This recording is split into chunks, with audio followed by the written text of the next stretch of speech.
about time we headed over to the Curatorium of Secrets. We have something super important to discuss. You remember, right?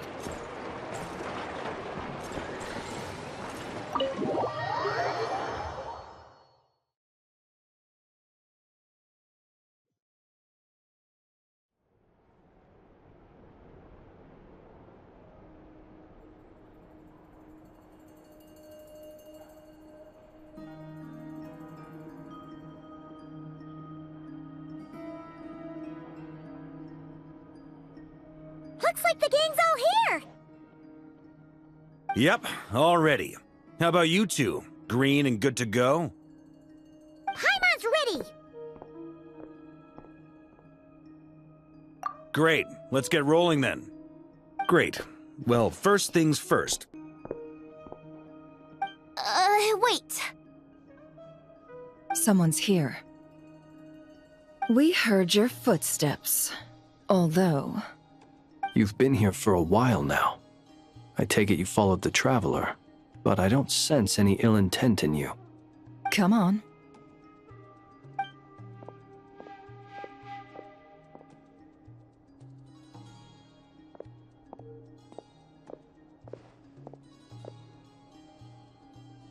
I figured it wouldn't take you long to notice me. I come bearing news from my lady, the Knave. Dottore went through the motions of returning to Snezhnaya, but it was obviously a facade. However, he has not returned to the Kuvaki Experimental Design Bureau, nor has he made an appearance in Nasha Town. Well, in that case, he'll be in his lab way up north. I always wondered why he applied for his own private pad. He was planning this all along. Tell them that Sandrone and I will go on ahead. If they still intend to pursue this matter, they should meet us at the research center in the northern tip of Nod-Krai. Nice of Columbina's two best friends to think of us. We appreciate the heads up. Our sincere thanks to the Fatui for your aid. Lady Damselette may have left our organization, but at least some of her colleagues remain genuinely concerned for her well-being. Not to mention that the Doctor's increasingly cryptic conduct gives us great cause for alarm. We have crossed swords many times before, but it's not personal. We're just on different sides. We don't lack humanity. And so, as fellow friends of Lady Damselette, it's only right that you should be in the know about this. Arlecchino's situational awareness has saved us a lot of trouble. I'll leave the map here with you. If you do decide to head to the research center, please proceed with caution. And remember, at least while you're in Nod-Krai, Lady Arlecchino's subordinates are your comrades if you want them to be. This is very accommodating of you. We can't thank you enough. Just doing my duty. I shall take my leave now. If you need us, you'll find us at the Experimental Design Bureau.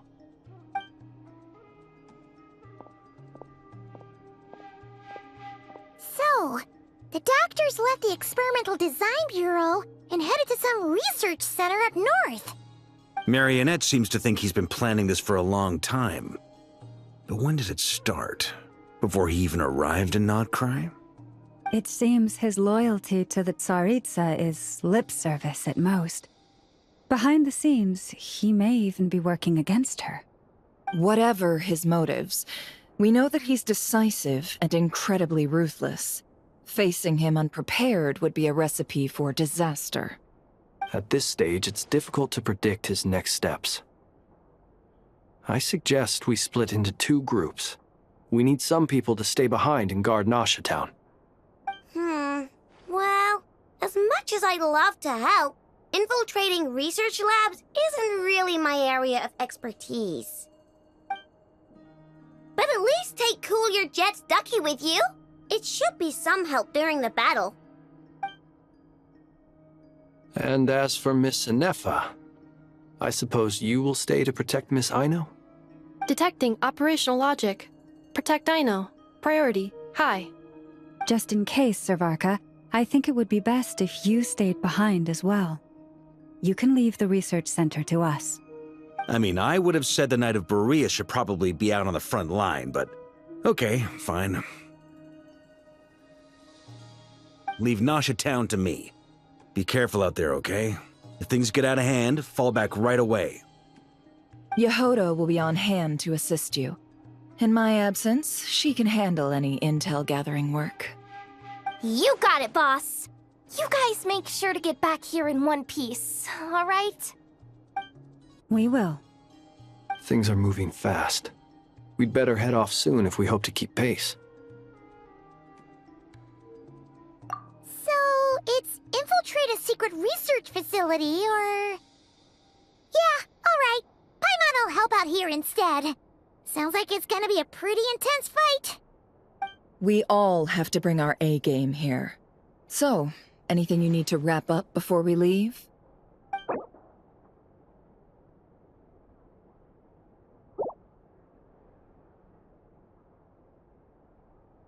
Then you'd better get going. Very well.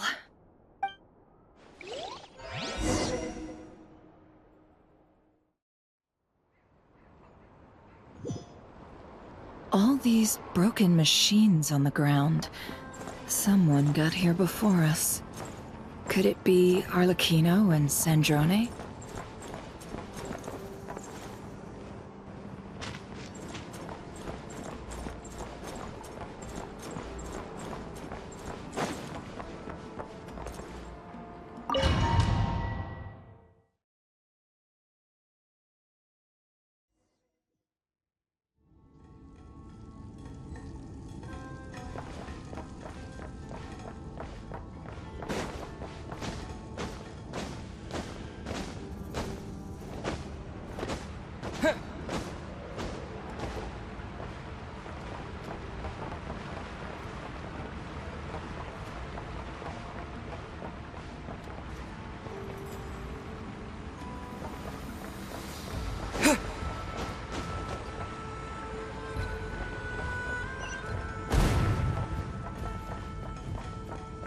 That's quite a welcome party.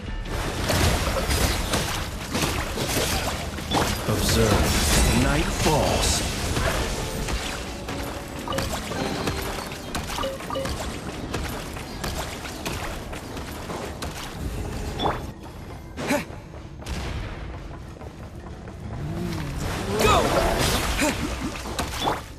Clarice, protect us. No more lies!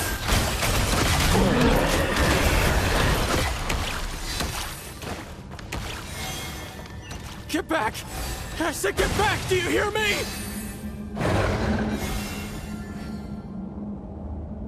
Why isn't it working? No! Don't come any closer! Don't! Ah!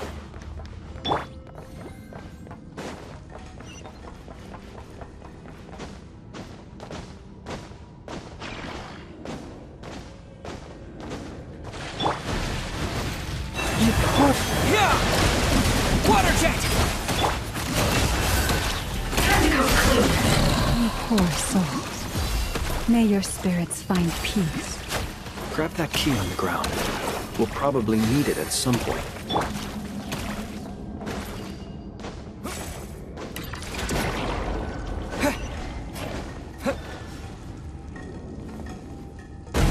Watch out. There's no way through. Let's go around.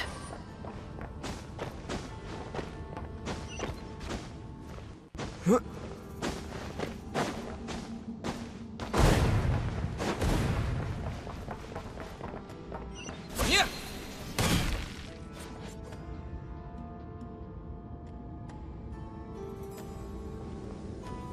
What the? Trespassers? Here? What's wrong with you people? We're looking for the doctor, and we understand he might be here. I see you're fleeing the facility. You looking to settle a score with the doctor? Good luck with that. I don't think you have many chances left. Perhaps. But you might have a chance to live if you start talking. 2 other Harbingers had the same idea as you. They're already inside. But what good is it gonna do? The doctor wouldn't do something like this unprepared. Seems to me that you're not too thrilled about being his subordinate. Also, is it just me, or do I sense monsters nearby? If you'd prefer their company to ours, that can easily be arranged. We need to know what the Doctor is up to. Please, if you know anything at all, tell me. This is about more than us versus the Doctor. His actions could have consequences for all of Nod-Krai, and perhaps even your homeland, Snezhnaya.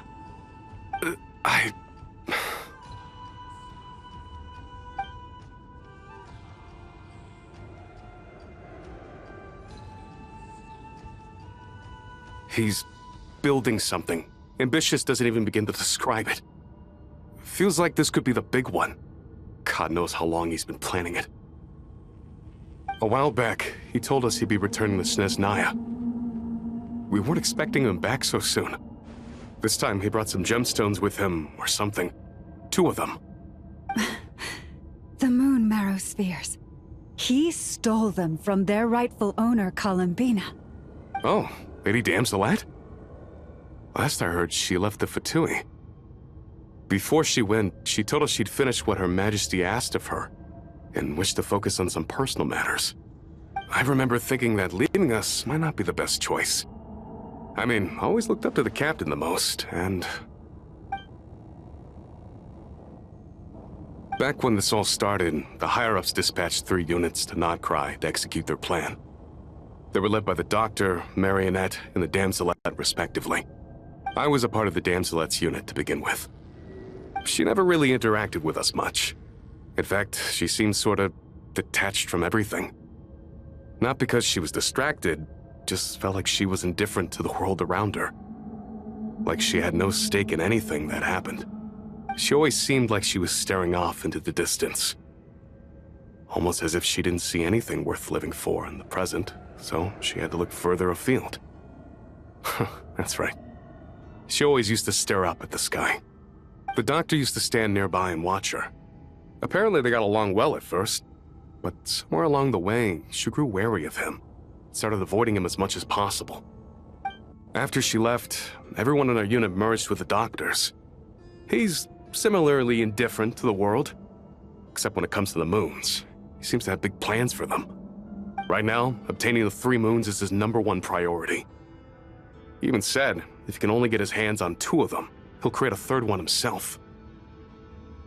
How would he create an artificial moon marrow?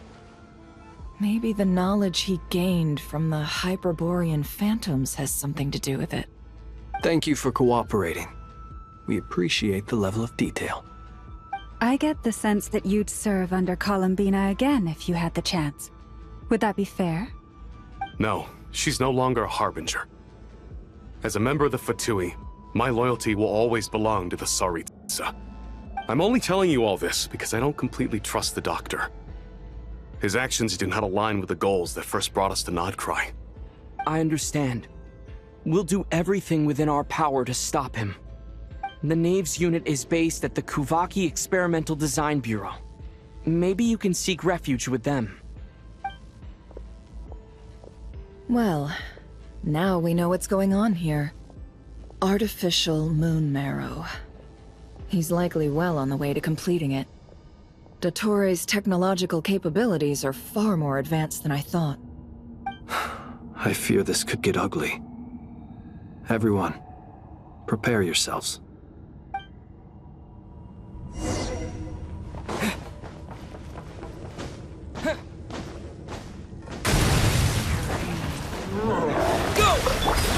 Boys, protect... No more lies!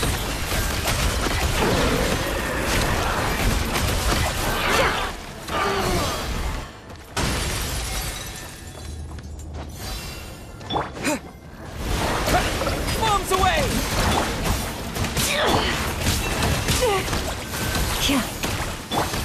Close your eyes. Night falls. It all adds up.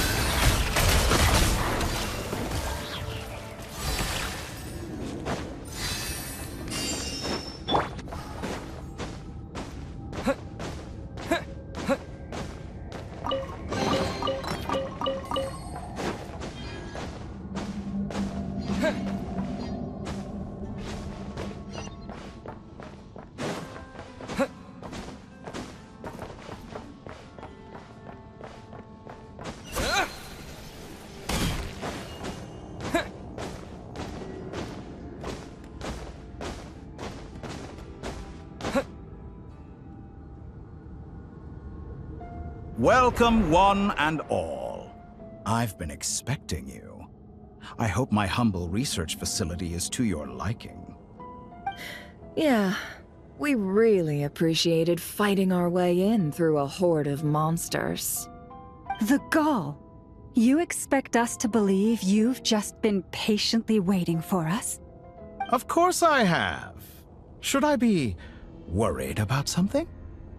Everything seems to be going quite smoothly so far, and you've shown up right on schedule. First Sandrone and Arlecchino, now you. Ah, quite a surfeit of guests I've had today.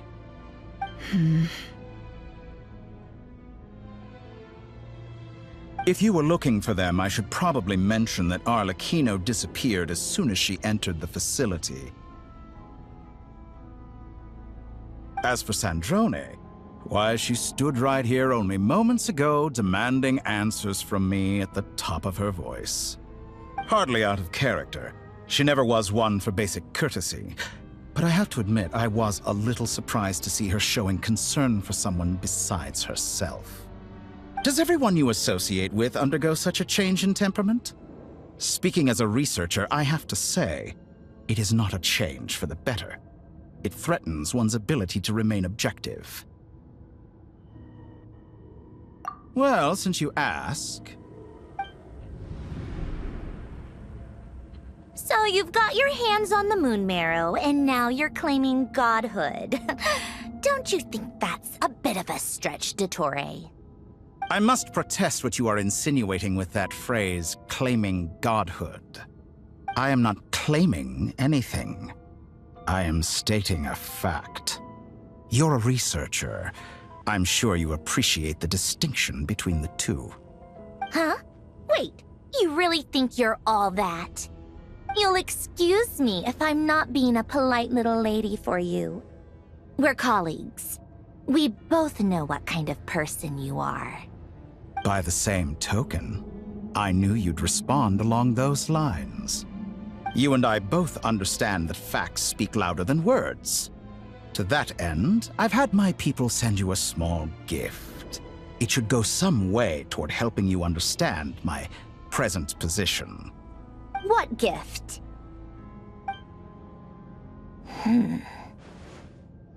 Where have all your troops gone?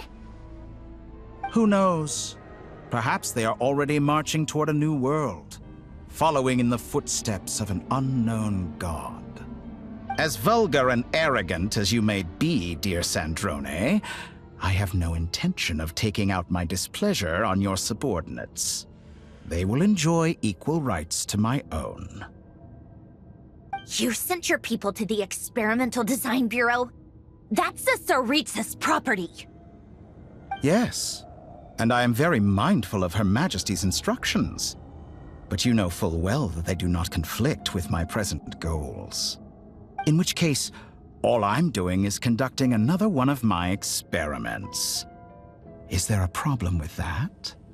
Now then, you have a judgment call to make. Am I simply lying to stall you? Or is it possible that every word I am saying is the truth? In which case, your subordinates really are in danger. So now you've turned on fellow Fatui soldiers. You're completely insane. I have set a new rule for myself. Each person gets one chance. Naturally, that includes you, Sandrone. If you wish to leave, I won't stop you. We are colleagues, after all. Scumbag!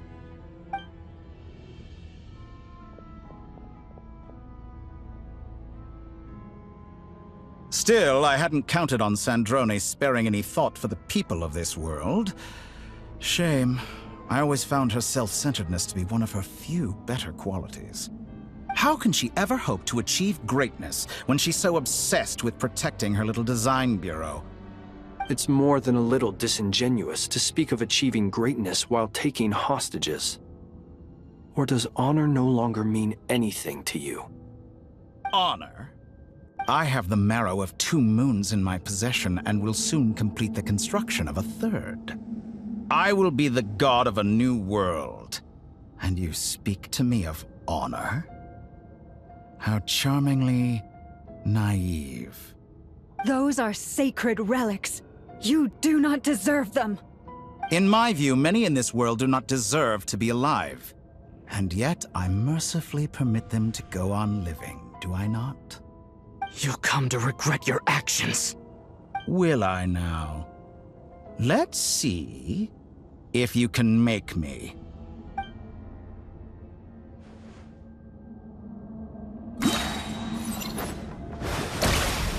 Lush as the moonlight. No more lies. Get lost!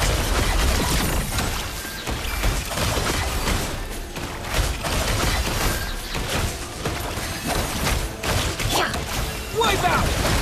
Go! Be silent. Night falls. With one heart, we pray.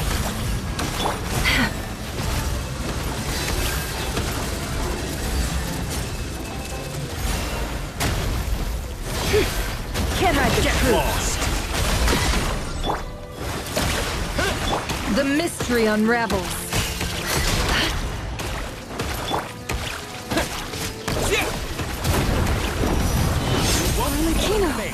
Thanks for the assistance. Arlecchino. They see you as an ally. What a farce. You're clearly here to destroy my research, not me. I'd say your research is more valuable than your life. Am I right? Observe. Close your eyes. Do you fear the dark? Night falls. Branches a song. Get lost! By the frostman of old. Shatter like a reflection. Your actions betray your fear of me. No more lies. Let's see what you're made of.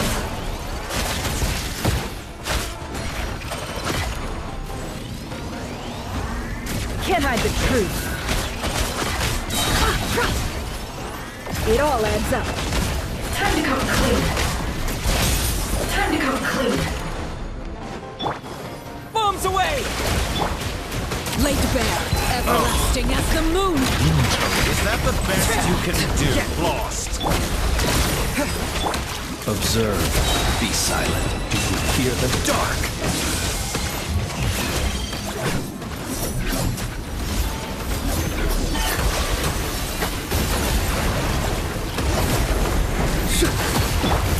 You poor lost lamb. No more lies. Seek within. It all adds up. Dottore is too powerful with the artificial moon marrow in his arsenal. Fighting him is futile. Quickly. How's this?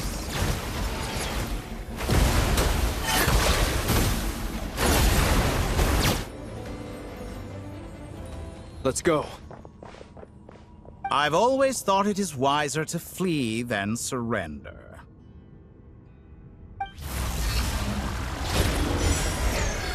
Watch out! What the? Forget about me! You should... Where's the Traveler?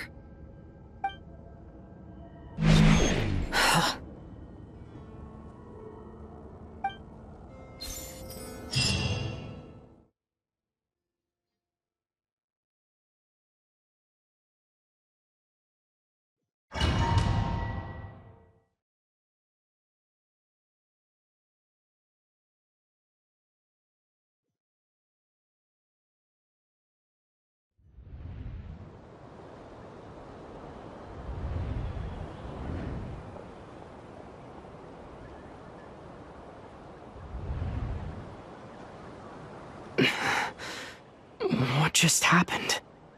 Nasha Town? How did I get here? Strange. I remember being trapped by Dottore during the battle.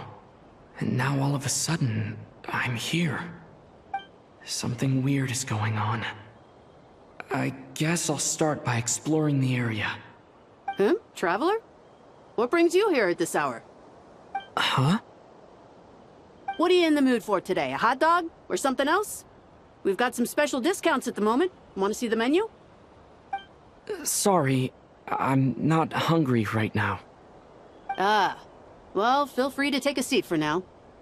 Let me know if you change your mind. Everyone seems to be acting normal. Am I just overthinking?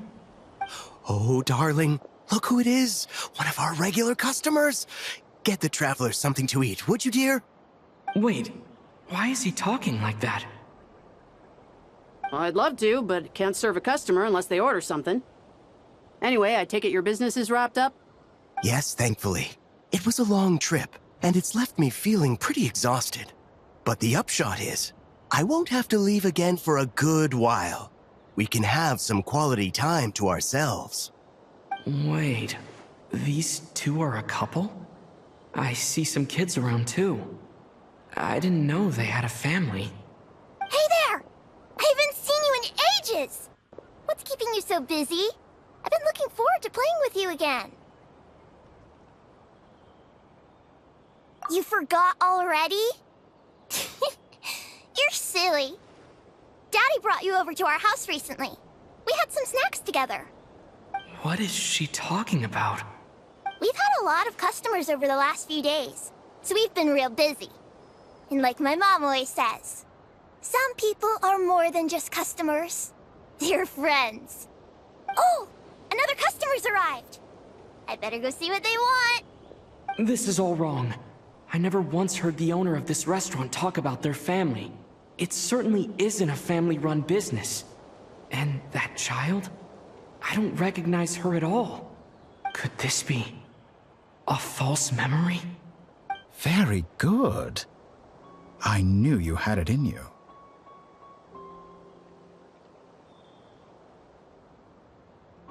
Aren't you going to try the house special?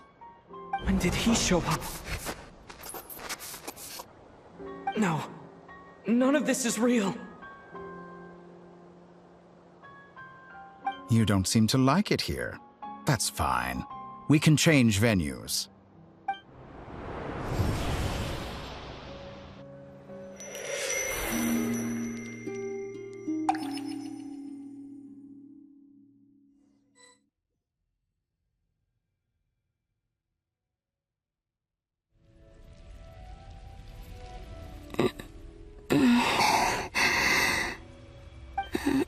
I'm still alive. Where is this place? It took all my strength to open the moon gate, and then I leapt into it. So this is the moon's reflection? The mysterious realm beyond the gate?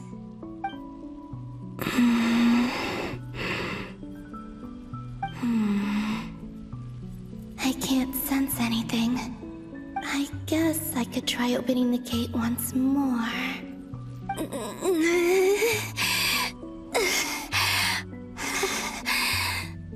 No response. Maybe this space can't be opened from inside. If this was the space that killed both Rerir and his lover, then why am I unscathed? Or... no, I'm not unscathed. Even the air here feels frozen in place. There is nothing here with which I can restore my power. I should conserve my strength and proceed with caution.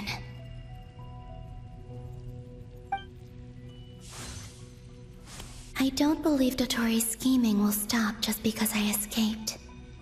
If there is any chance that I can get back to the others, any chance at all, I must return.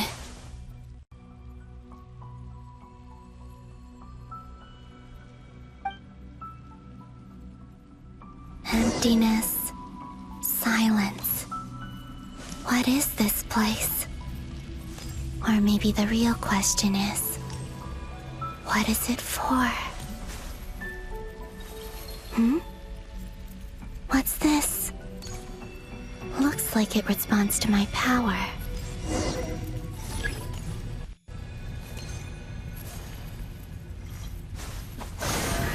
Golden. Kuvaki? Is it some sort of guide? And why does it feel so familiar?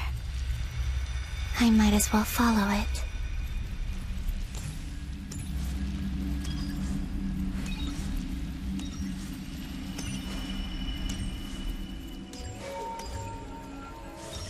Where does this lead? Could it be the exit?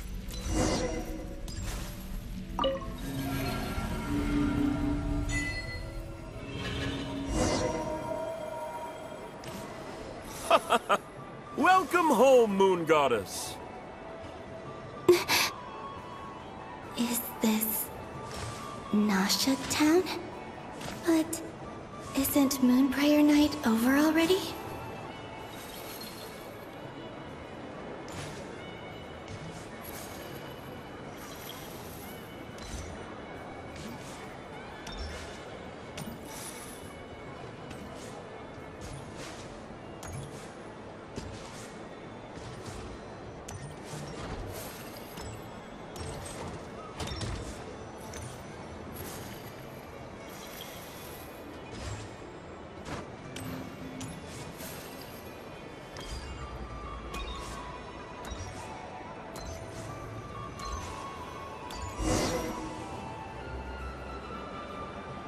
Goodbye for now, Columbina. I hope you have a wonderful night. I will. Llama, everyone else, and me?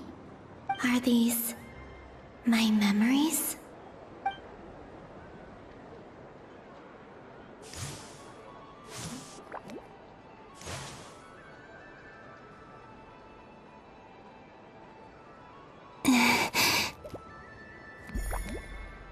I can't touch them. It's as if we're separated by some impenetrable power.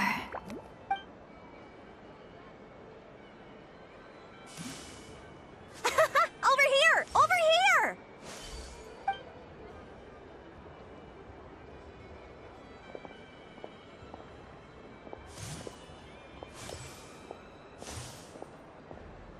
But the people in these memories pass right through me. Just like when I disappeared. If only I had known what would come to pass after that.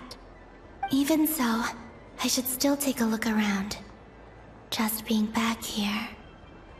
It gives me the strength to keep going.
Welcome home, Moon Goddess. Oh, you're the genuine article. Alice was right. This Moon Prayer Night was worth watching after all. Oh, yes.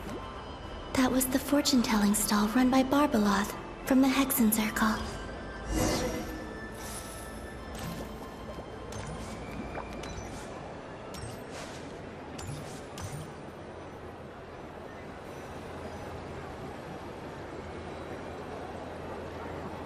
Please, draw the first lunar arcana. This represents destiny and is the foundation for the divination as a whole.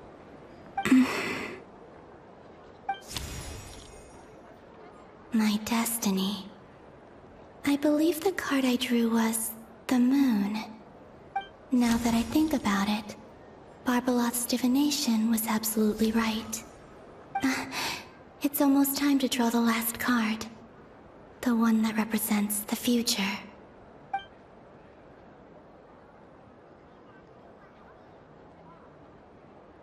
That was the card that popped out on its own. From here, I think.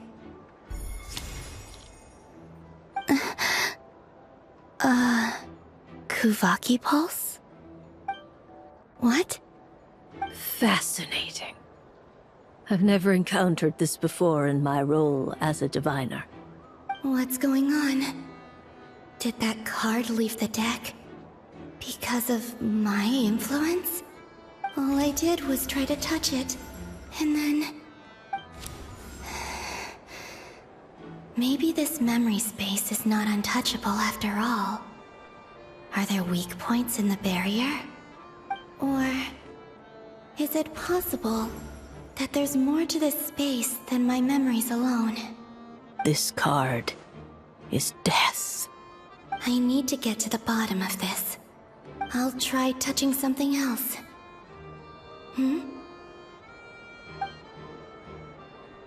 Is this... the wind? No, it's gravity. It's pulling me outwards. No, Traveler!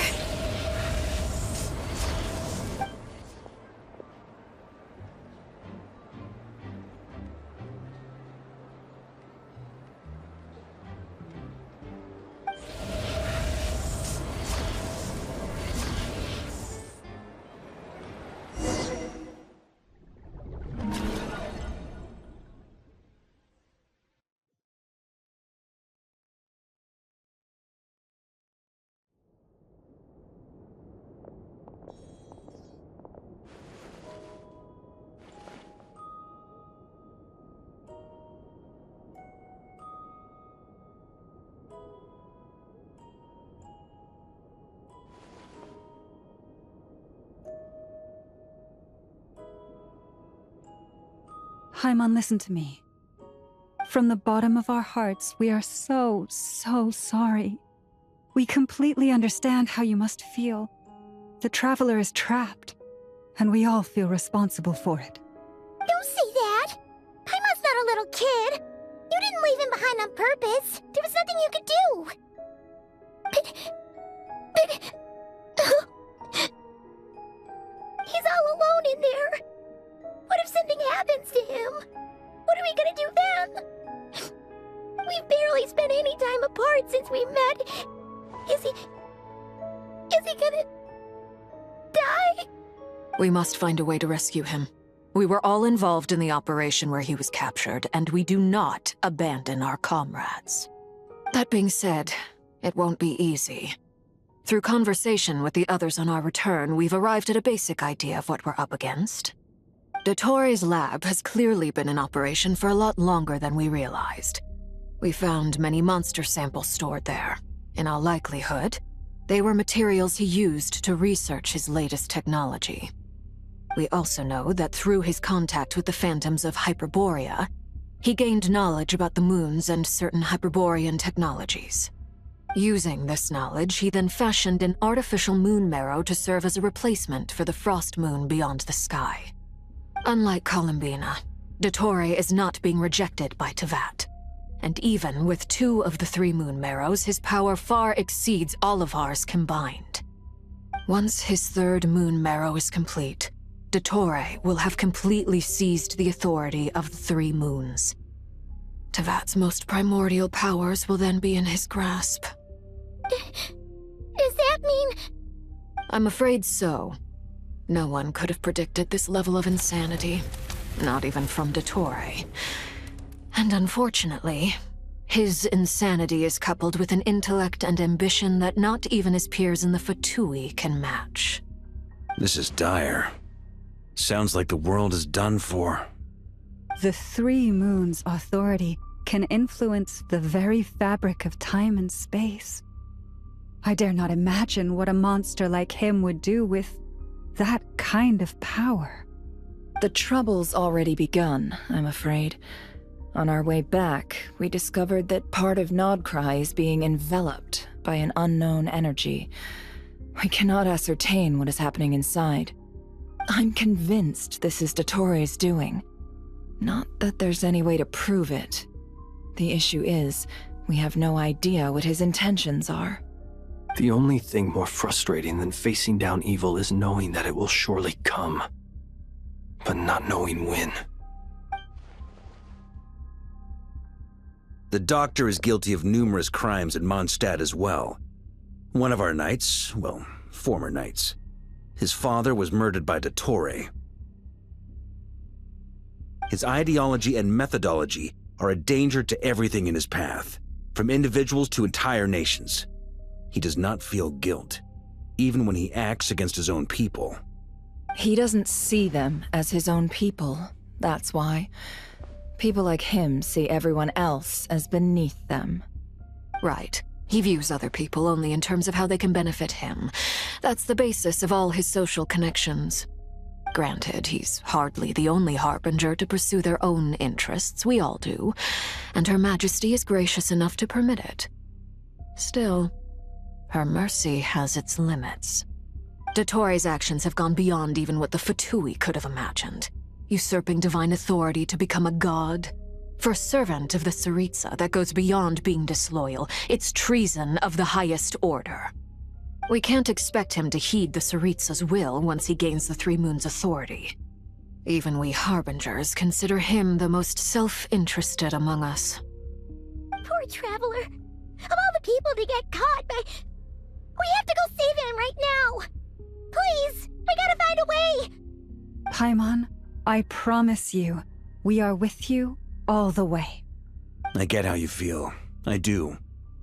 But it's gonna take more than strong emotions to take down an enemy like Dottore. What we need now is more information. Right. We can't even guarantee he's still at his research center. Before we can think about mounting a rescue operation, we need to confirm the Traveler's location. I'll find a way. Paimon knows, but... She's so scared. If anything happens to the Traveler... He might be the strongest person Paimon knows, but he's still human. He feels pain and bleeds just like anyone else. Then think things through before you stick your neck out. Unless you want to lose your head. Sandrone. Miss Sandrone, you're okay? Put the stuff over there, and be gentle with it. Am I okay? As you can see, I've had to move my whole livelihood out of the Experimental Design Bureau. It's been swallowed up by Dottore's energy field. If I'd left it any longer, I probably would have gotten stuck there. Ugh, Dottore always goes a little loco when he finds a shiny new toy. Not that he'd ever admit that. But this time, he's gone full psycho.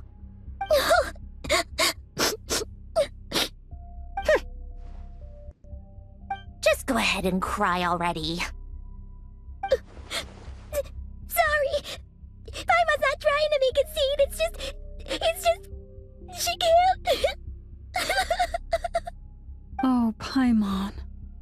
Let it all out. There's no shame in it.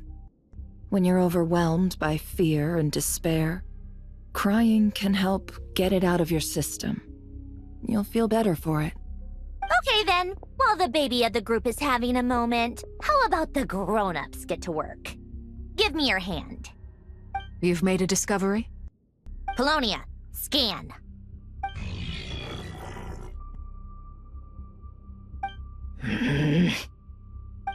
You, hand. Oh, I thought you'd never ask, my lady.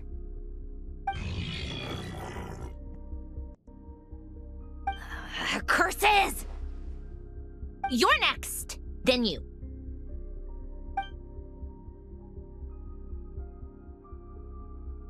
Dottore, you son of a...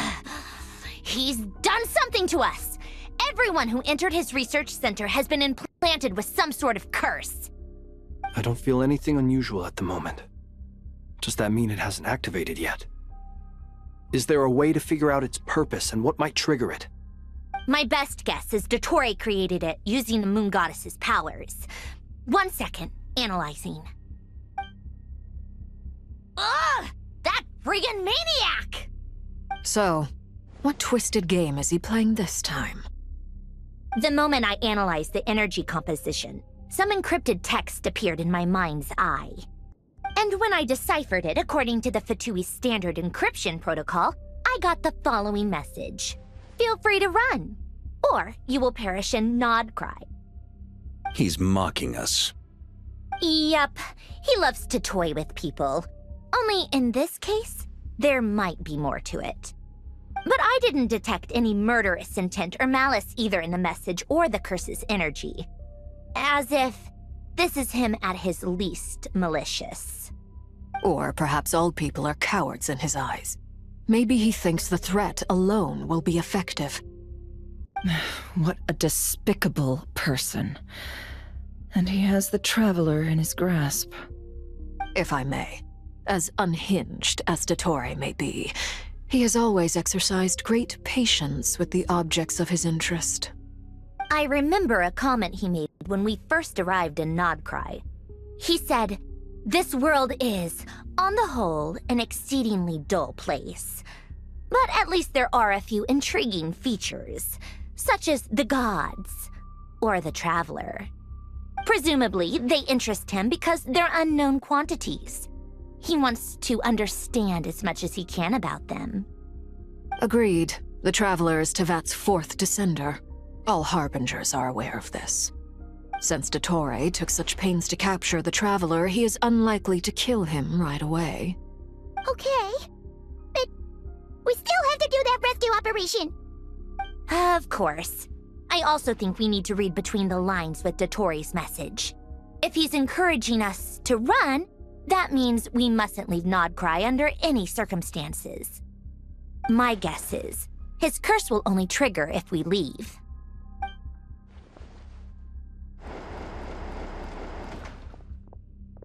We've discovered multiple energy fields. Albedo is still attempting to analyze their structure. He told me to report back first. Each field is slowly growing, swallowing up more of the surrounding area in the process. And the pace of their expansion has increased since we first examined them. He's probably trying to swallow Nod-Krai whole. His nefarious ambition knows no bounds. If this continues, the whole of Tevat will be in trouble, not just Nod-Krai. The loss of Columbina could not have come at a worse time.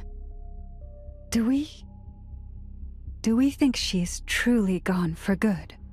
She entered the space beyond the Moon Gate, knowing what became of Rerir and Tholindis. I'm sorry, but I fear the odds aren't good. Don't be ridiculous. If I know her, she's busy finding a way back as we speak just so she can annoy me. She isn't dead. Whatever has become of her, the fact remains that we are two comrades short on the eve of a decisive battle. We need to find out the Traveler's location. But there is also other work to be done. Agreed. Whatever Dottore is planning, we have to get the local populace somewhere safe. So, as well as a rescue mission, we have to organize a mass evacuation at the same time. It would be best if someone could approach leaders of neighboring nations and negotiate emergency asylum for Nod-Krai's inhabitants. Can anyone handle that? Snezhnaya is one option. I'll see what I can do. This would be so much easier if the Traveler was here. No! Stop thinking like that, Paimon. Paimon will join you. She's pretty well connected thanks to the Traveler. Maybe it'll come in handy. Either way, that's what the Traveler would do if he was here.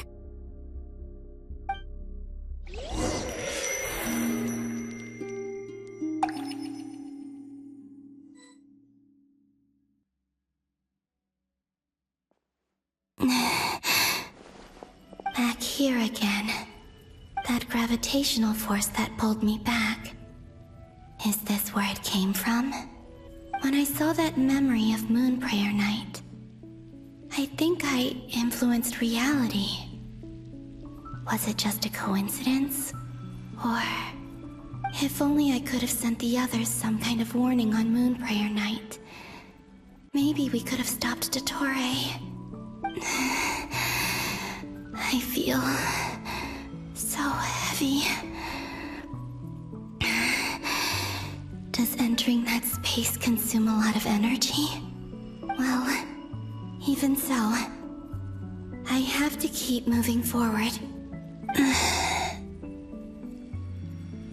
Back to emptiness and silence again. I should try and find my way back inside that memory.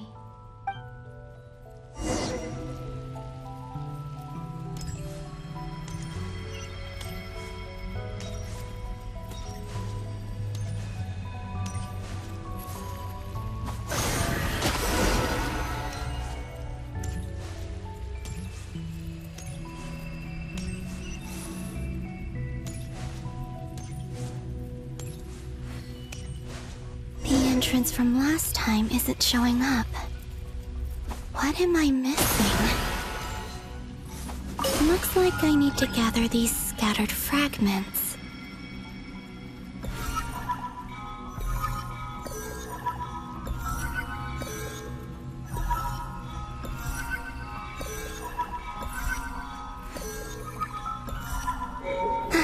It worked! Hopefully I can stay inside for a bit longer this time.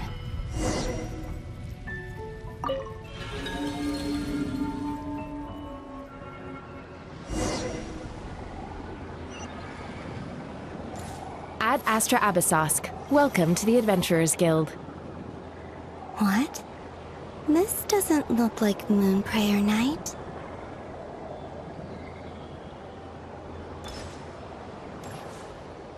Extra, extra! Latest issue of the Nasha Express!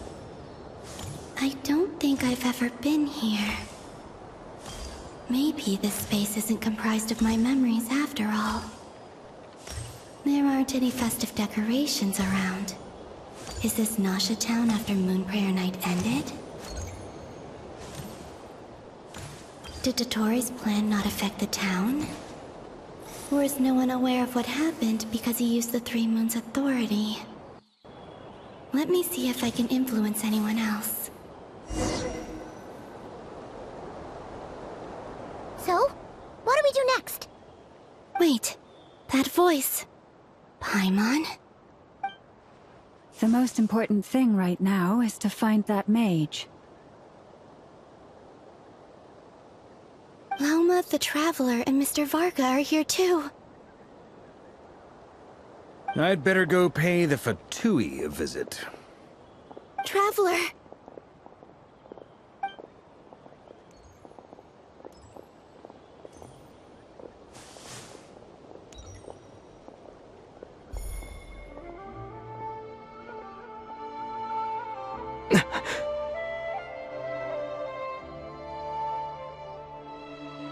Columbina? I made contact. It's me, Columbina. Huh?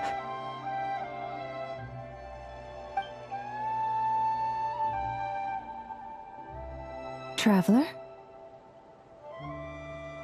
Let's go! This is no time to be spacing out!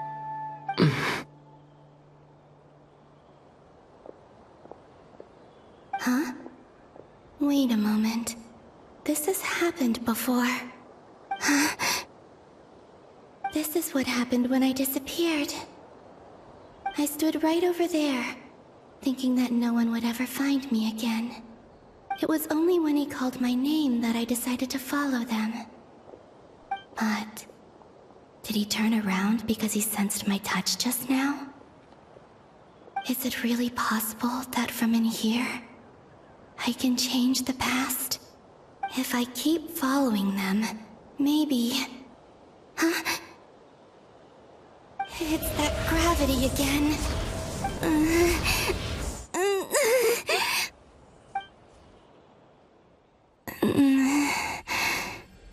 Every time I influence reality within that space, this force intervenes and pulls me back. It's as if it's trying to stop me from leaving.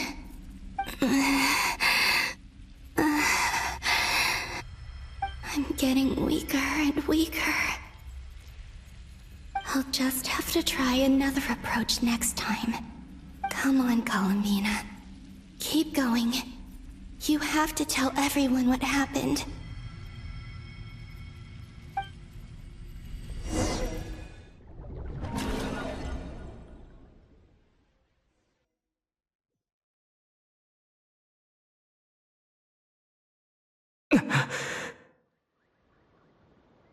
Suddenly, I've been plunged into darkness. Alone. It feels strange. As if something has grabbed hold of me. Is Dottore now powerful enough to interfere with space itself?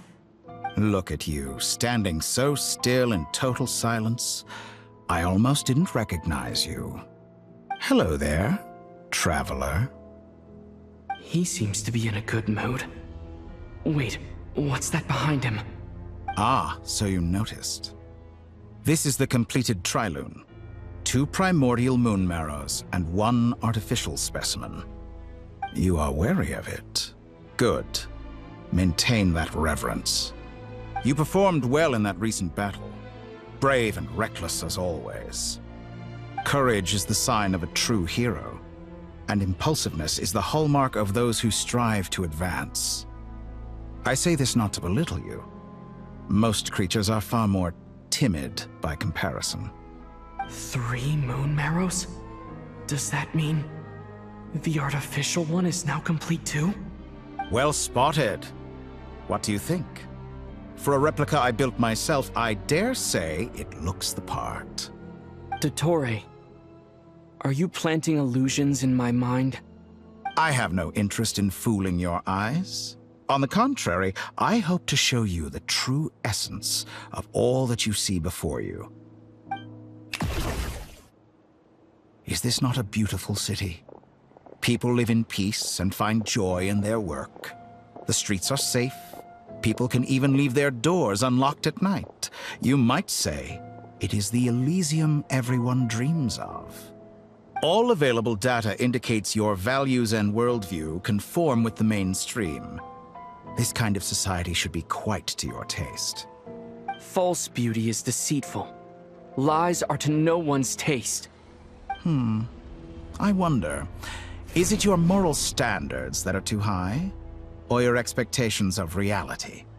Answer me this.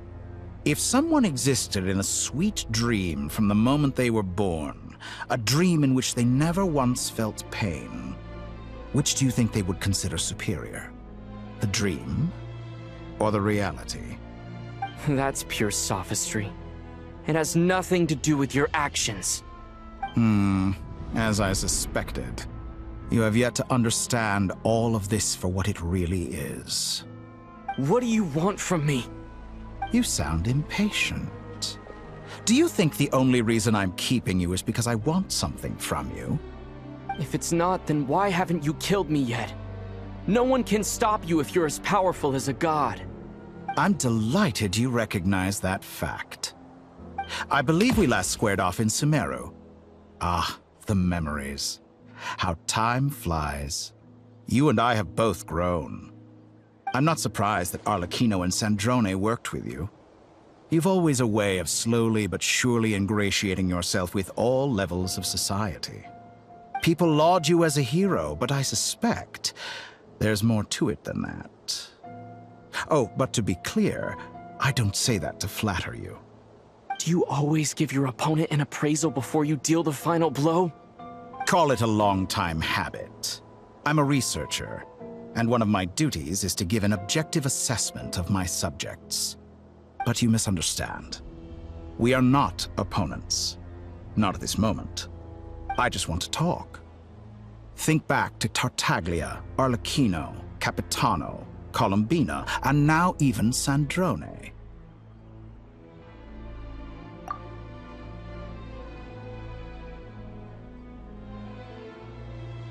You've worked with each of them in the past. I believe you can work with me as well. What makes you so sure? Well, why not? Should the good associate only with the good and the bad befriend only the bad? I like to think we could have a more mature relationship than that. Surely you don't think all your relationships are grounded in friendship or shared ideals? People come together because it benefits them to do so. If you think of the people you admire, you must surely admit that they have provided some benefit to you. Morality, ambition, dreams. People have plenty of words to embellish the nature of their relationships. But once you break free from those ethical frameworks, you will see that the only thing connecting the two of you is mutual benefit. And that is what I'd like to talk to you about. We're finally getting into it. He's probably been planning to kidnap me for a long time now. But for what exactly? He has the authority of all three moons. I won't be able to gain the upper hand in a fight. Best if I pretend that I'm willing to negotiate for now.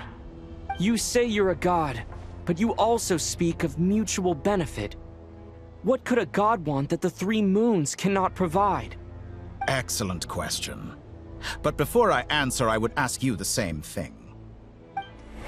Gaining Columbina's allegiance was a rare and extraordinary feat. But the Moon Marrows are now in my hands, and I have the edge over her. For this artificial moon is not being rejected by Teyvat. Her identity and lineage may have been a thing of glory in the old world, but they were also shackles that prevented her from ever integrating into Teyvat. I, on the other hand, you may view me as a thief, but I have overcome that limitation. So what is it that the three moons cannot grant you? What stops you from negotiating with me to get what you want? I don't make deals with lying psychopaths. That's quite an accusation. Are you expecting me to get angry with you? Well, this is one aspect in which my personal growth has served me well. In the past, my less mature self might have been disappointed, perhaps even angry, over a small setback like this. Like when you and Lesser Lord Kusanali joined forces to oppose me, for example. But things are different now.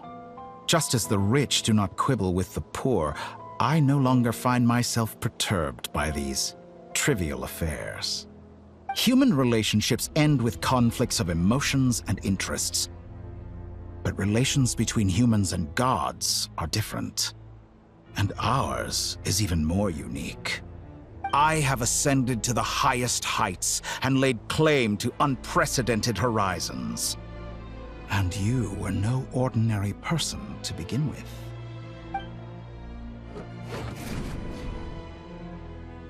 Allow me to show you the world, Descender.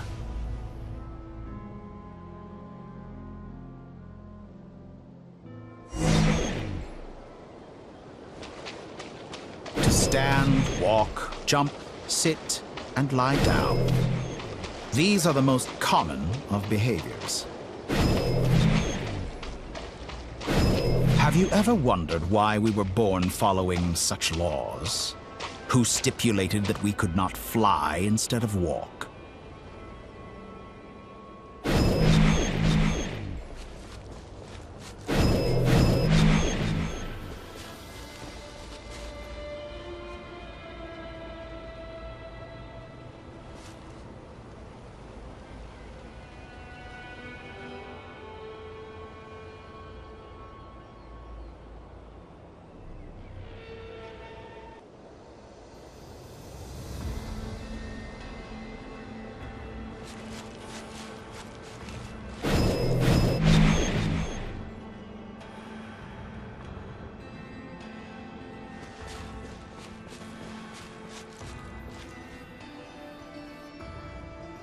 Someone of your talent and experience must surely know of the four great rulers who serve the heavenly principles.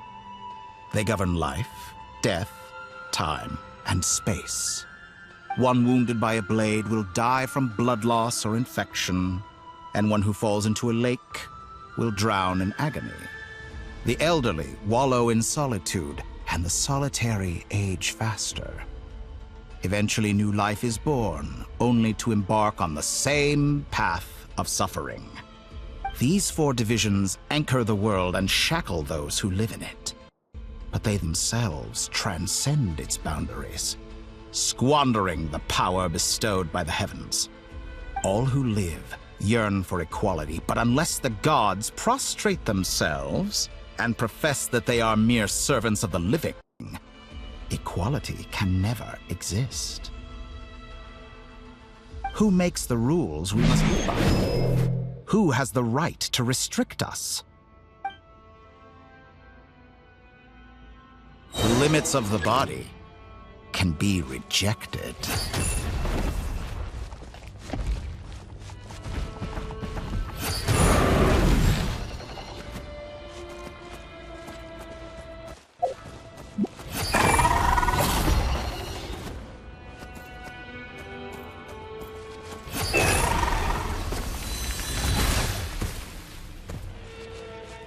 How does it feel to be among those with absolute power? You cannot conceive the extent to which your flesh hinders your mind and spirit.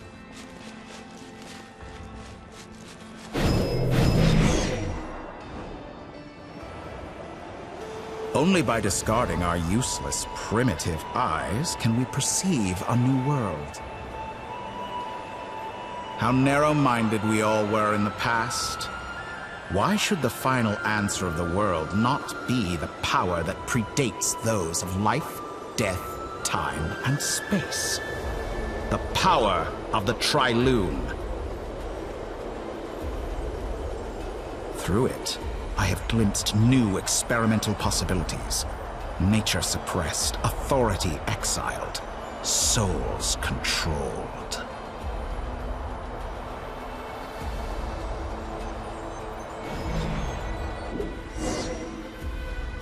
You know, I heard recently that a group of critics reviewed countless stories and drew an interesting conclusion. They found that it is more often than not the villains who strive tirelessly to push the boundaries of progress. In fact, long before this, someone voiced a similar idea in an academia editorial. I felt a great affinity with this perspective. I have never been afraid to step up and play the role of the villain. Fanatics are trampled down for their transgressions, and those who transcend are rebuked for their audacity. And so, the majority of creatures are too timid to follow my lead. But all sacrifices made during my experiments have been worthwhile, as you can now see. I can offer you something new, something unique, precisely because I am a villain. Think about it. We are eternally bound through mutual interest. Can you truly say you would never turn to malice if it could give you the life you dream of? After all, what value do perfection and purity really have? They are fragile and feeble things, utterly tedious. I say, better to be governed by a flawed humanity than a gnosis. The true seeker of knowledge is the villain who undergoes countless tribulations in pursuit of their goal. I'm sure many people have told you that you're different. Because I'm a descender? Exactly. Very clever. But what has that got to do with you? I do not conceal my wicked deeds, my selfish desires, or my greed. A true researcher must act as I do if they are to understand and speak of the truth. And yet, a knowledge seeker like myself will inevitably grow tired of studying Teyvat beyond a point. You have traveled to all corners of the world and met many people. Along the way, there have been moments when you were misunderstood or even became a wanted criminal. And all the while, you have spent your days doing some of the most mundane jobs in the world.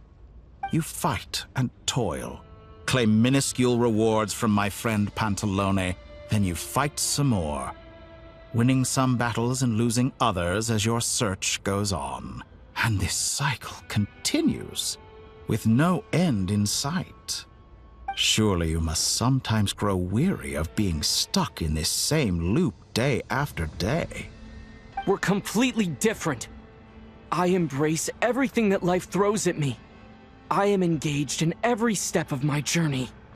How does that make us different? I too embrace what life brings, researching everything that interests me. Think of all the novel things I've managed to create, like the artificial moon marrow. Don't you see? As unique a specimen as she was, even Columbina is not irreplaceable. Take that back! She's gone because of your actions! I didn't say that to anger you. Though admittedly, I don't see what there is to be angry about. Anything Columbina could do for you, I can do better. I know what your ultimate goal is. You wish to walk the path your sister walked, and seek answers from her at the end of that journey, don't you? Someone like you could never understand what it feels like to care about another person the way I care about her. Perhaps not, but that doesn't mean I can't help. I could find your sister right now, bring her before you, and make her give you the answers you seek. Don't be so presumptuous. You'll never begin to understand the situation between us. Oh, no. This is no presumption.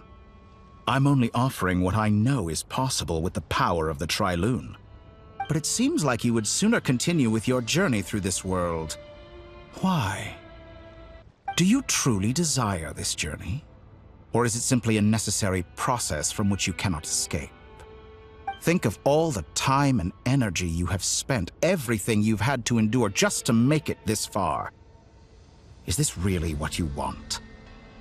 Or has your hand been forced by the promise of that final answer? Yes, you have made many friends. But do they ever spare a thought for the void in your heart and what it yearns for? What you want is not friends. It is family. But do they know this? I, on the other hand, am far more considerate. Join my experiment, and in return, I will bring your meaningless journey and all its struggles to an end. This is a malicious attempt to manipulate me. But at the same time, he's stating some very human truths. Of course he's right about my predicament. How can I deny it? I have faced ungrateful strangers, never-ending troubles, an endless quest for answers. I want to see her. After everything I've been through, words can't describe how much I miss her. How much I want to be reunited with her, wherever you are right now. Do you miss me too?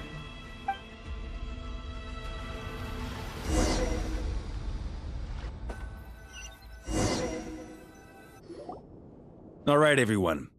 Our next mission is clear. We need to contact all the major organizations, explain the situation to the public, and then begin the evacuation. The residents of Nod-Krai are quite dispersed. The two most populated areas are the Southern Isles and Pyramida. Miss Lauma, I will leave Hisi Island and Nasha Town in your hands. I will liaise with the Fatui and Pyramida. Agreed. We will reach out to Natlan and Snezhnaya. Anyone found north of the Experimental Design Bureau should follow the Fatui to Snezhnaya. As for those dwelling south of that line, I will ask the Voynich Guild to help persuade them to leave. Then I, Mr. Varka, and the Frostmoon Scions will escort them to Natlan. The Voynich Guild has dealings with the Curatorium of Secrets. I will send them a letter vouching for your credibility. Yehoda, you should help Lauma. This is too big of a task for one person. My wish has come true. You're willingly lending me your most capable employee for the day. Well, good for you if all this only takes a day. Of course, if it takes any longer, I'll be charging a fee. Boss, wait! Don't I get a say in this? Oh, I'm sorry. Something to add, Yehoda? Well, No one's more important to me than you, boss. And remember how Lauma healed your eyes after that big battle? I think that's worth at least 2 or 3 days' work for the Frost Moon Scions. Are you completely incapable of acting in your own self-interest? Or do you simply devalue your own labor? Are you sure you don't want to come with us? Who will see to our other work if we're all busy evacuating residents? Sandrone insists that Columbina is still alive, and we have a traveler to rescue. There's much to be done. But boss, I'm just worried that... Well, Nefer, I'll link up with you once my tasks are complete. What makes you think I'd need you to do that? I'll need it. And considering the way you approach certain matters, I think you'll be better off with me present. That's quite enough. Just focus on your work first. I bet we're in for an uphill battle here. But we can help out too. Inefa and I are gonna help Nasha Town's residents carry their stuff. Loading schedule. Store essential local research data and technology samples, then escort the people to Natlan. Understood. I will execute this to the best of my abilities. Great stuff. Thank you, ladies. I've contacted the Lightkeepers. A colleague of mine will join us shortly. I will persuade them to conduct a thorough search of the region to ensure that no civilians get left behind. As for me, I guess I'll be making an early return to Sumeru. I think it's important that someone informs the Dendro Archon of what's going on in Nod-Krai. Roger that. Someone should inform Mondstadt, too. Mr. Duran, can I trust you to handle that? I think you fly faster than any of us can run. As an added incentive, get there fast enough and I'll see about getting your gliding exam waived. Really? Ha! Mission accepted, sir! I intend to stay behind and help Miss Sandrone with her research. She has some alchemy-related questions that she'd like me to explore. She recognizes your expertise, then. I wish you a fruitful collaboration. Thank you. In truth, I was surprised to hear her express an interest in subject matter outside of machines. I believe she has been investigating some Fontanian technology recently. She made a point of bringing the relevant materials with her when she left the Experimental Design Bureau. She's sorting through everything in her room as we speak. I should mention that we have one other friend who isn't present. He hasn't made his position in all of this clear. But if we know anything about him, he's likely investigating on his own. Paimon's been very quiet today. But I know how close she and the Traveler are with the Natlanese. She should come with us to the border. Okay. Paimon will do her best. Make sure to heed Sandrone's warning. Many of us have been cursed by Dottore. As such, under no circumstances should anyone cross national borders. Remain within Nod-Krai. That aside, personally I have faith in Columbina. Things look grim, sure, but who knows how it'll play out. Same goes for rescuing the Traveler. Both of them are important allies and friends. We'll be counting on you to gather intel on them, Miss Nefer. Oh, wonderful. You're all here. That voice again! Nicole? Whoa, that was loud! And it came out of nowhere. So mysterious. Sorry, this is the only way I can speak to you all right now. Please accept my apology. Anyway, time is short. I'll cut to the chase. We're still facing quite a catastrophe here at the world's borders. Alice has roped in every Hexenzirkel member she can get a hold of. Except for me. She told me I had to come and help you all out as a matter of urgency. I quote, "You love talking, don't you? Well, now it's finally your time to shine. Take these. Make sure the whole party gets one each. You'll be in charge of making sure everyone stays connected." Huh? Is this a Dodo communication device? Scanning. Unknown device. Analyzing. Unknown device. Conclusion. Cute. Affirmative. It is cute and good. I believe that I quite like it. This is no ordinary Dodo communication device. It's my very own special modified version, specifically... sorry. I almost went off on another tangent there. Anyway, help yourselves. It will allow us to communicate over long distances within Nod-Krai. No more worrying about shuttling messages back and forth. What astounding technology. Am I right in assuming that it relies on your personal abilities to function, Miss Nicole? Yes, exactly. Right on cue, Albedo. I'd love to brag to you all about how it all works. But no, next time. Anyway, I'll be right with you all, serving as a communication hub. That's all from me. Head off as soon as you're ready. I'll be staying here to keep watch, and I'll be sending you my blessings.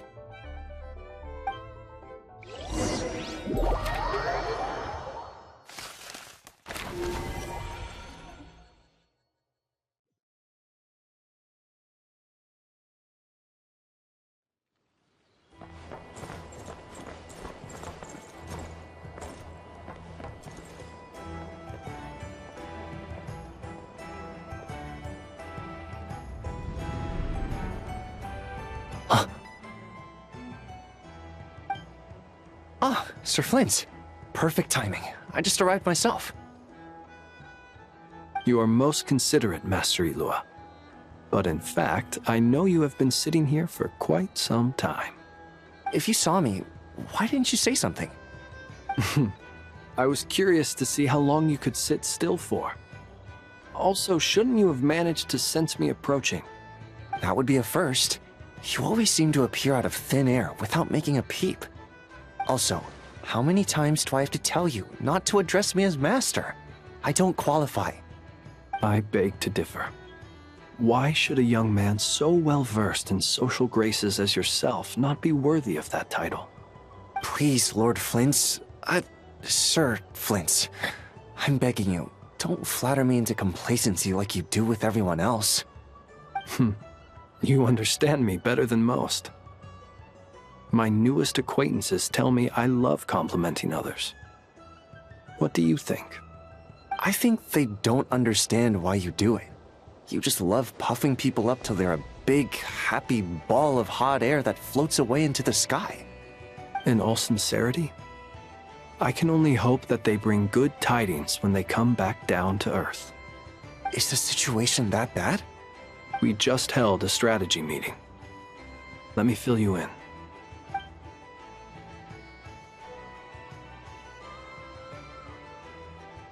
In short, we need everyone gone from Pyramida. We also need a team of Lightkeepers to scour the more remote regions of Nod-Krai for civilians to evacuate.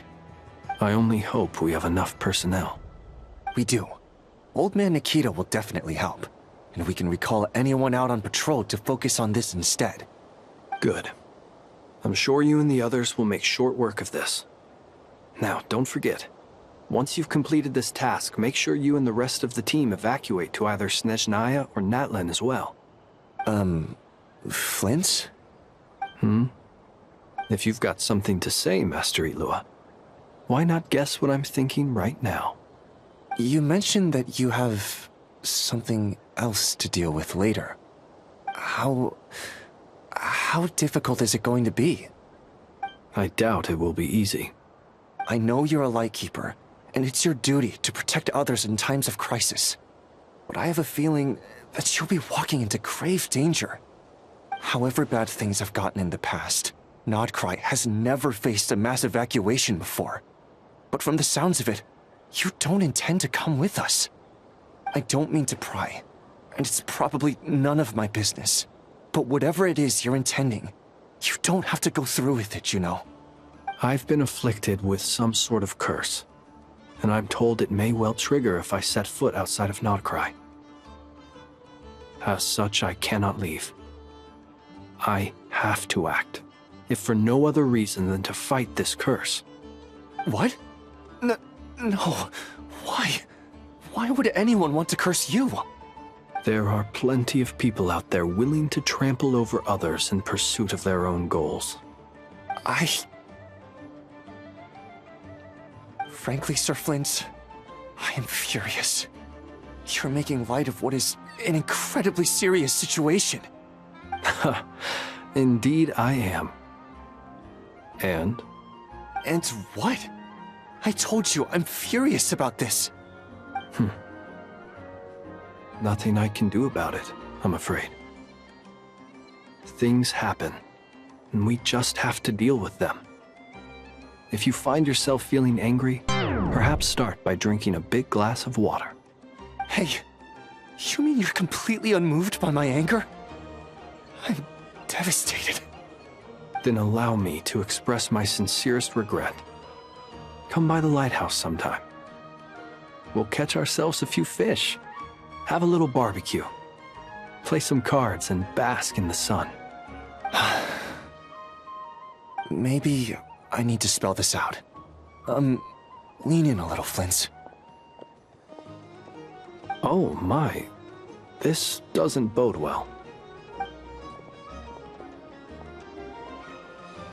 Word is that you were caught up in a real horror show recently. People were amazed that you returned safe and sound. They've been debating whether you're even human. I've returned safe and sound from plenty of crises. When you say people, do you mean other people, or do you just mean you? Fine. I'll be frank. You're not human, are you? Heavens. Now that's a horrifying thought. You know what? Forget it. We'll revisit this once it's all over. A sound plan. Albeit a little ominous sounding.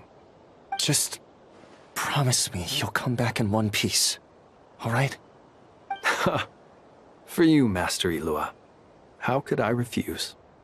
Also, please pass my regards on to our colleagues. Tell them, thank you all for your assistance. Please put safety first as you proceed with the operation.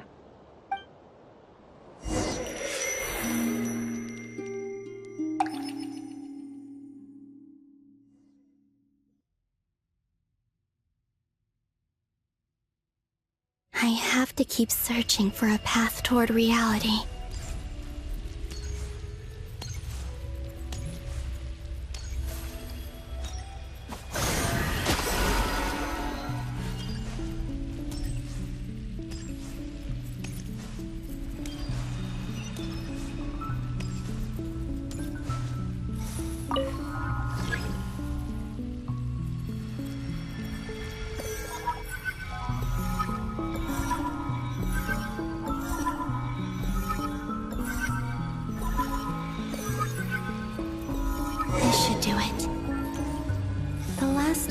I tried to influence reality in this space. It consumed a lot of Kuvaki. I'll try and be more careful this time. I need to leave key clues behind using less power. I hope everyone still remembers what I said on Moon Prayer Night.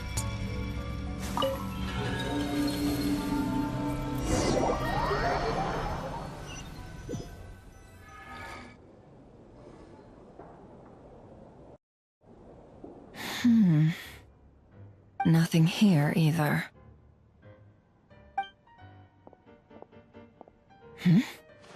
Flint's? Ah, Miss Nefer. What are you doing here? Unless... I just spoke with Itlua about arrangements for the search and came for a walk nearby. As for you, why would... It appears we think along similar lines. And neither of us likes to accept things at face value.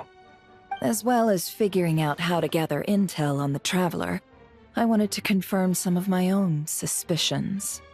Also, we'll need to bring a lot of force to bear against Dottore, even if we're only looking to rescue the Traveler. We can't leave anything to chance. You don't think Columbina perished either, do you? I'm merely considering the possibility that she survived, just as you are. How much can we really know about a deity like her anyway? Do you remember what she said on Moon Prayer Night? About using Moonlight to send messages to us? Of course. I think that's why we're both here. Where have you checked so far? I've been focusing on the outdoors. Anywhere the moonlight shines. I checked most of Nasha Town, but didn't find anything. I checked the Curatorium of Secrets, and a few rooms where I thought I might find some leads. But no luck here either. The only places I haven't looked yet are the rooms in the flagship. But process of elimination isn't the only thing that brought me here. Oh, really? What's your other reason? After all that build-up, our mystery ally never showed up even once!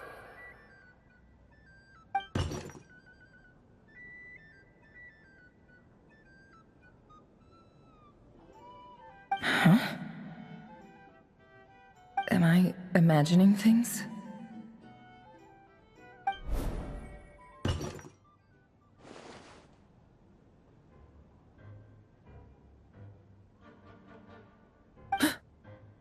Come on, let's see what's going on. Oh no. I knocked over a vase as soon as I came in. It must have been caused by a Kuvaki fluctuation when I entered the space. Although, it seems like I'm not about to be pulled away this time. It looks like as long as I'm careful with my actions, it doesn't count as influencing reality. Anyway, is this the flagship? The Traveler mentioned that's where he was staying. I only went into the lobby last time, so I've never actually been here before. How does this space work? If nothing else, I can now be sure that it is not simply memory. He mentioned where his room was. I think it's this one.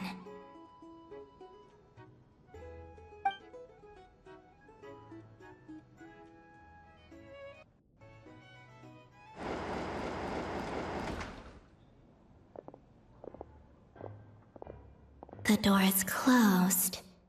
But if this is anything like when I disappeared, then maybe...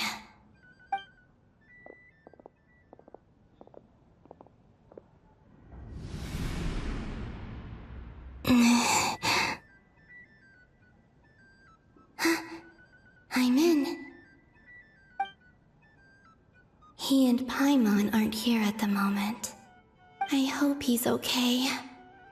I wonder what happened to him after that battle with Dottore. Best not to dwell on that for now. I need to try and leave them some clues.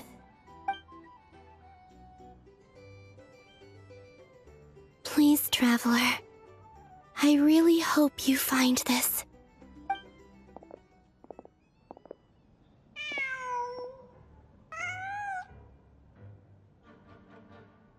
Huh. Just a cat. Nothing else here strikes me as noteworthy. Didn't you stay here for a couple of nights once? Before Rerir showed himself, yes. It's also where the Traveler and I first met. Did you notice anything unusual during your stay? I remember thinking how much noisier the flagship is at night compared to the graveyard. Other than that, no. The Traveler and Paimon were most congenial neighbors. This is where they've been staying, yes? Over here? That's right. I wouldn't usually condone breaking and entering, but we can make it up to them later. Focus now. I have to write a message on the wall using Kuvaki, just like I said on Moon Prayer Night. Simply open your windows on nights when the moon shines bright, and the moonlight will naturally flow towards the words I have written. Here goes. I'll need to carefully control my strength.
There's a noise outside the door.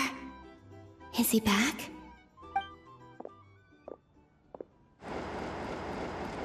Please, you have to see these words.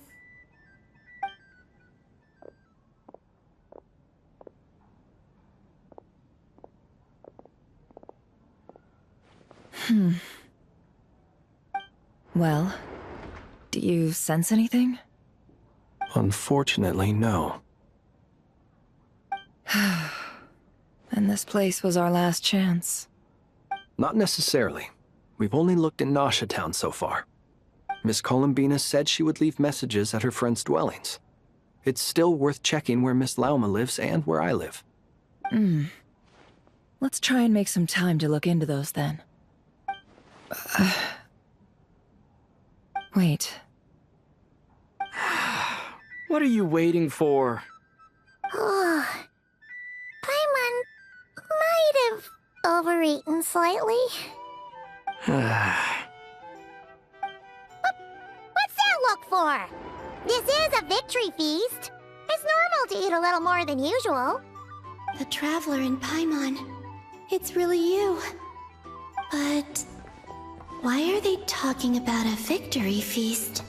Huh. You worried Paimon sick while you were out there fighting Rerir.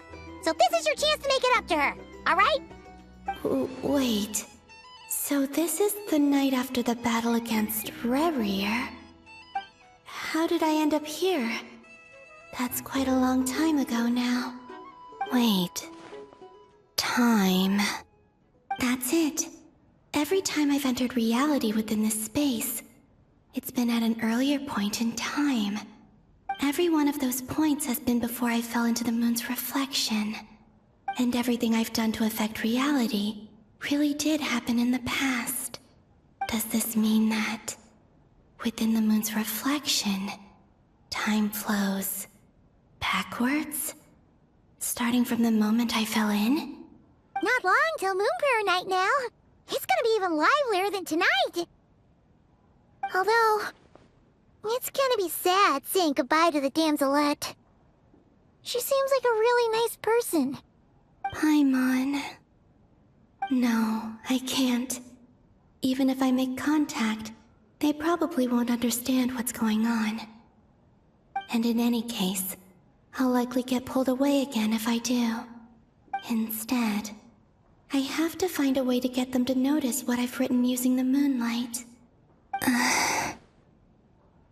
Wait, even I hadn't thought of doing that before Moon Prayer Night. They'd never conceive of that possibility. Is there truly no other way? Don't lose heart. We'll find a way somehow. Huh? Oh, you say that, but the Frost Moon is beyond the fall sky. If we wanted to go visit her, how would we make it through to the other side?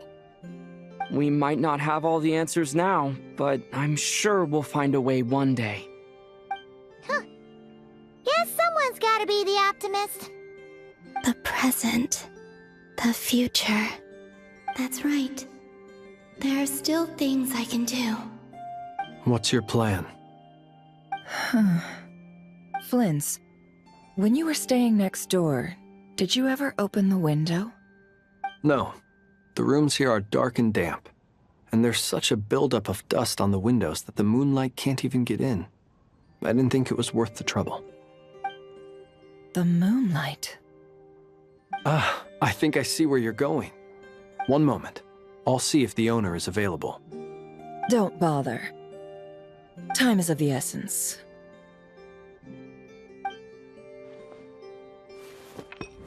Time. Even if no one sees what I've written at this moment, maybe someone will remember what I said after Moon Prayer Night. I need to write down as much information as I can. And maybe one day...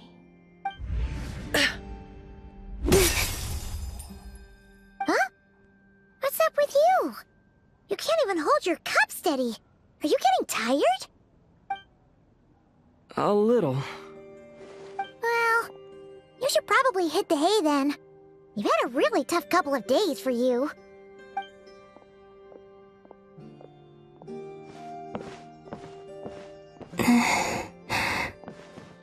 You truly have.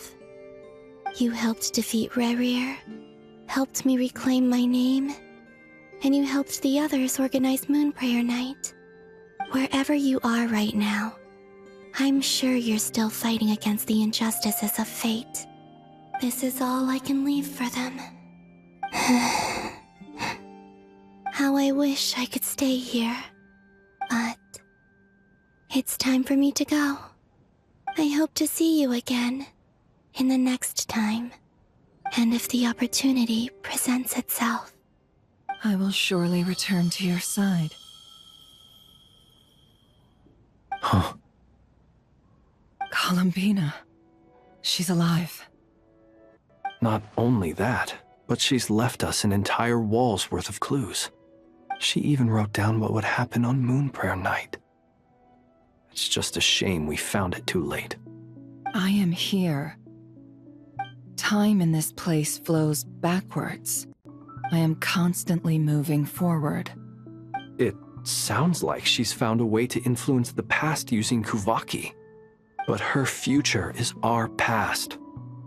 So, these words have been here ever since we defeated the Rerir of Solnari. We just never discovered them. Which came first, the chicken or the egg? Do you ever mull over questions like that? Only when I'm in a good mood, and at leisure. Well, I never do. Everything that has happened already belongs to the realm of fact. As a business person, and especially an intel broker, what I do is extrapolate from those facts to try and read the future. An admirable philosophy. It's a means of survival. Let's go. We have a wall's worth of clues to share with the others.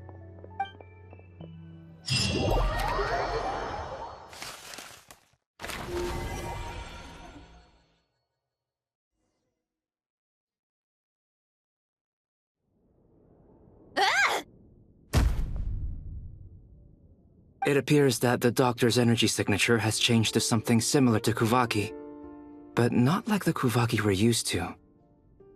Nod-Krai's Kuvaki devices will only have a limited effect on it.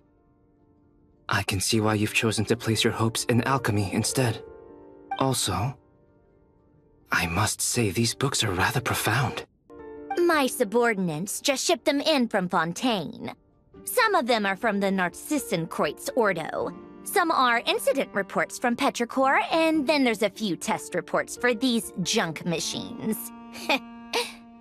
Additionally, after some further scanning, I've discovered something extremely annoying.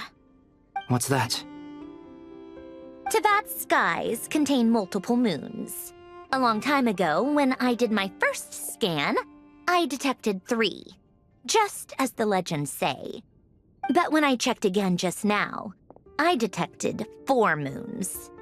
So there's one extra? Yeah. Originally, I thought that if I could still find 3 moons, that would at least mean Columbina's still alive. But then it occurred to me that apart from the Frost Moon, Teyvat's moons are just husks. And husks surely shouldn't show up in the scan, since they're not alive.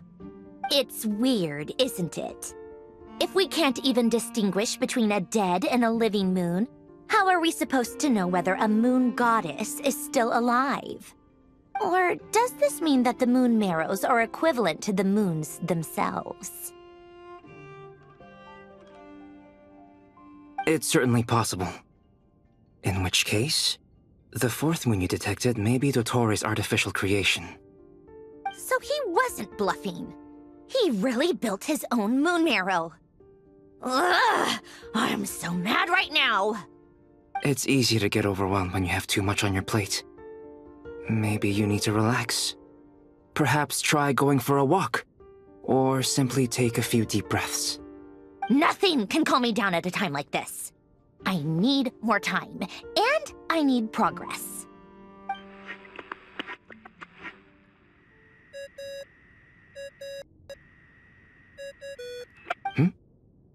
It's Mr. Flynn's.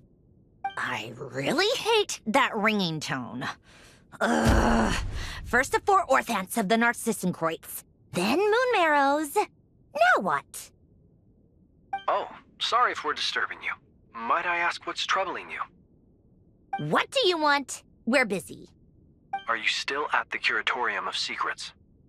Yeah. Look, everyone else is still out, so there's no hurry. Plus, I'm busy, so I would appreciate if you gave me some space. Even though we have crucial intel to share? Fine. I'm listening. Do you intend to share it via the Dodo communication device? Ordinarily, I would, but this is a unique situation. I think it's best that we discuss it in person. See you at the Curatorium.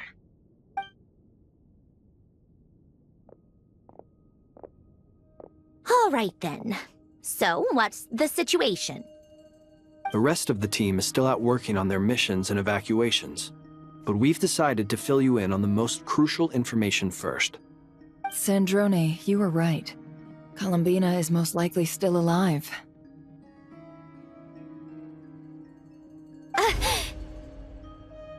That's the best news we've received in a while, by a long way.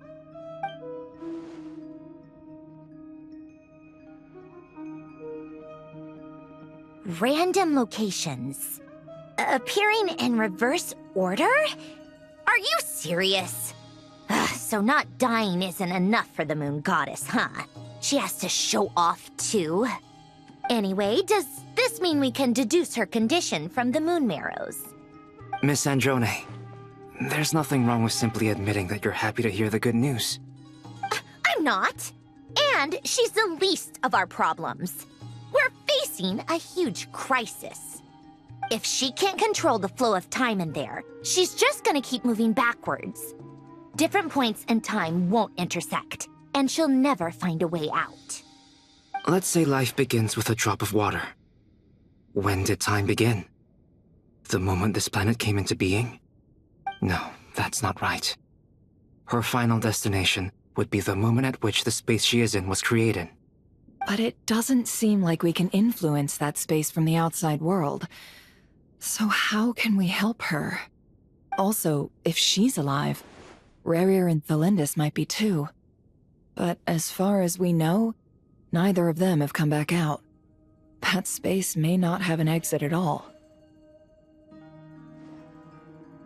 I'm afraid I must concur with Miss Nefer in this. Can't exactly argue with that. Let's leave it there for now. I've taken notes on everything you said. Will it help with your research? I doubt it's gonna help with breaking Dottore's energy fields.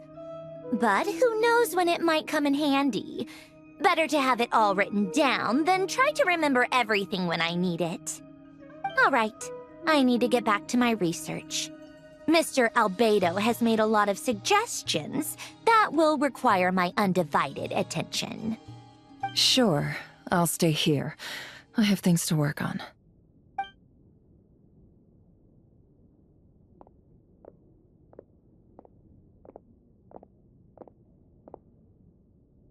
Paimon, are you there? Oh, right. She went with Varka to Natlan, didn't she? Good thing we've moved her and the Traveler's luggage in here. Speaking of the Traveler, where could they be? There's a note from Paimon. Paimon here. Not in at the moment, but if anyone needs to borrow her stuff or the Travelers, go ahead and help yourself. Paimon won't be mad. Also, Traveler, if you get back before Paimon, make sure to get some rest. Paimon misses you a lot, but put your health first, alright? How sweet. Well, since you offered, Paimon, don't mind if I do. This is the Traveler and Paimon's luggage. All the items they use day to day are here. It's well organized. I wonder which of them is responsible for that. What do we have here?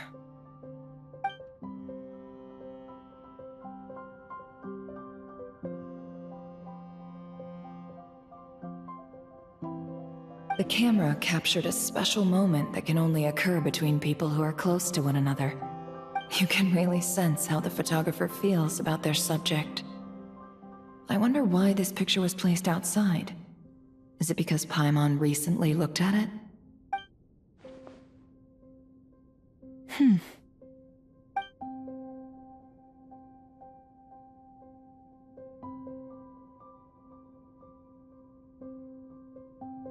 This must belong to the Traveler.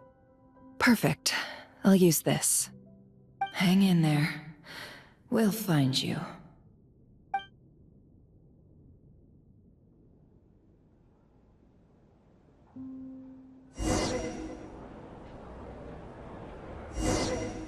Polonia. Search keyword world formula and bring me all relevant books.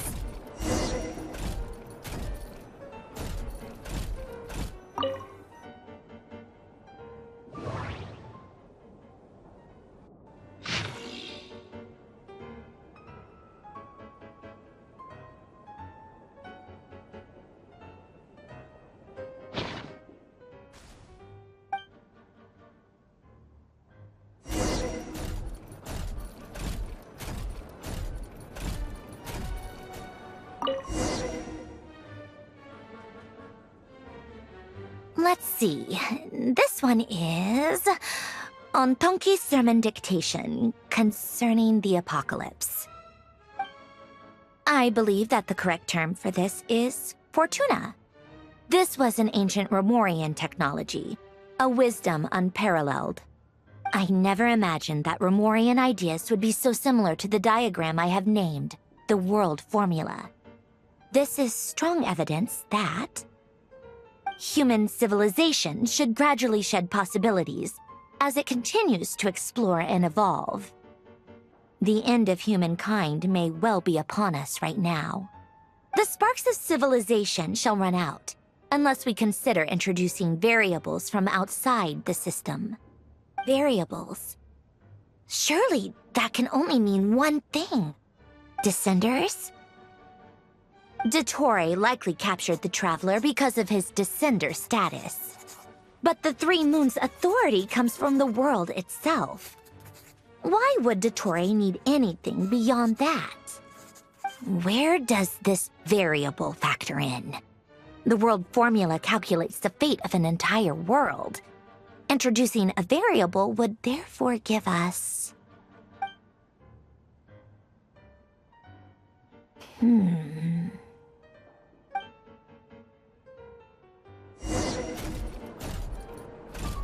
Polonia. Search keyword pathway and bring me all relevant books.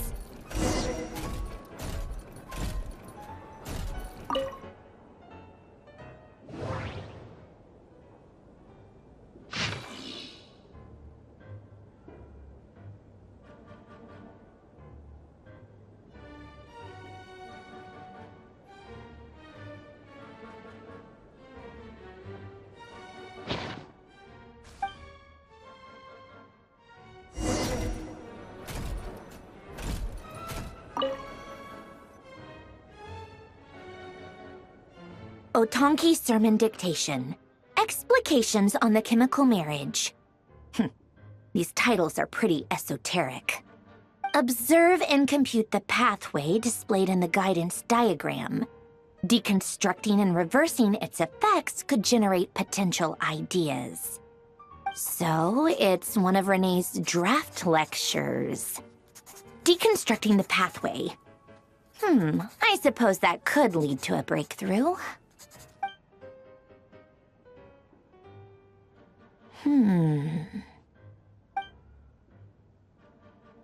This is so long. This guy sure loves showing off his knowledge.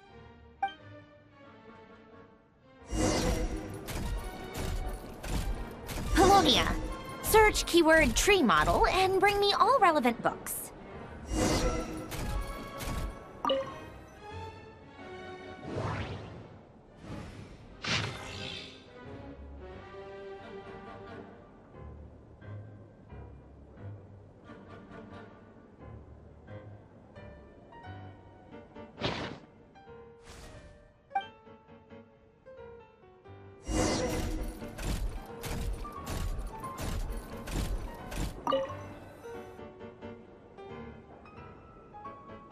Most of the experimental devices proposed by the Lilia Crucis Ordo are built based on the simple and basic logical structure of a tree model. Lilia Crucis. Guess they were trying to cover up the name of the Nod-Krai Ordo? When Duke St. Germanus departed, he said, "It seems that there's no going back." Alas, he is only a genius when it comes to machines.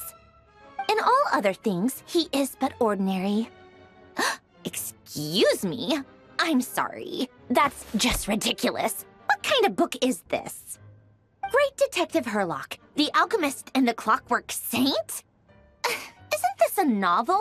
Come on.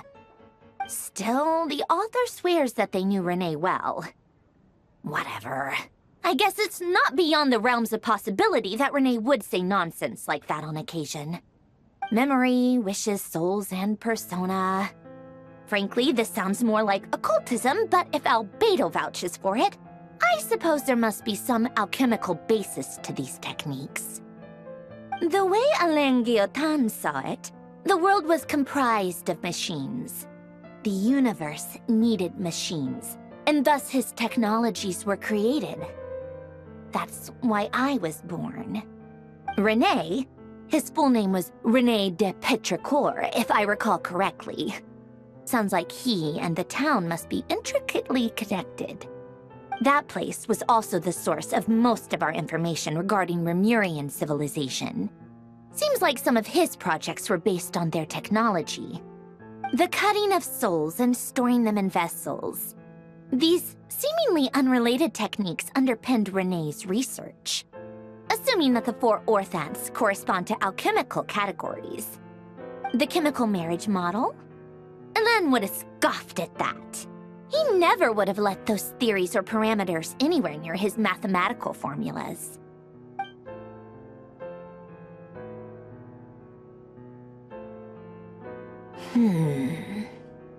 What was Alain's view on René? I know he mentioned the name, albeit very rarely. Oh, now I remember. Alain's old notes are here too. They mentioned René once. René seemed most out of sorts when he spoke to me. A lack of sweet foods has dulled his mind, I should think. Either way, his words are not to be believed. Yep, that sounds like Alain. My subordinates actually did a half-decent job digging out all these materials. Makes a change. Good for them.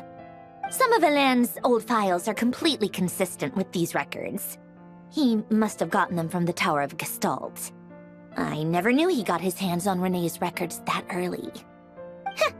He may have kept them, but he never even attempted to use them. Didn't believe a word they said. Come to think of it, René's world formula was filled with calculations of constants. That shows he believed that the fate of the world to be predetermined. As for Alain... it's been too long. I forget what he said. What would he have said? A guy like him, fervent believer in machines, but not headstrong enough. The world can be changed. It is worth persevering. Yes, that's how he used to think at least. He created that procedure to save this world. Yet the scale of the world's fate proved too enormous. The result was beyond his ability to calculate. He died having never seen the outcome. And there I was, left behind in the ashes of his dreams. Did you really never take a close look at René's research? Or did you read it but deem his philosophy incompatible with your model? The very thought of trying to incorporate his ideas probably made you feel sick to the stomach. Well, don't worry, because there's a whole new category of lunatic in town. Next to Dottore, every other madman looks sane. You once asked me what I wished for. Should have asked him instead. He's the one pining for things you'd sooner die than witness.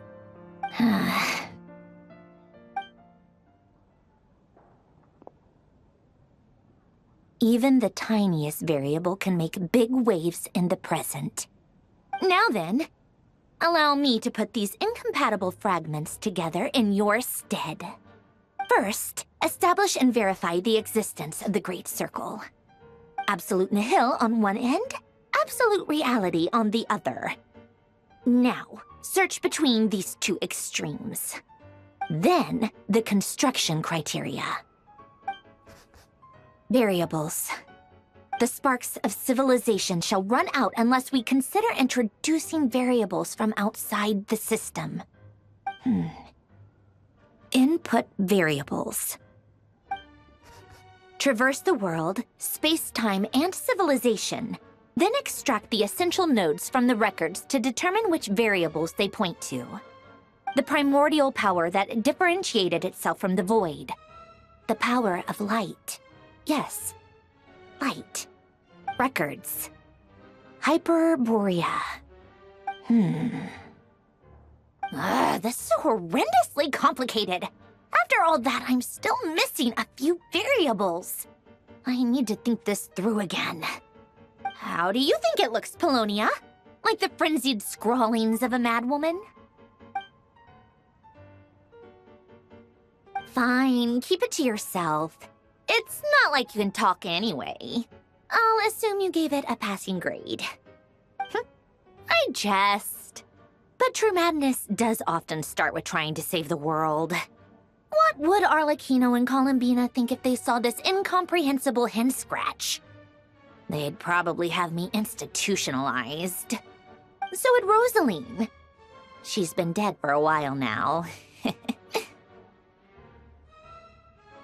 When I close my eyes and think back, I can still see her face. And that enormous dress she used to wear. Such a bizarre choice. What possessed her? Oh, and the clack-clack of those heels used to drive me insane. No one's asking me, obviously, but I hope you all know that I never wanted to save the world. I'm not crazy. I don't have delusional ambitions, and that's a clinical fact. The world needs a solution, but I don't need the world's validation. It's the world begging me for answers, not the other way around.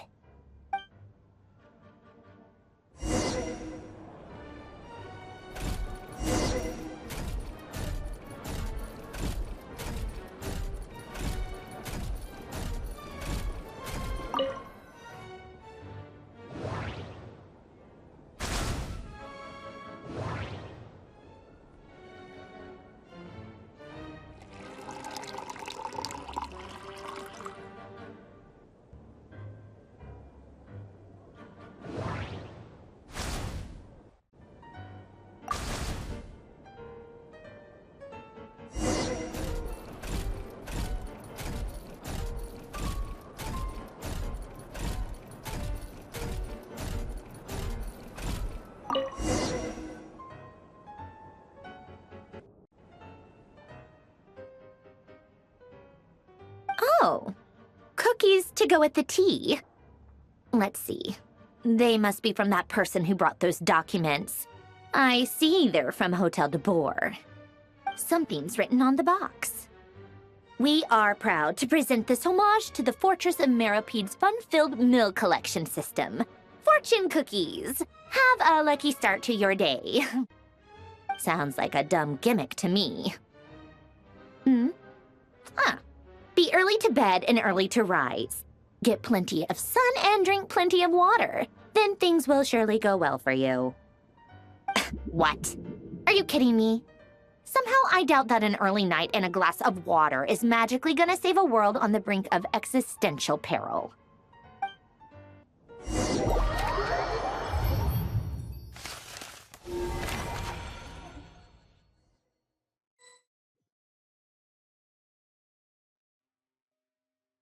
Lady Arlecchino, word has reached us that Lady Marionette's troops are all in position. They are ready to act as soon as the order is given. Excellent. The only thing is, they are fewer in number than we expected. It looks like many of them must have lost their lives at the hand of the monsters released by the Doctor.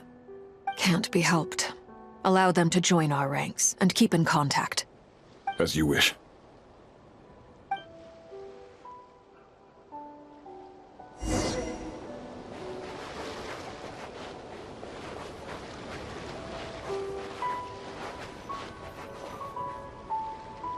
It's been a while, Arlecchino. You look well. Did Dottore really have to build his lab right on the sole path between Snezhnaya and Nod-Krai? Had to go on a huge detour to stay out of its line of sight. Sounds like an arduous journey. I assume you've brought word from Her Majesty? Of course, all part of the job. Firstly, the Tsaritsa has authorized Fatui Internal Affairs to review Dottore's case.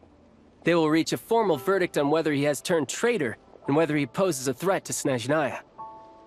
While they're working on that, I've been ordered to come and receive the refugees from Nod-Krai. They are nearby. My team will escort you to them shortly. Great. Aside from that, Her Majesty has a message for you and Sandrone personally. Huh? Where is Sandrone? She stayed behind to work since I was making the trip anyway. It seemed sensible to have one person on standby at base while the other came out to meet you. All right, guess that's just how she rolls. In that case, tell her that the Tsaritsa's decree this time is pretty awesome sounding. I think she'll like this one. Still, I wonder what... Wait, what's that? Did one of our troops turn into a monster? Take him out.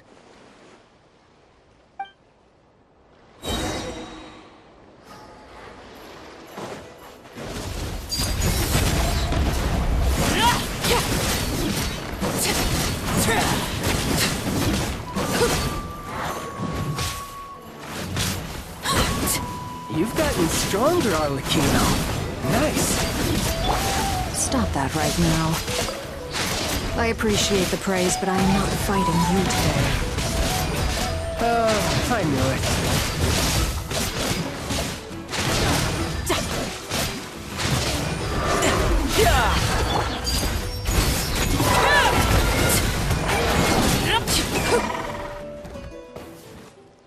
I can't believe it. He was a living, breathing human one moment, and the next... Another fine piece of work by our dear colleague, I'm afraid. What in the world has been going on in Nod-Krai? A lot. But long story short, Dottore stole 2 moon marrows that should have belonged to Columbina, then built a 3rd moon marrow of his own to concentrate the Trilunar Authority in his hands. What? What do you mean he built a moon marrow? People build roads and houses, not moon marrows.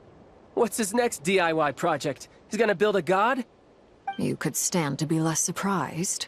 We are harbingers. The work we are engaged in makes the creation of gods seem mundane by comparison.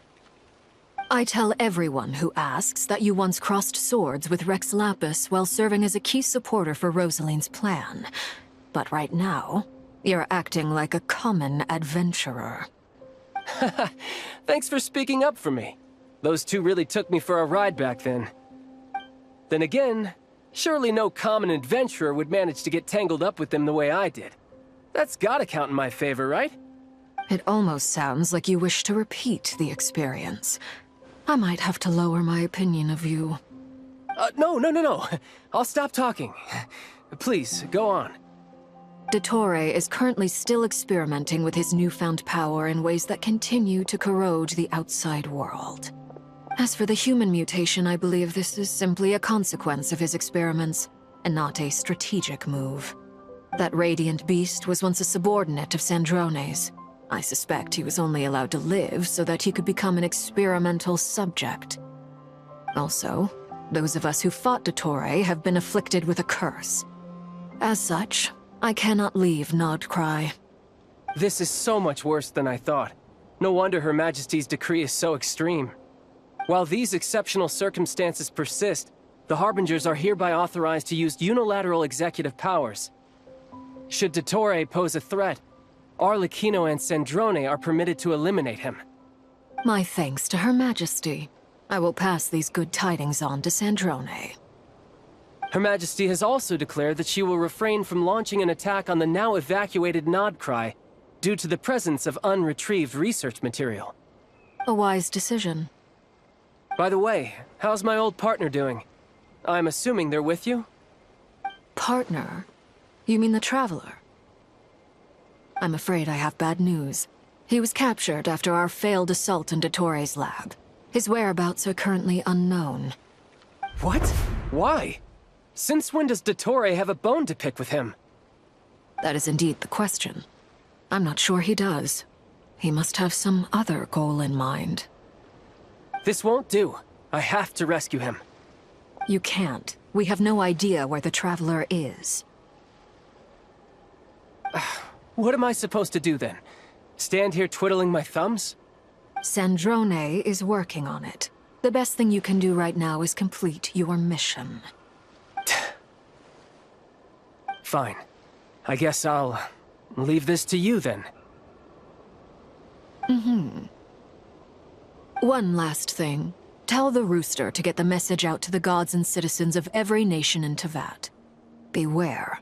An uncontrollable pollution is spreading forth from Nod-Krai. The source of that pollution is a madman drunk on the success of his experiments. The Fatui and our allies will endeavor to contain the threat.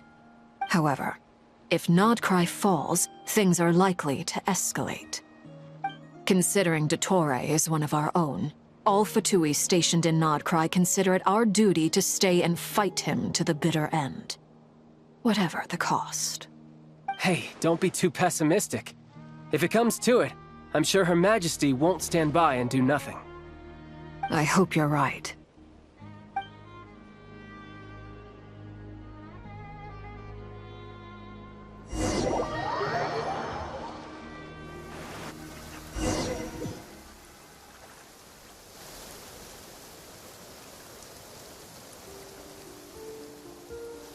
You're right on time.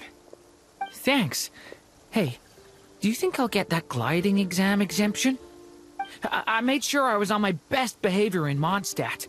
I landed well outside the city and walked in through the gates. I'll help you apply, don't worry. For now, let's see what we have here. What are the Doctor's energy fields even made from? The usual attract and repel principles that govern Kuvaki don't seem to apply to them. They are very mysterious, but ultimately, they appear to be comprised of energies from the three realms. Thanks to research by Master in the Hexen Circle, we know that Teyvat's 7 elements are derived from the more primordial power of the Light Realm, which is antagonistic with the power of the Void Realm. Since you have the power of the Dragon Durin within you, I'm sure you can already tell that this energy field contains no abyssal energy. That's true. It's not abyssal energy. It's something pure, wild, and untamed. I've been thinking about something. Do you still remember the device that Dottore supplied from the Academia when you and Miss Columbina fought Rerir? That was one of the most marvelous feats of ingenuity I've ever seen. The design, the craftsmanship, the material selection. I couldn't fault any of it. Not to mention the operating principles. Surely the most ingenious feature of all. Dottore didn't go into detail on how it functions, but I have a working theory.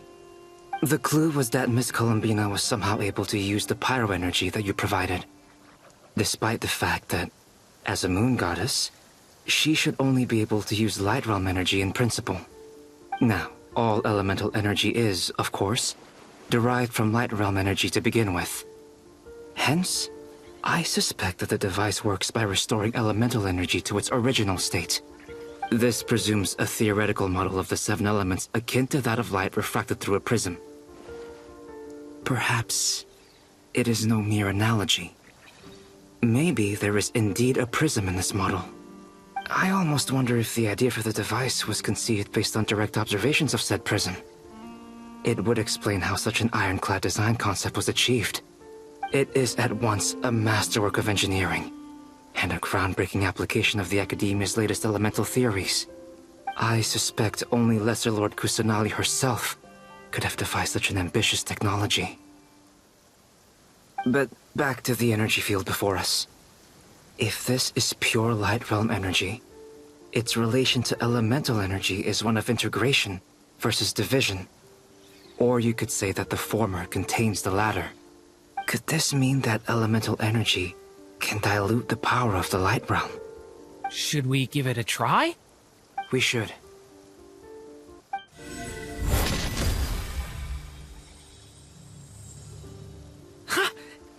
works! Clear signs of disruption were detected at the periphery of the energy field. This indicates that elemental energy can disturb or even negate the field. Now you try. Alright, here goes. It's working! Switch to abyssal energy and attack again. No surprises there. Abyssal power drains the energy field to a significantly greater extent. I now feel confident in asserting that the energy field is indeed pure light realm energy, and that elemental energy can dilute it. But the energy field is huge! How much elemental energy will it take to neutralize it? We don't have to neutralize it completely. We can try other approaches. That's all for theory. Would you like to continue watching? So you knew I was here? Huh? When did you get here? A while ago. But Albedo sounded like he was working on his thesis defense back there. Back in Sumeru. You can end a person's whole career by interrupting them mid-speech. Very thoughtful of you. I'm truly touched. Could I ask you to lend me a hand? With what? A little test. Try using Anemo to unleash a concentrated assault with circular blades, with the goal of breaking through at a singular point. Nice! This time it tore through the field. Tremendous. This is a major breakthrough. Should we go through? We probably shouldn't risk having mutually antagonistic energies in such close proximity. Durin, you stay here and watch the entrance. Hat Guy and I will go in to investigate. Sounds sensible to me. Keep your eyes peeled, Durin. Don't worry, I got this. You two be careful in there. Just give me the signal if you need help, and I'll dive right in. What do you mean, signal? It's based on a new alchemical concoction I developed last month. When 2 bottles of it are smashed on the ground together, they emit a blinding burst of light. If it comes to that, remember to shield your eyes with your hat. Glad I asked. Thanks for the heads up.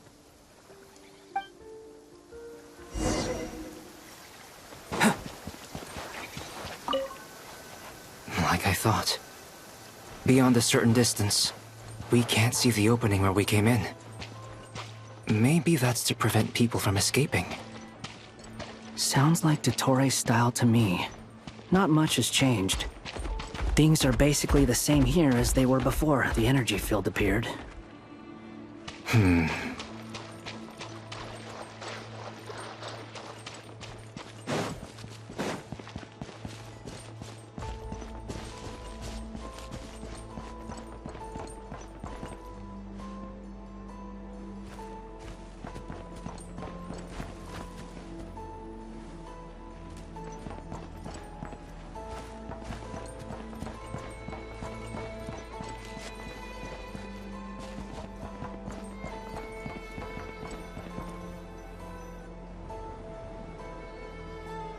They have no heartbeats and they're not breathing.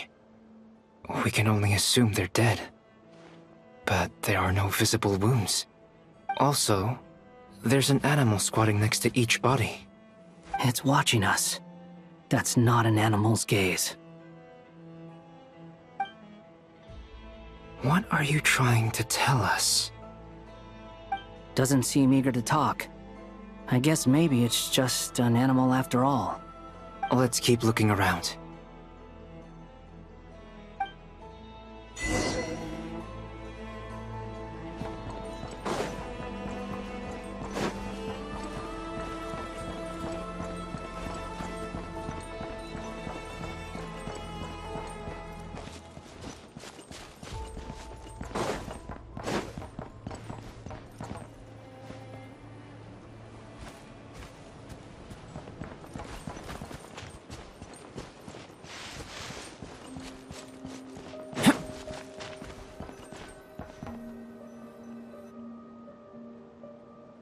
Same situation everywhere. Not a living soul in sight. Just countless bodies with animals standing watch over them. Well, I think we can safely rule out the possibility that they're all pets. Is skirting around the topic your way of showing consideration for other people's feelings? Just being cautious. I don't doubt that you can handle the truth.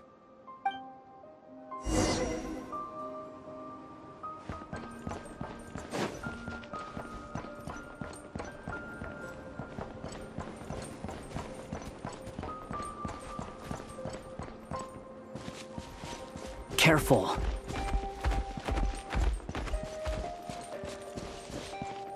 Please, help us. Please. Over there, I hear a voice.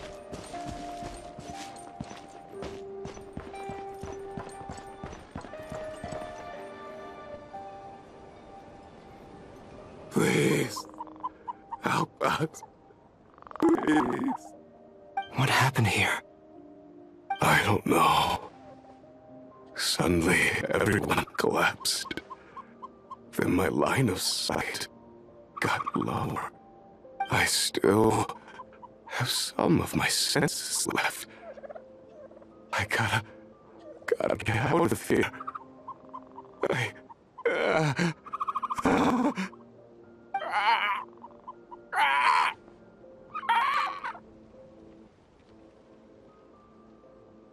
It looks like there's a huge experiment going on inside this energy field. Maybe each energy field is its own giant experiment. Vile.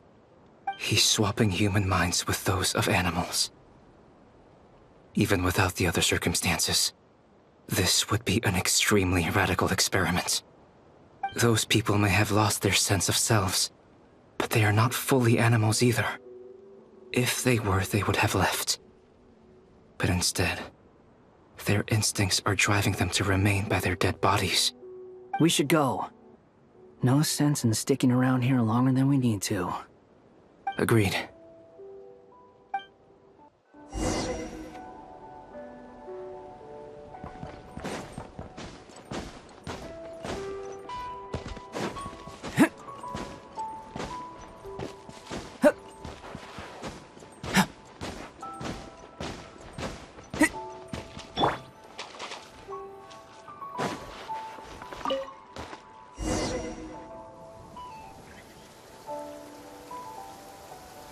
You're back!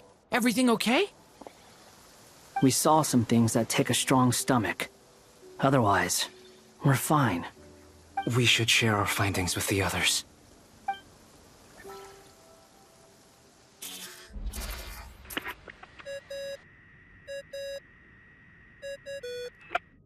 Yes? Who is it? Miss Nefer, it's me, Albedo. We found a way to break through the energy fields. With enough control, it's possible to tear them open using elemental energy. Also, we managed to take a look inside.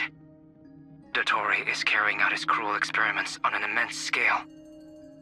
Any residents who have failed to evacuate in time will likely meet a grisly end. Sounds like he's living down to our expectations. Might I ask how things are proceeding on your end? I'm just about to get started. I'll be in touch once I have a result. Understood. Stay safe. I will.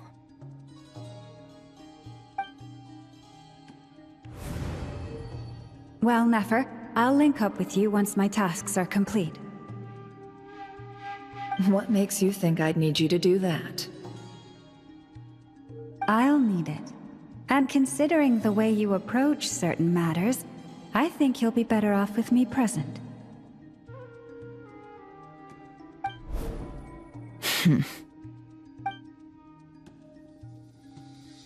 Let's begin. Entering simulation mode. A vast wasteland. Is this the Traveler's inner world? I was expecting something more vibrant, to be honest. Wait, someone's there. What are you looking at? In that case, I'll look at it with you. I want to know all about everything you've seen and experienced. Is there somewhere I should return to? Or should I stay here and be the hero everyone says I am? I don't dislike my current life, Roaming the land, fighting battles, accomplishing missions, earning a living, looking after Paimon. It's not so bad. I guess the only thing that's missing is that you're not here with me. This is the conscious layer, which contains a person's true feelings. It is filled with both longing and kindness. I suppose anyone who lives long enough ends up wishing for someone who can't be there. Maybe it's the only way we can feel truly alive. Time to delve a little deeper.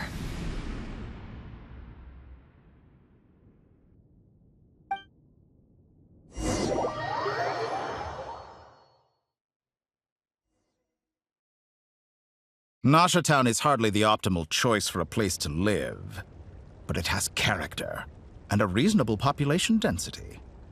What are you trying to say? Oh, don't be nervous. I was just thinking where might make a good starting point for your journey. Perhaps I should send you further afield. Conria, perhaps. Conria ceased to exist long ago. Once again, you fail to understand the possibilities that the Tri-Lune creates. Anything that has existed in the past, I can now recreate. You simply do not wish to see that happen. That might be because you miss your sibling and fear getting answers that you are not ready to learn. But this is not for me to judge. If we are to collaborate, we need to maintain an amicable relationship. In a moment, you will be able to... Oh no. What are you...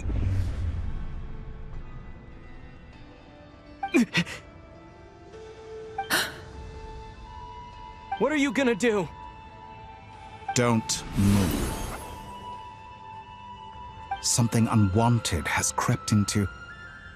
Oh? Gone as quickly as it came.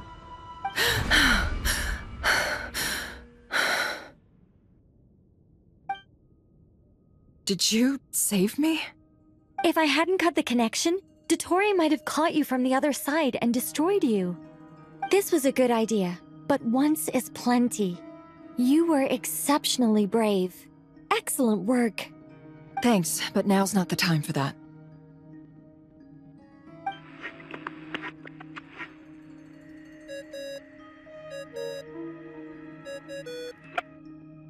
Albedo speaking. I think I know where he is. What is this endless darkness? I can't see anything, even though my eyes are wide open. But why? What happened? Ah, sorry about that. I take it you didn't notice. Just now, a friend of yours took a little peek into your mind. Could it be Nefer? How did she do it? Did she use something as a medium to connect to me? Do you think she's aware of your current circumstances?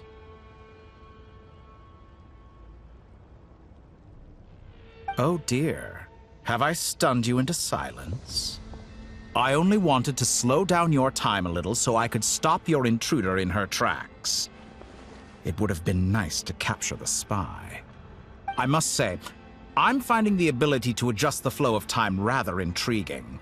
The moment you closed your eyes, time seemed to grow impossibly viscous, didn't it? A whole month passed before you opened your eyes again, but only for you. No one else was affected. I dare say this is something only a god can achieve. Point taken. You've proven once again that you have god-tier powers. Oh, you misunderstand. This wasn't about proving a point. I was testing things out. I find I learn best by doing, and I have to admit, time is not the easiest dimension to control. I only wanted to make you sleep for a short while, but it ended up lasting a whole month. Clearly some finesse is required to wield the authority over time as I wish. I hope you're not angry with me. It was only a month's discrepancy, nothing too serious. Had I been off by a year, a decade, or even a century, that would have been quite a different story. You could have frozen me for millions of years. So much for collaboration. You aren't showing much sincerity. Millions of years? To what end? I wonder if you don't understand humans all that well. They are very pragmatic creatures who understand only that which they can perceive with their senses. If I had you sit here for a week, I imagine people might sympathize. But if I left you here for 100, 1,000, or 10,000 years, the sheer size of that number would cause it to lose all meaning to them. They would not have the capacity to comprehend your suffering, and thus they could not empathize. Unfortunately, while gods do exist in Teyvat, it is ordinary humans that account for most of the population. Their lifespans are so limited, their bodies so fragile. Did you ever really hope that they could begin to understand someone like you? Your long life and unique origins make you fundamentally different from them. How long will it be before they start to treat you like the alien you are? Before you are ostracized, outcast? Alien? Even I feel bad for you sometimes. This world has made you into a slave. So many times you have served its will, and not once have the powers that be ever thought to grant you the one simple thing you wish for. You have been treated most unfairly. I can change that. I will grant you special privileges, and give you back the status you rightly deserve as a descender.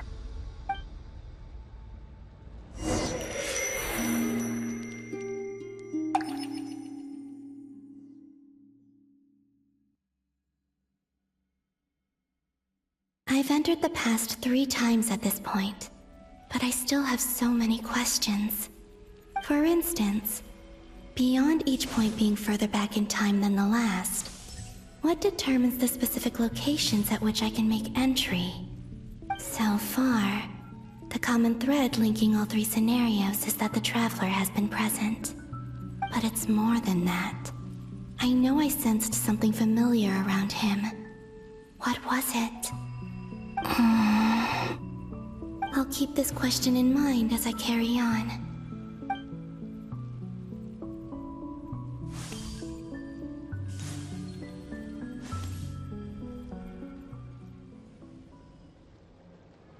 Humans, you never change.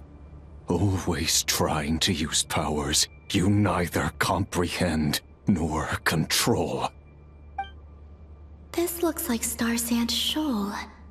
Was this before Rerir regained his physical form?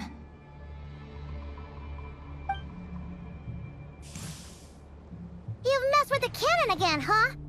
Sorry, but this round's not gonna go your way. The cannon. That's right. I was at Silvermoon Hall and I sensed an abnormal Kuvaki fluctuation coming from Nasha Town. And right after that, came an ominous power emanating from Star Sand Shoal. My body was once torn into countless pieces and hurled into the swirling chaos of time itself. But even so, my life and will were not extinguished. I wonder if I could try to prevent his resurrection. But how would I do it? What can I do, here and now? Traveler! Behind you! Look at that light!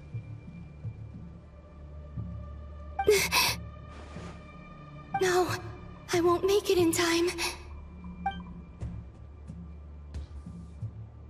He's using the Kuvaki shield, like I taught him. Is he going to use it to block the cannon's beam? He's strong. I'm sure he can manage. But the force released when the beam impacts the shield might lead to collateral damage. He's the island.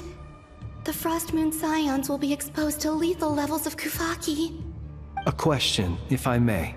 Kind Miss Columbina.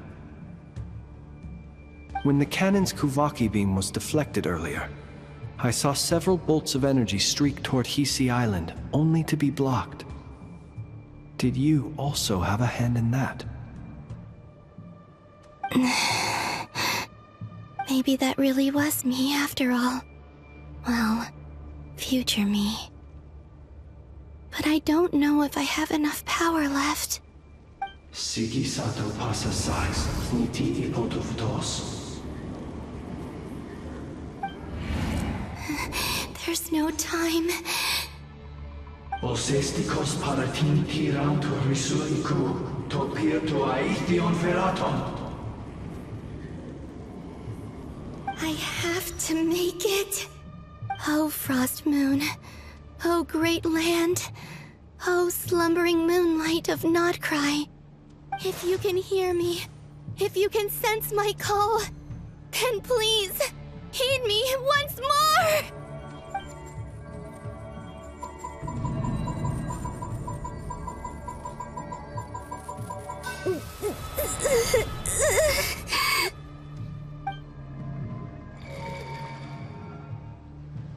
Did it work?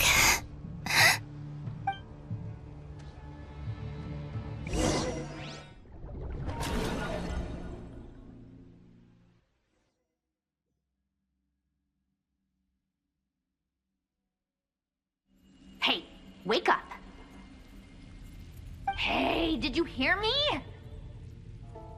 Columbina, I said wake up now! Oh, good morning, Sandrone. It's 3 in the afternoon, actually. And could you kindly not use my quarters as your personal nap room next time? But I feel so safe here. And your coffee, right? It's so bitter, but it smells lovely.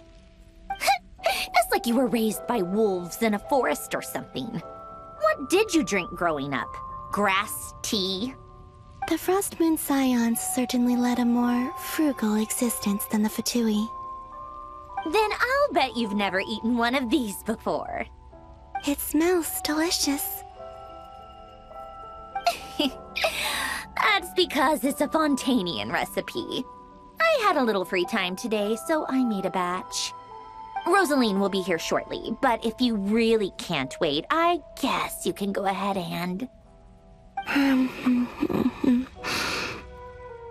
Hey, at least let me finish before you start eating! Did the Frost Moon Scions not teach you basic table manners? Or did the rules not apply to you because you're the high and mighty moon goddess? These are so tasty. Of course they are. I made them. I was worried they might contain traces of machine oil. What?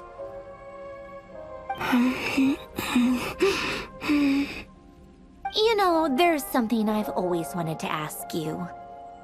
Why did you leave your old home and join the Fatui? I mean, I'm sure their food was awful. But there's gotta be more to it than that. Well, life there didn't go quite how I imagined. What were you expecting? You're a god. Your followers are gonna make some demands of you, right?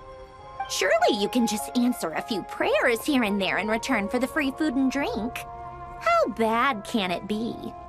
Well, would you help other people just for free food and drink? The doctor told me that you were created by a great mechanic, Lord something Fisher. The Lord Artificer. Ugh, some people can't keep their mouths shut. Oh, Lord Artificer. And didn't he have something to do with the, narcissist? Narcissenkreuz Ordo. Yes, that was it. Narcissenkreuz Ordo. So, would you try to fulfill their wishes? You must be joking. I wouldn't go even if they paid me. I don't even know them. Exactly. Well, I felt the same way. I did not know the people who made demands of me. What do you know? We're on the same page for once. In his later years, Elen did ask me if there was anything I wanted to do. If I had any wishes of my own. Well, I don't. And I'm not in any mood to fulfill someone else's either. Who's Alain? He was the... You know what? Never mind. You're not gonna remember. Anyway, the point I'm trying to make is, neither of us is the self-sacrificing type. Let me ask you this. What sort of place would you like to live in, if you could choose? A place where people don't ask me for things I cannot give them. Where they don't worship me, or fear me, but just want to chat with me like a normal person. I'd also like the freedom to come and go as I please. And ideally, it would be somewhere with the smell of coffee and snacks. Not to burst your bubble, but no such place exists in the world. Now, take your snacks and scram.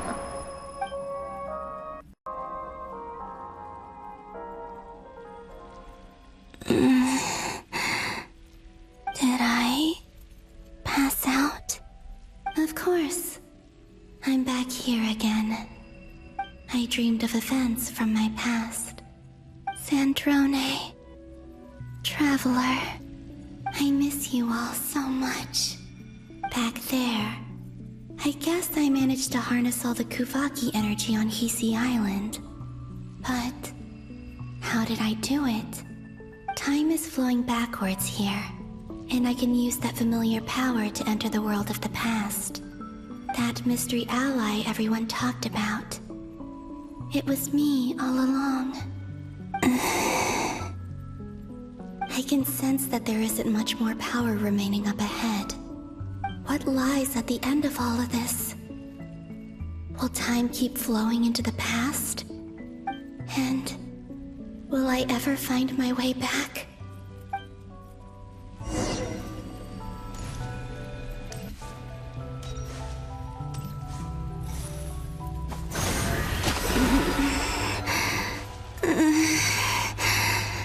It's getting harder and harder to use my power.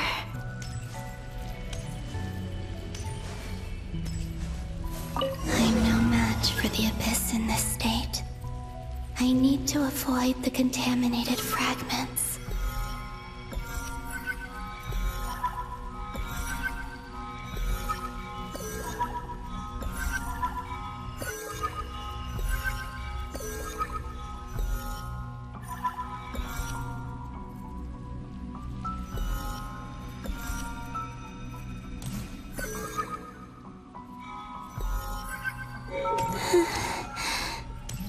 Time to go.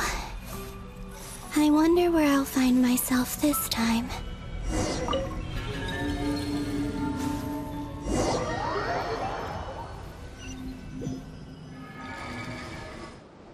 The Final Night Cemetery.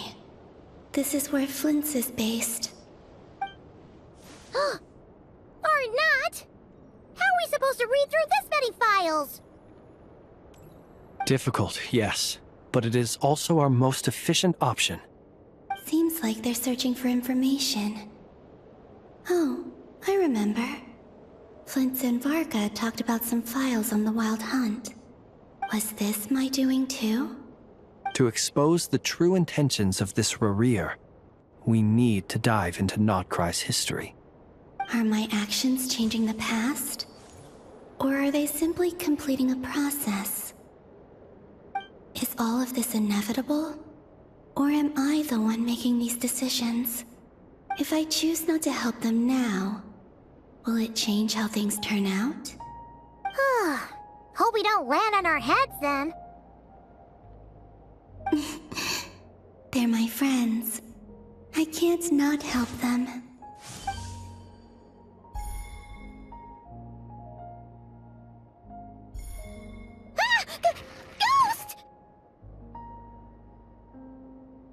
And the other one was... here. Hey! Another file's moving!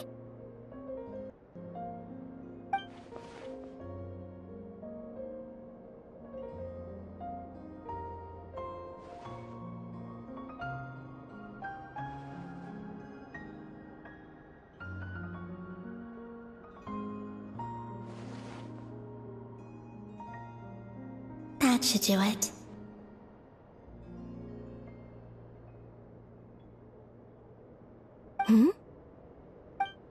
Luanatar? You can sense my presence? Wait!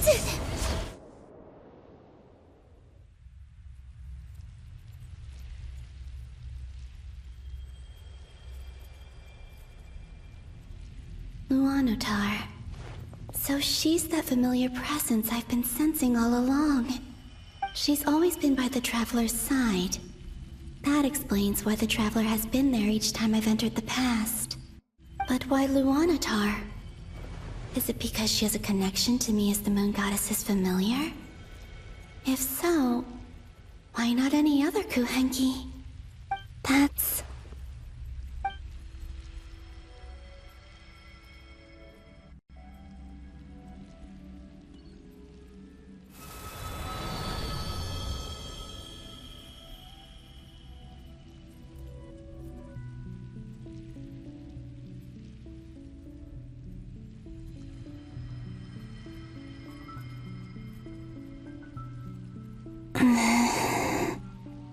I cannot sense any power up ahead. Just a void, stretching out into infinity. This is likely my final chance to enter the past. It's now or never. I have to find a way back.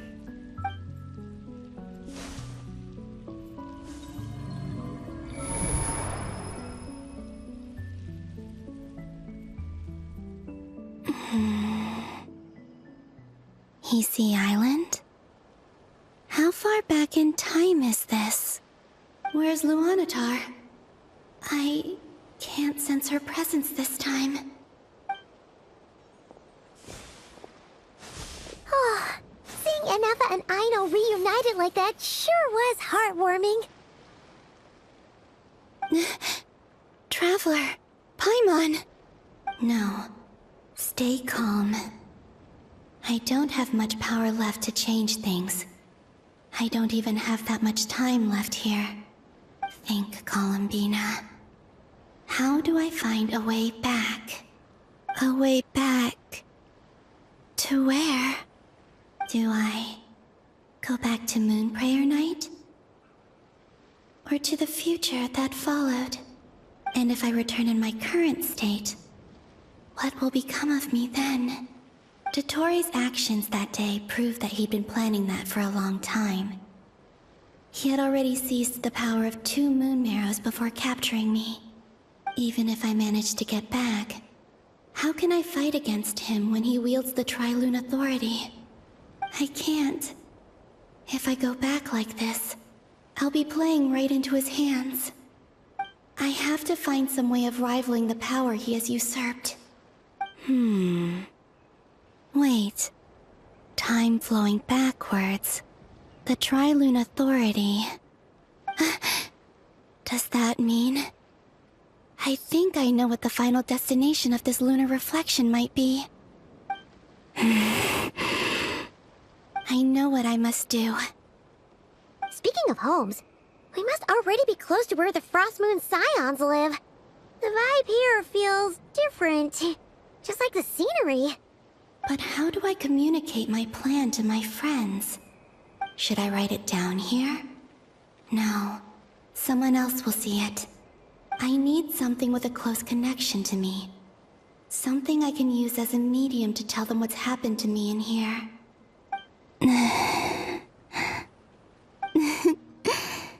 Now it makes sense.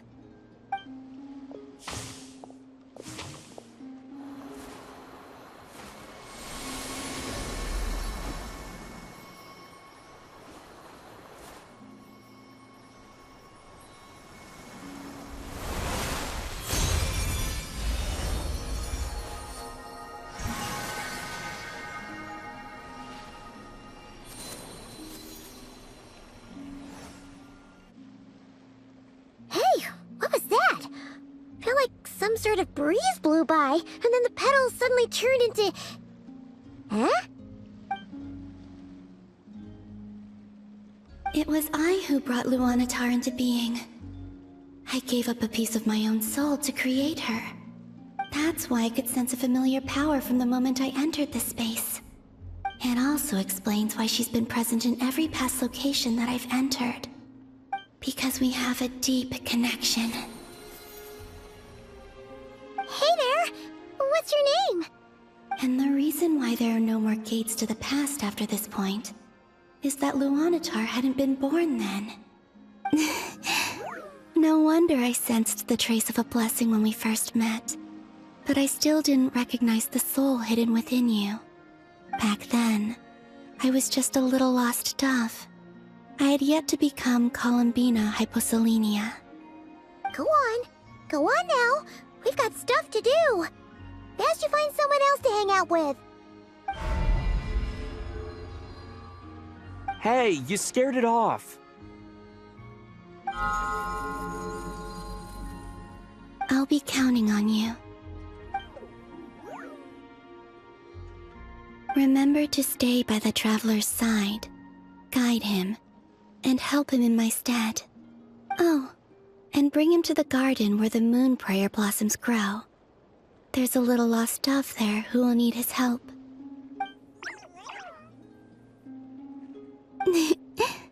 Go on.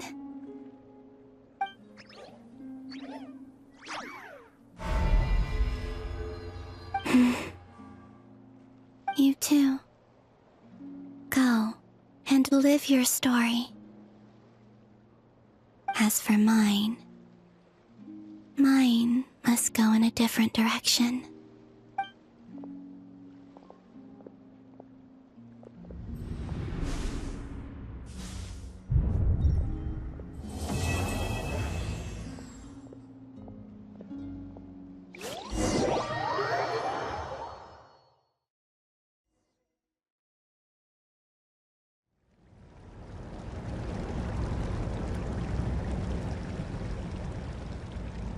How would you like to experience the thrill of never being held accountable for your actions?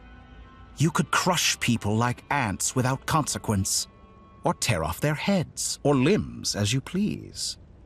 Believe me, such a life is but one small step away. What point is he trying to make? Freedom? But the freedom to kill? To do evil and get away with it? Why would you offer me that? The creation of a world is the ultimate scientific experiment. I have taken my research to the highest level, where I shall be not just a god, but also a servant to many sacred spirits. I shall heed the truth and perform holy deeds. A god's laboratory is the perfect playground, but it needs the right occupant to explore its full potential. Mortals are found everywhere one looks. Not so with Descenders. I'd prefer my first guest to be a distinguished individual such as yourself. And I know you could make the most of the opportunities it offers. So the condition for entering the new world is to take innocent lives. The same dilemma that Rerir once faced. Could I really bring myself to kill others for my own benefit? Rerir did. And look where it got him. Have you made up your mind? I can't do it. Your playground is no place for me. You're putting your hopes in the wrong person. But we both know I'm not quite the hero you say I am either. I have my own reasons for the journey I'm on. And they aren't all selfless. You've grown a lot since we last met. But there are still things you are unwilling to compromise on. This will only hinder you. Why don't I lower my requirements a little as a gesture of goodwill? I'll give you a little time to learn to be a less noble soul. That'll make things much easier for you. I really doubt I could live that sort of life.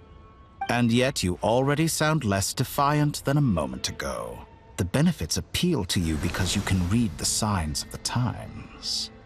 Why don't we return to my research facility? Your last visit was so rushed. There is much that I have yet to show you.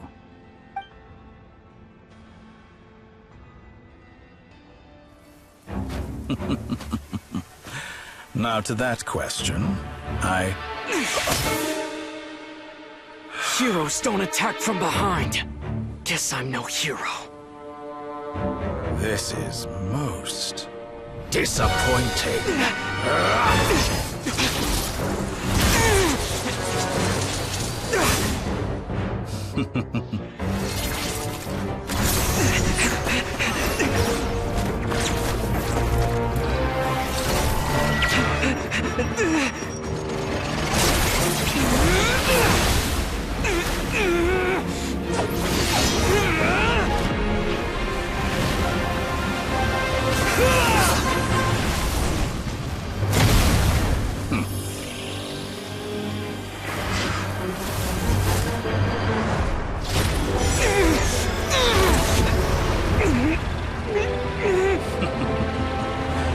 Now then.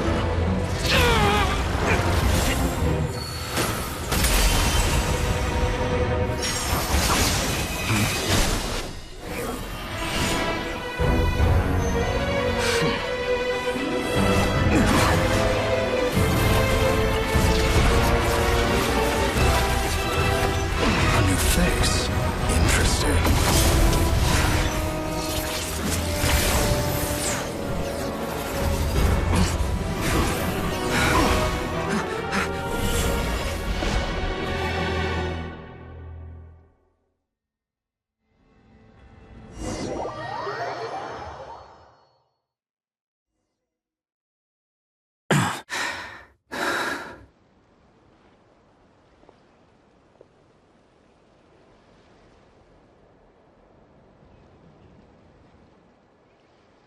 You're still gonna call me Hack Guy after that, huh?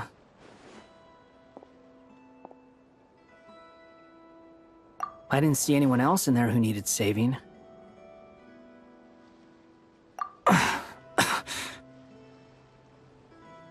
It's nothing. I'll be fine. Why are you looking at me like that? Is it that shocking that I'd come to your rescue? I owed you a favor back in Sumeru. Now we're even.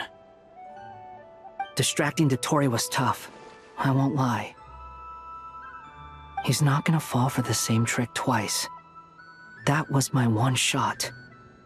I'd hoped to use it to take him out. Ugh. I never wanted to obliterate someone more than I do right now. Dottore doesn't recognize me, but his segments were originally made based on an analysis of my operational principles.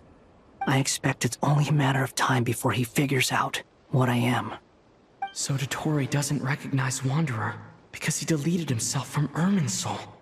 Did he really miss his only chance for revenge by saving me? Why the long face? Hey, I'm not blaming you, okay? And I'm not complaining either. Rescuing you and killing Dottore are equally important goals. Everyone would be pretty stuck without you. It's best you live to fight another day. How are you holding up? Are you all right? Hat Guy said to put safety first, so we agreed to run as far away as we could after leaving the energy field, and only meet up once it was safe. You don't look injured. It seems that Dottore didn't do anything to you. All right. Rescue operation complete. Let's head back. There's a lot more work to be done before this is over.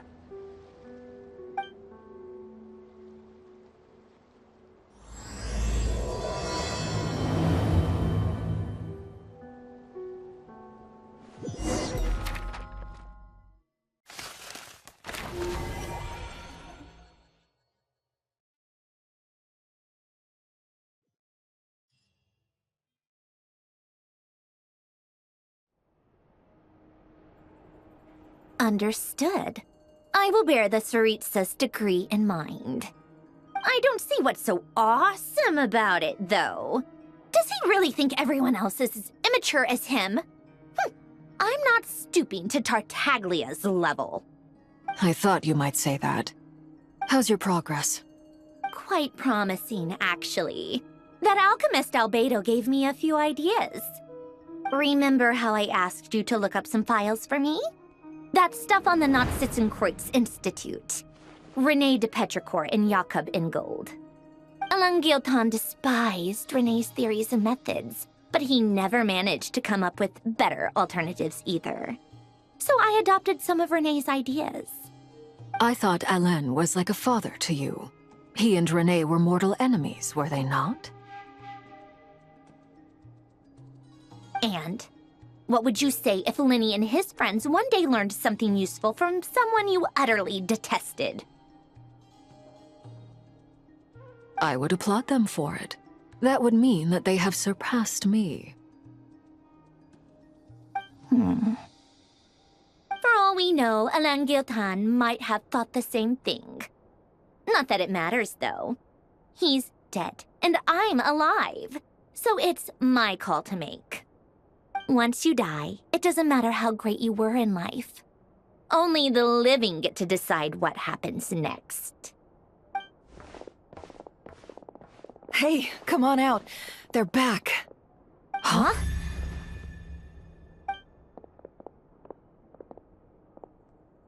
You're back?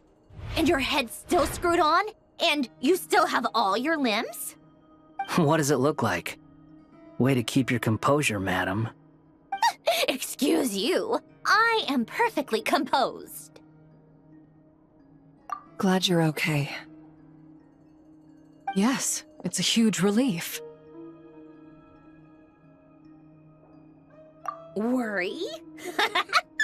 Oh, yeah, right. You think we, the Fatui, were worried about you? We were worried sick. Hey! The Traveler and I were already friends. You are free to join this mission in whatever capacity you please. Much like your tea parties. It's a laugh a minute with you guys. I must say, I was quite surprised when Mr. Albedo told me he would need no additional aid. We discussed this on our way back as well. I am rarely so unequivocal, but in this case, we had full confidence in Hat Guy. He said he knew what he was doing. Albedo and I pretty much had to just wait outside on standby. Meanwhile, Hat Guy broke into the energy field and rescued the Traveler solo. You didn't have to mention that. Well, I'm thoroughly impressed. You are a force to be reckoned with, Hat Guy. Is he back? Is he really back?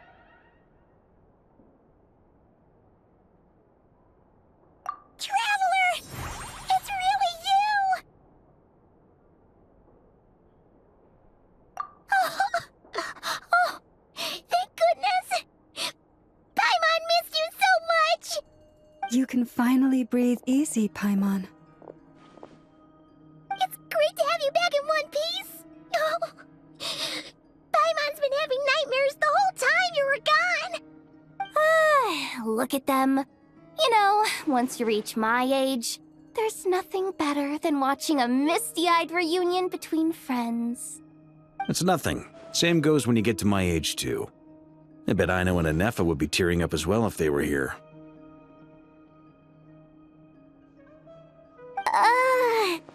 Varka, I'm not sure Anefa can cry. Oh, yeah, good point. Hey, your eyes are looking a little red and puffy. Come here, let's hug it out. What? Ew, no! No, thank you. You're not my dad, okay? Knock it off! Everyone, I'm sorry for all the trouble I caused you. But the silver lining is, I didn't come away from this ordeal empty-handed. While I was being held captive, I learned a lot about Dottore's current capabilities, and what he plans to do with them. Allow me to explain.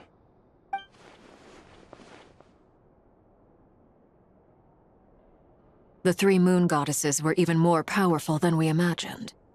No wonder Dottore believes himself to be equal to the gods, maybe even superior. Utter blasphemy. While everyone was gone, Nefer and I made an interesting discovery, and I believe Miss Sandrone has something to share too.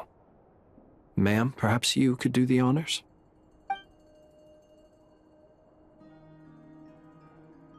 Called it. Getting rid of a pesky troublemaker like her is like trying to clean up after a crumbly cake. It always comes back to haunt you.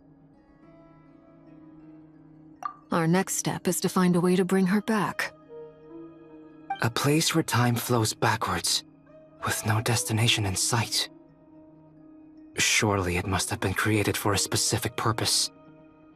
But I fear the answers are buried deep into VIII's history, held by great powers beyond our reach. It sounds like she's on a specific path through time, just traveling in the opposite direction to us. The question is, where does that path lead? Or will it keep going to infinity? We considered that question as well. Strictly speaking, time is not infinite. Indeed not. Every road has an end. Nicole! You sure loved quietly sneaking in mid-conversation. I do, in fact. It's something I've always done at our mages' tea parties. Quiet, mysterious, and persuasive. You wonder what lies at the end of her road. Well, just as the world has a beginning and an end, so too does time. And so, the end of the road is the moment that Teyvat was born. But where Miss Columbina will end up along this road, that depends on where this particular river of reverse time began. What about the original moons and the moon goddesses? Do they have a beginning too? All things do. In the beginning, no moons adorned the sky. It was the Dragon King Nibelung who raised the 3 moons into the heavens, and thus were the moon goddesses born. They were shadows of the planet, born to wield Nibelung's authority and oversee the world on his behalf. They were extensions of his will, manifestations of his majesty. But then one day, they disappeared just as suddenly as they had once been brought into being. Nobody knew where they had gone.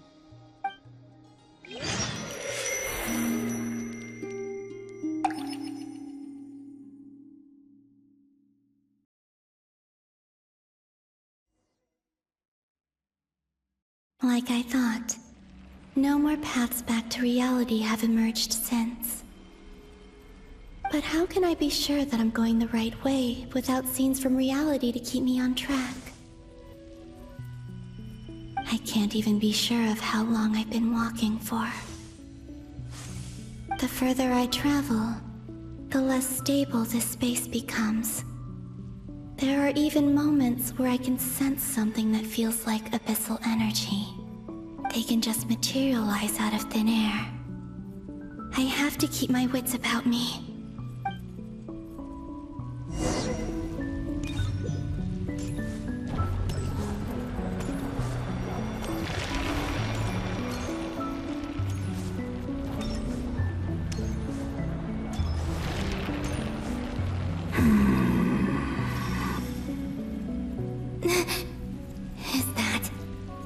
Rerir of Solnari? I can't believe he...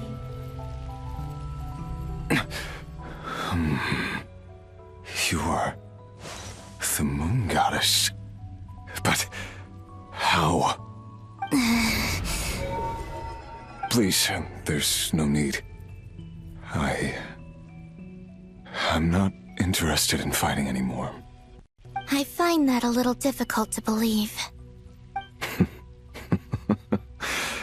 Yeah. Honestly, so do I. The way you used my own power against me was... it was a brilliant strategy. And then, in the final moment before I was thrown into this space, I got to see an old friend. Mr. Dainsleif. Right. It was so long ago now. But we were friends once. When I first got here, I was filled with hatred, remorse, and rage. How I cursed and devoured. I tore everything here apart. I was consumed by the desire to leave this place and have my vengeance. But to no avail. This is a place with no exit. This is the second time I've entered this space. Though I have no memory of the first. I was torn to shreds the moment I entered. But this time I survived. It must be partly because of this new body. And partly because of all the Kuvaki I absorbed in Nod-Krai. Are you the source of the abyssal power in here? Not all of it. Some is from when I first arrived here and tried to destroy everything. But there was already a degree of abyssal power here, before I entered. And like a venomous snake baking in the merciless sun, it tried to slither into my shadow. Tried to? So, you rejected it? Yes. Because after that, the world suddenly became silent for a moment. What do you mean? The voices in my head, they were gone. And then I saw her. Her? Tholindis. My former lover. Never mentioned that she saw a memory of Tholindis leaping into the moon's reflection. More precisely, I saw her afterimage. I'm sure the real her is long gone. She was just an ordinary Conrian. She couldn't have survived here for very long. Anyway, why have you come here? Didn't you know it was a dead end?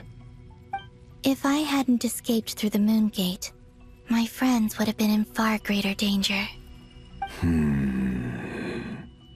Oh, I see. Because of your power. The power of a moon goddess.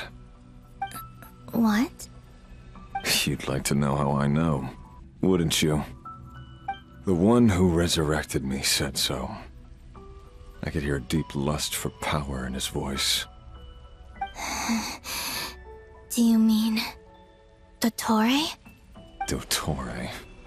So that's what he's called. He'd been collecting fragments of my body for a long time. All so that he could resurrect me at the moment of his choosing. I had no interest in his research. But being as corroded by the abyss as I was, we were aligned as far as hunting the moons and recovering my strength were concerned. So that's why the Wild Hunt suddenly became so active in Nod-Krai. When I left the Fatui in my weakened state, Dottore must have felt that his time had come. Moon Goddess, could I ask a favor of you? What? I know this is a lot to ask, especially from someone who tried to kill you. If you refuse, I won't fight it. But this is the only thing I desire now. Nothing else matters. What do you want? I'd like you to take a message to Tholindis for me. Tholindis? But... Yes, she's dead. But like I said, I saw her afterimage. I can sense that some part of her soul remains here. Far, far ahead. Why don't you go and speak to her yourself? I can't. I don't know why, but I can't move freely in this space as you can. All I can see is a glimpse of her, walking away. Just like the moment when I last saw her in life. In return, I will clear these abyssal obstacles for you. No, not in return. I'll clear them for you, whether you want to help me or not. It feels like something I ought to do. Why? Yeah. Why, indeed. I've been asking myself that question a lot recently. Why did I do the things I did? I'm tired of it all. Tired of the person I became. People used me. And then I turned around and started using others. I hurt a lot of people. I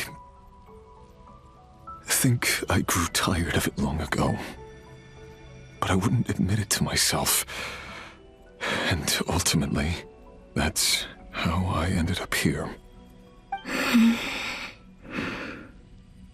What do you wish to tell her? All of it. My past. My mistakes. Everything that happened after we were separated. Is it okay if I give her the abridged version? Yeah, I'm sure there's plenty you can skip over. Just tell her the important parts. Whatever you think that means. Like the part where you relentlessly tried to kill us? It's up to you. Love demands honesty. But my relationship with Tholindis was built on lies. We hid too much from each other. But after living my whole life in the shadows, I don't want to hide anything anymore. I will do my best.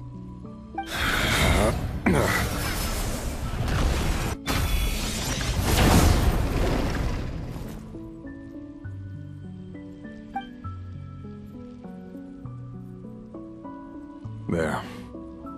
The Abyss will no longer stand in your way. Even though Mr. Dainsleif felt he had to fight you, I think he still regarded you as a friend. Dane? He said that you betrayed him, but he also felt great remorse at never having understood what you were truly going through. Why tell me this? Because if he'd known that someone could take a message to you, I believe that's what he would have said. Thank you. It means a lot. I know this will sound strange coming from me, but don't die, Moon Goddess.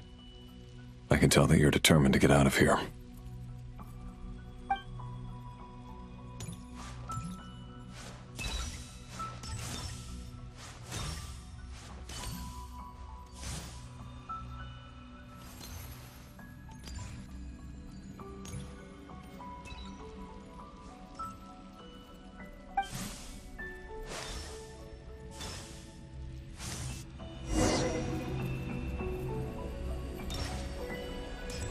He kept his word. The Abyss is no longer obstructing my path.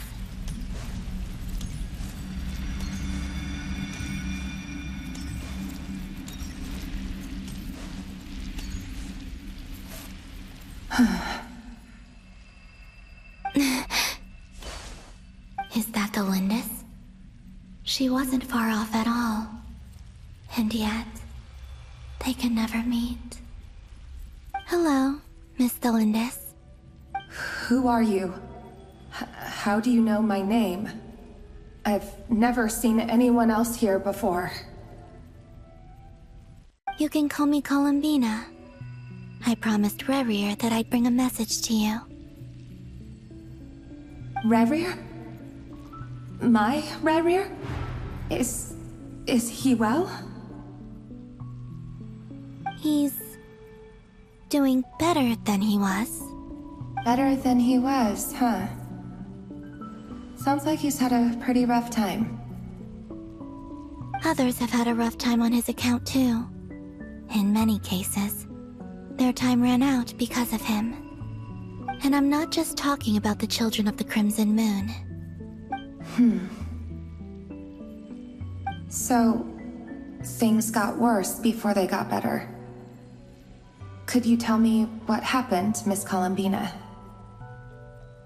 Are you sure you wish to know? Yes. This is my opportunity to learn the truth. No matter how hard it is to hear, I have to know. I admire your courage. However, time is short. I cannot stay here for long.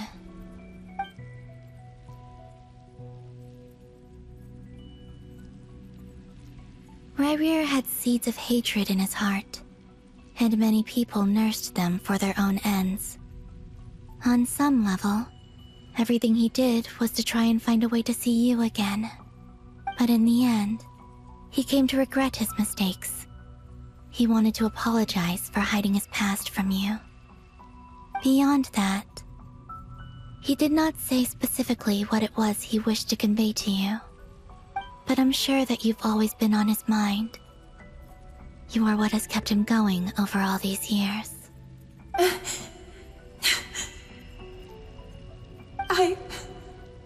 I'm sorry, Miss Columbina. This is so upsetting. I'm not sure how to put my feelings into words. It's all right. I understand. Well, that's everything from me. So, I guess I'll be... Wait. One moment.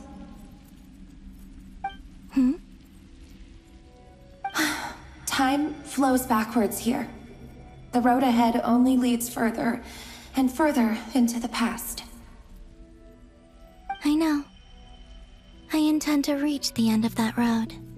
Without a moon marrow, without the 3 moons' power, you won't make it far. Wait, unless... Are you one of the moon goddesses? You could say that. I see. I often think to myself, if life is like a train ride, why haven't I reached the terminus? Where am I even going? And it's not just me. It's this whole place. Wherever it is, it seems like it's existed forever. It's such a mystery. Where is it going? I must seem so ridiculous. I can't answer these basic questions, and yet I jumped right in here without hesitating, only to be torn apart the moment I entered by powerful energy currents. Only my soul remains now. Thinking back, I was suddenly overcome with fear and terror in that moment. Perhaps I too became bewitched by the Abyss. I may have been the leverage it needed to control Rerir. I used to be a researcher at the Universitas Magistrorum in Conria, researching the iridescent moon's marrow.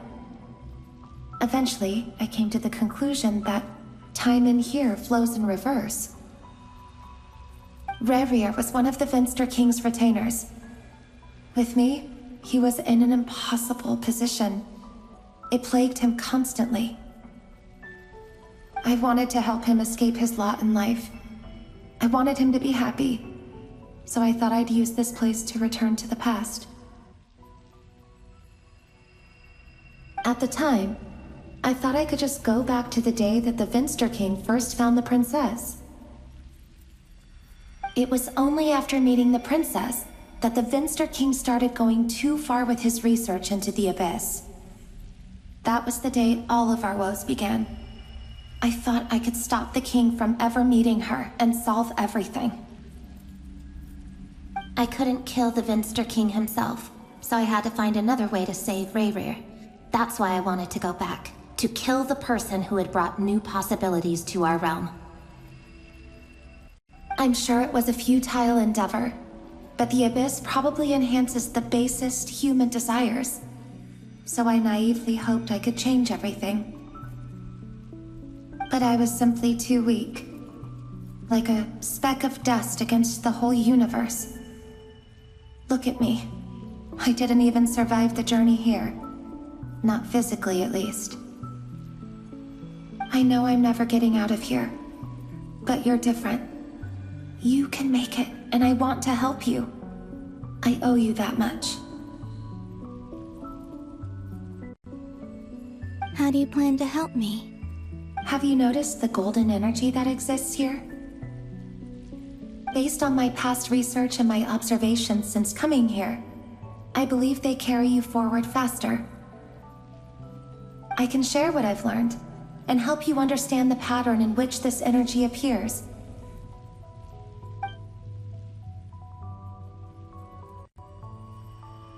I think you just might... Now, I know you will be able to change the past. Also, I've been speculating about where this phase ends.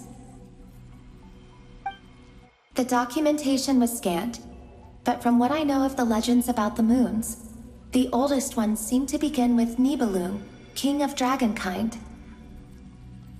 I have no way of verifying any of it by this point, but if it's true, you might be able to reach that era if you keep walking. Understood. Thank you, Miss Tholindis. I'm the one who should be thanking you. If you hadn't entered this realm of everlasting death, what use would my deductions be? Thanks to you, they have some meaning. About Rerir, I'm so sorry. For everything. It wasn't your fault. That's not true. Because we both feared bringing trouble upon each other, neither of us ever told the truth. And that dishonesty sealed our fates. But enough about that. I wish you a safe journey, Miss Columbina.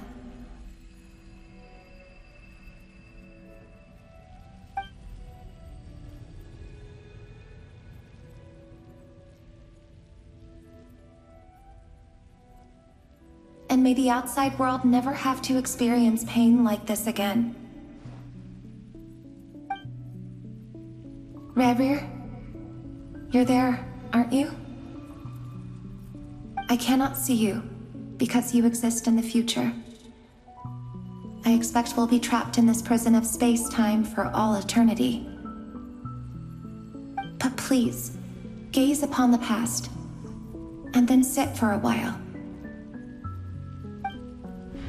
Let's find a place to sit down together, just like we did when we first met.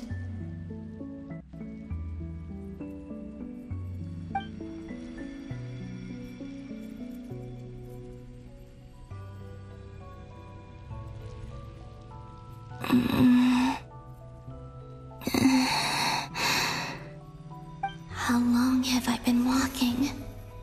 How much further till I reach the end? Is there even an end to be found?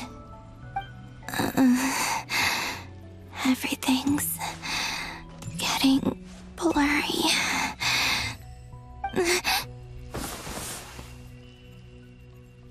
Huh? Are you all right, little sister? Have you come from the distant future?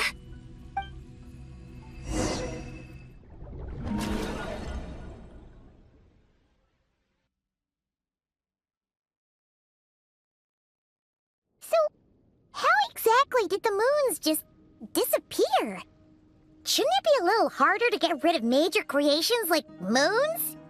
The world is a vast and ancient place. On a certain scale, all life lasts for but a fleeting moment. Miss Nicole explained that the moon goddesses likely perished in the War of Funerary Flame. The moons themselves were also destroyed at that time, save for the Frost Moon, from which a new moon goddess was later born. Am I missing something then? 'Cause the stories say that the moon goddesses were born on the moon, but doesn't Columbina say she was born in Nod-Krai? Huh, you're right!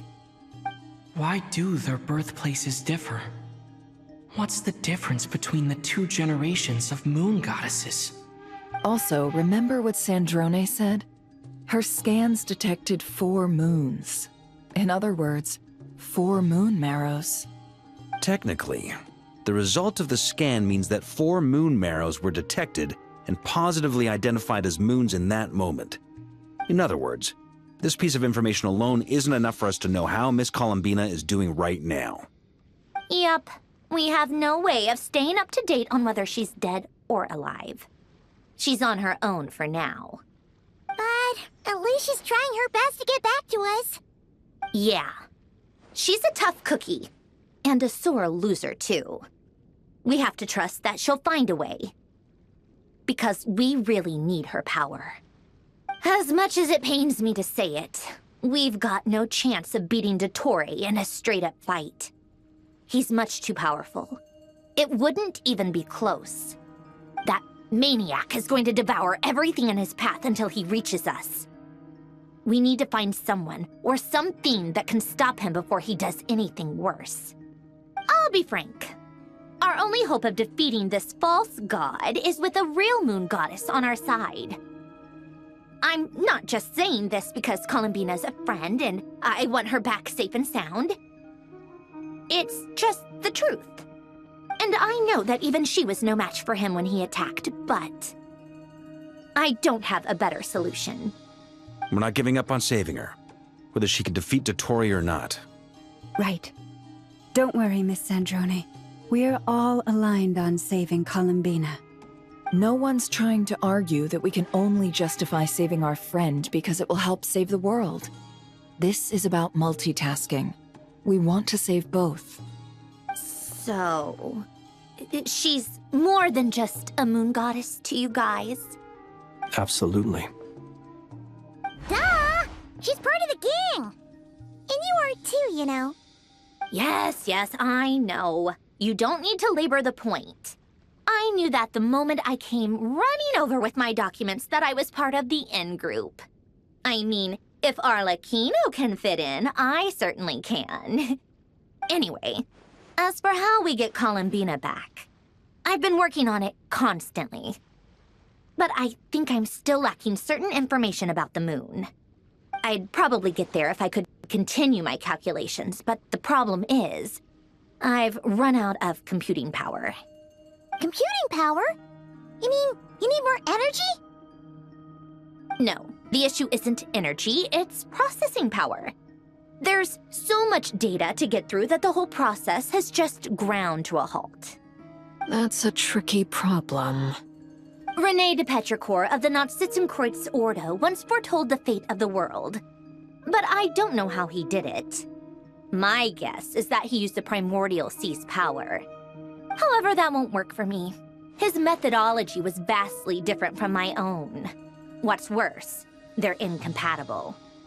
And, to top it all off, we can't even leave Nod-Krai. Ugh, this is so annoying. If I'd known we'd run into a bottleneck like this... Well, no, the design bureau's a bust as well. Curse that Dottore! Couldn't have made this harder for me if he tried. Oh, what do we do then? How about we grab a bite to eat and take a break? Maybe something will come to mind after you've cleared your head. You don't get it, do you? I'm trying to calculate the fate of an entire world here. And I need accurate results, not big prophecies. Where the heck am I gonna find the computing power for that? Ahem. Anyway, time to shelve the discussion on technical difficulties. Being a killjoy isn't very ladylike, after all. Either way, we've done what we can. Rest well, everyone. Remember to let us know if anything new comes up. Hat guy? Is he hinting that we should talk outside? Let's go somewhere a little more private.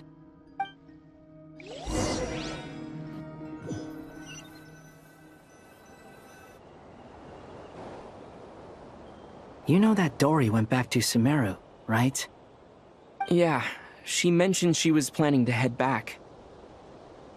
Things aren't looking good for Nod-Krai. She's gone to spread the word so that Sumeru has a chance to prepare for the worst. From what I know of Dottore, there are two possible reasons why he hasn't made a move yet. One is that he's still working through some kinks in his new powers. The other is, he wants to see how we're going to react. He'll easily devour everything eventually, so I guess he's in no rush to make it happen. The first false god he made was me. Now it's his turn. Even though my records were erased from Irminsul, Dottore's ideas haven't changed one bit. He once told me that becoming a god was like turning yourself into a hungry wolf or giant serpent to devour the moon. Clearly, he began studying the moon goddess's powers long before he even tried making a god. He's always wanted to get his greedy hands on divine authority one way or another. And in the end, he devoured the moon where I failed, in the desert of Sumeru. there is a chessboard built by King Deshret, also known as Al-Ahmar. I don't know if it was a real game, or if he was just trying to challenge his servants and citizens in some way. But creating games and setting rules, gods do that as a matter of course. That's the kind of power Dottore craves. Now he has the Trilunar Authority. His power is leagues beyond the common people. I don't think there's any point in other nations rushing to the front line. They're better off focusing on defense and hoping they can fend off any threats that spill out from Nod-Krai. Either way, Dori will inform Lesser Lord Kusanali, and she will contact the other gods in turn. The Seven will have some recourse available. If nothing else, their protection should keep the rest of the world from descending into chaos as quickly as Nod-Krai has. So on the bright side, even if Nod-Krai is doomed, your friends in other nations won't be in any immediate peril. That's good to know.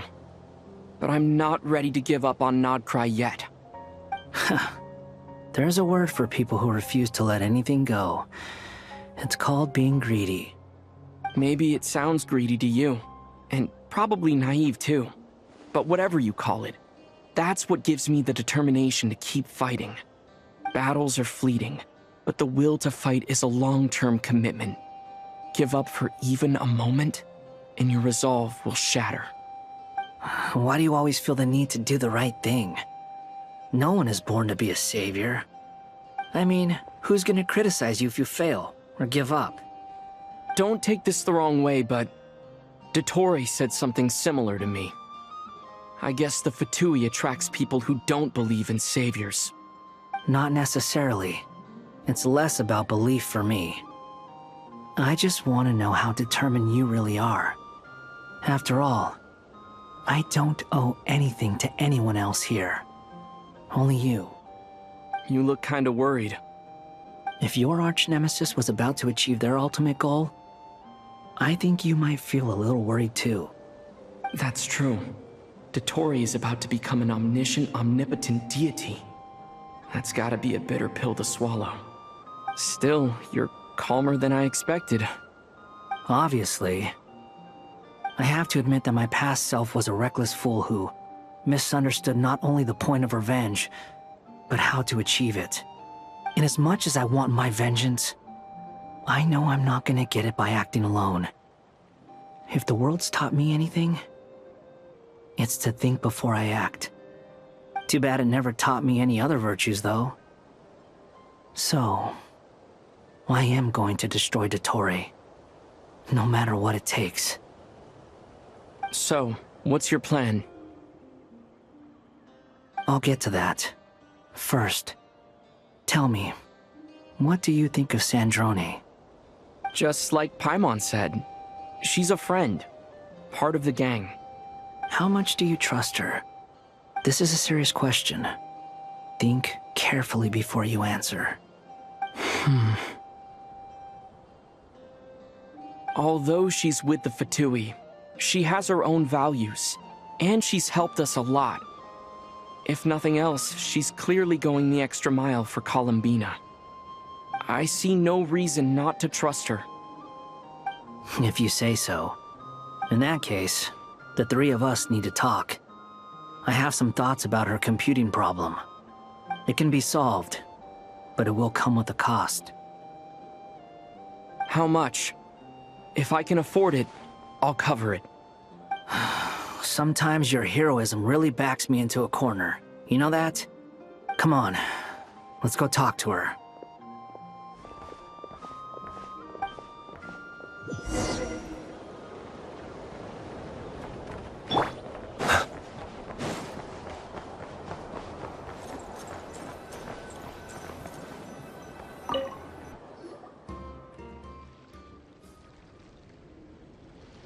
Miss Sandrone, Traveler. Hey there. Paimon's here too! She was just helping them sort through their things.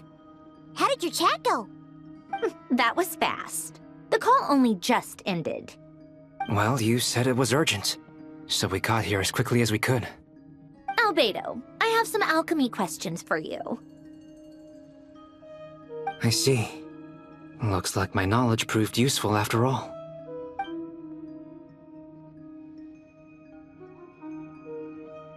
If I might ask, what is the end goal for the modified formula you'll be using?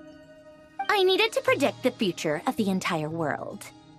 But I've run into some teething issues since trying to implement Renee's theory of the 4 Orthants. I see. I'll have a look at it. Still, computing power is the real issue here.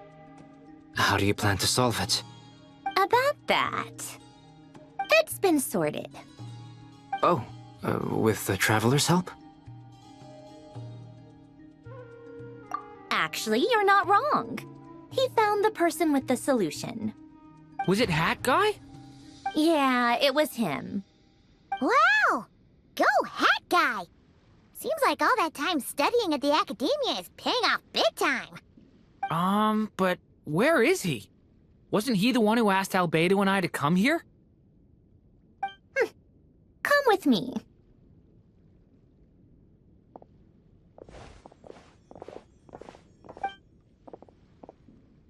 Hat Guy? What's happened to him? Hat Guy! Can you hear us? No response. I guess he's in hibernation. Hat Guy mentioned that he was a puppet. It seems that his functions are currently shut down. I presume this has something to do with the solution to your computing problem. That's right. He and the Traveler came to see me. Wait, what? You have a solution? Would you calm down? Why do you always react so hysterically to everything? Excuse me? How would you know? You shouldn't be so quick to judge complete strangers. It's very bad manners. Oh, please. It doesn't take that long to figure out that you have a temper. Where does a mere student get that kind of confidence? I've actually published more papers than you. Not that status counts for much.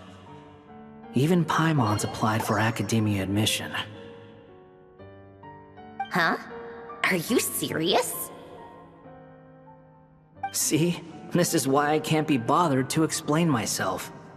She recognizes no one's skills but her own. Okay, fine. I'll hear you out.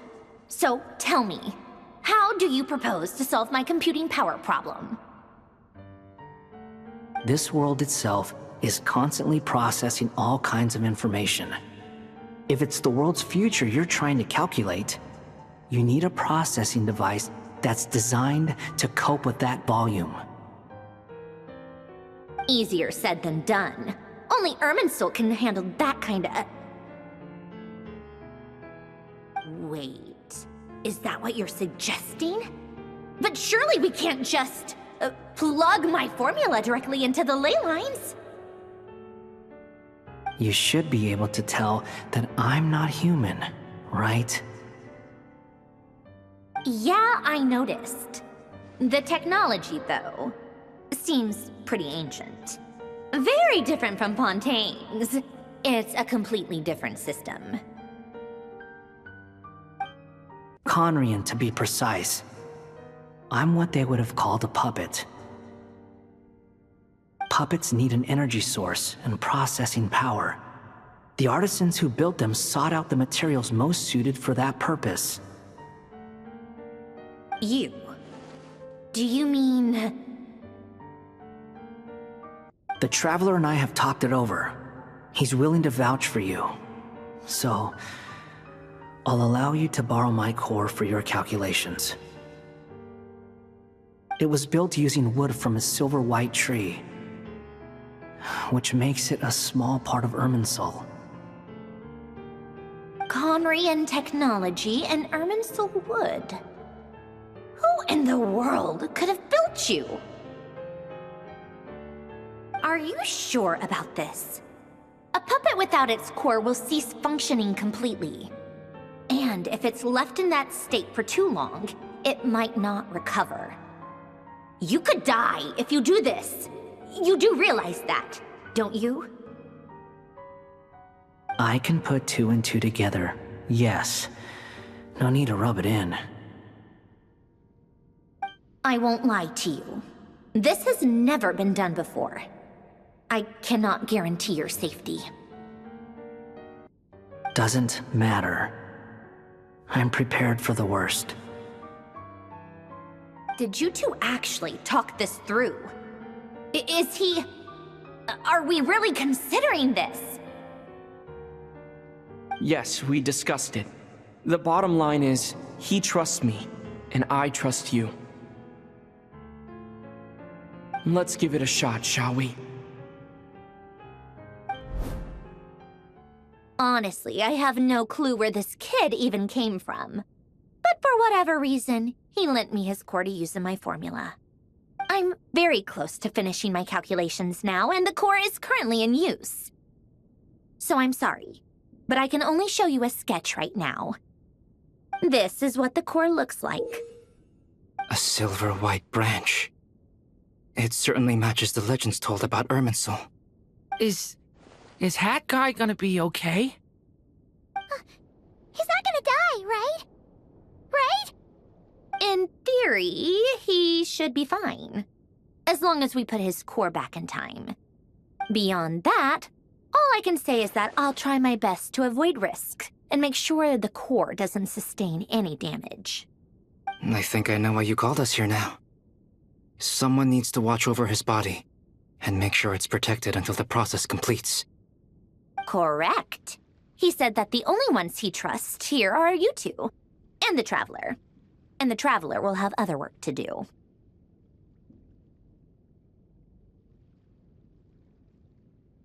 He will have our undivided attention. Aww, Hat Guy. On a more positive note, things are progressing steadily on my end. I'll call everyone in for a meeting once the results are out.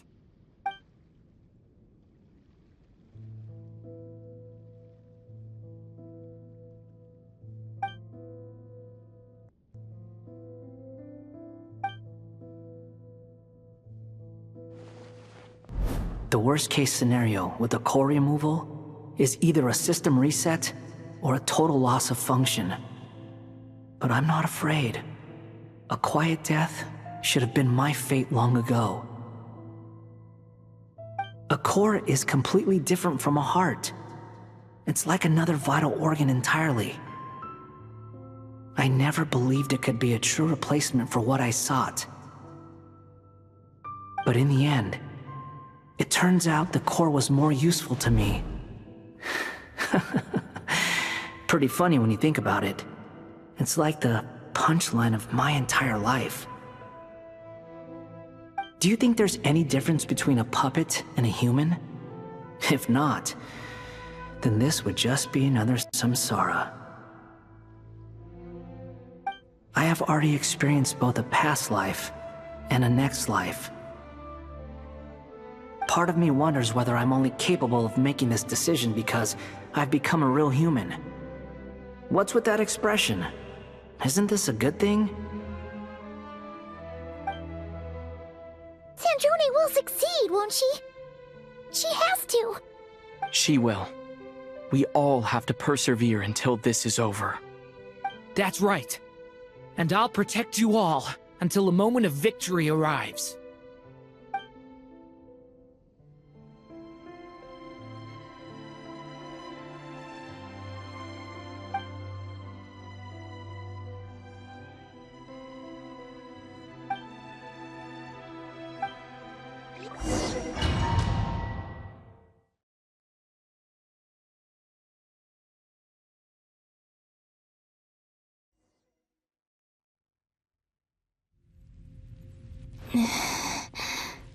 Who are you?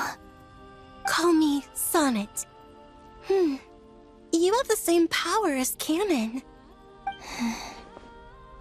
Sonnet. So, you're the goddess of the iridescent moon? Oh, goodness. You recognize me? Well then, What's your name? Columbina. Columbina Hyposelenia. Hyposelenia? What a lovely name. Did you choose it yourself?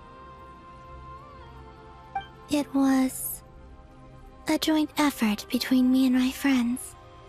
Friends? You mean your friend?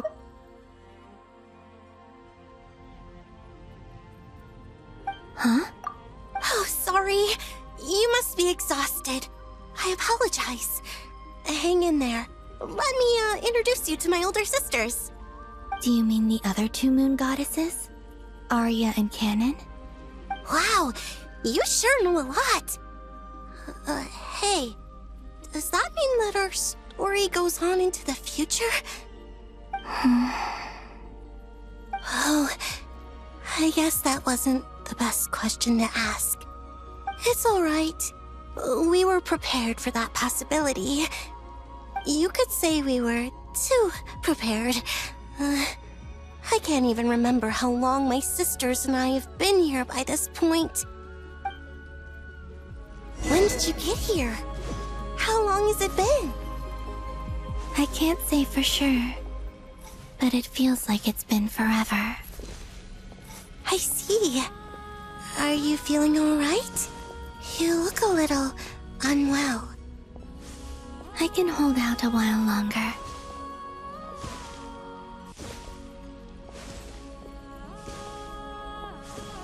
We don't have far to go. The place where my sisters and I are based is just up ahead. Don't worry, they're both really nice. I'll introduce you.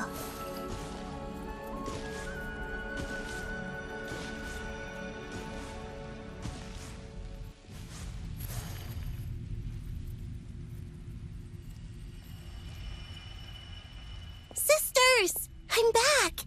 And look who I've brought with me!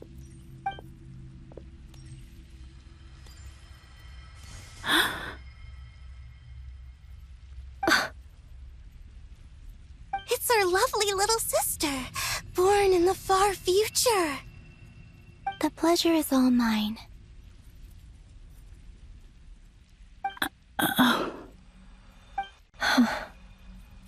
Allow me to introduce you to Columbina Hyposelenia. This is Arya, the goddess of the eternal moon. And this is Canon, goddess of the frost moon. Canon, don't you think Hyposelenia's power is similar to yours?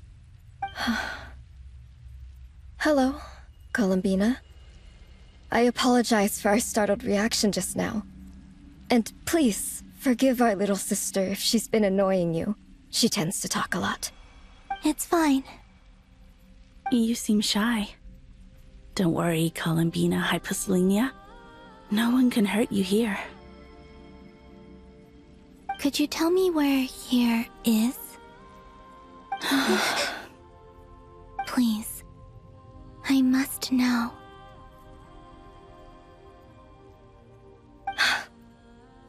My dear sister, this is where Tevat's original ruler, the Dragon King Nibelung, imprisoned the moon goddesses. What? You're scaring her, Canon. No, I'm fine. Please, continue. Nibelung, our original master, created us in the distant past to maintain Tevat.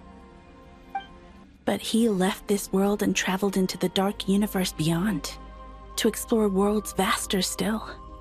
Day and night, we fulfilled our duty in the heavens, until the day that the first Descender arrived.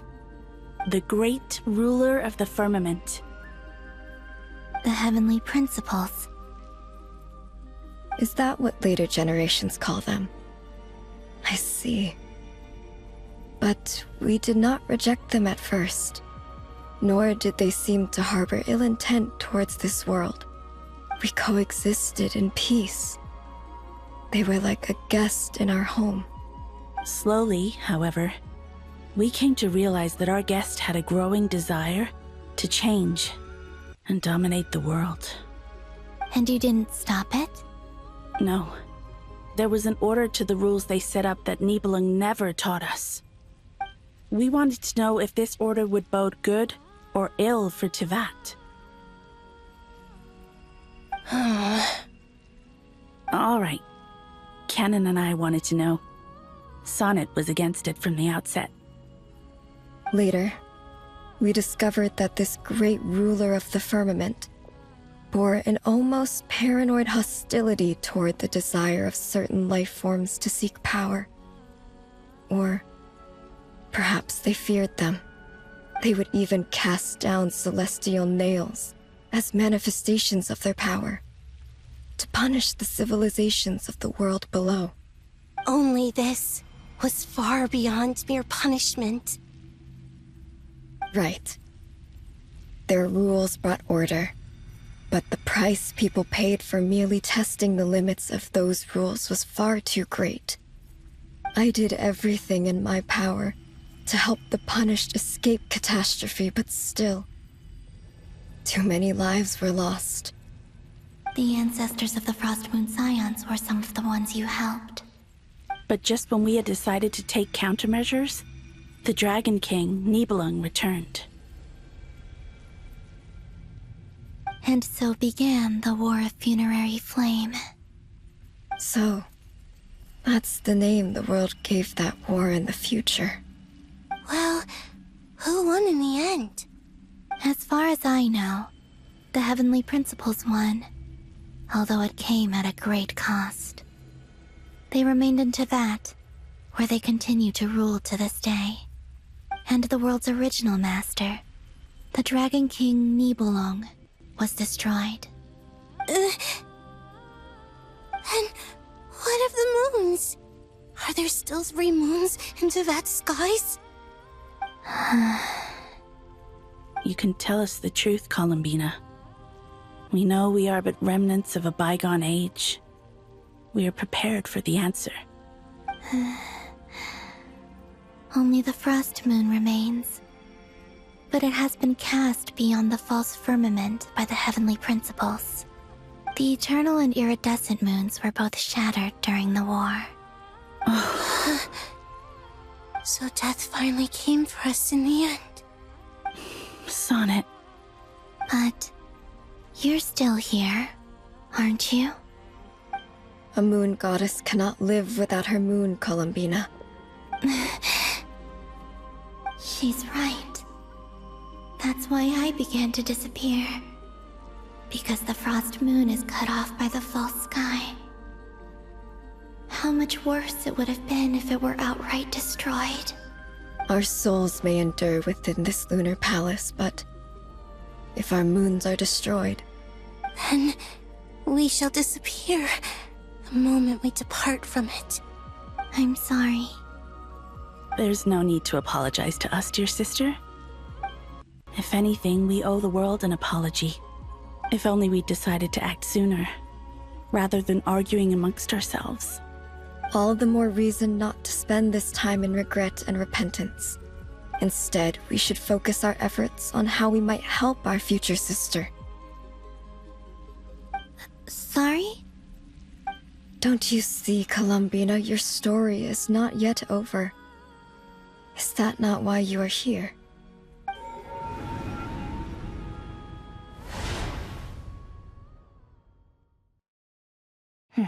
It's done.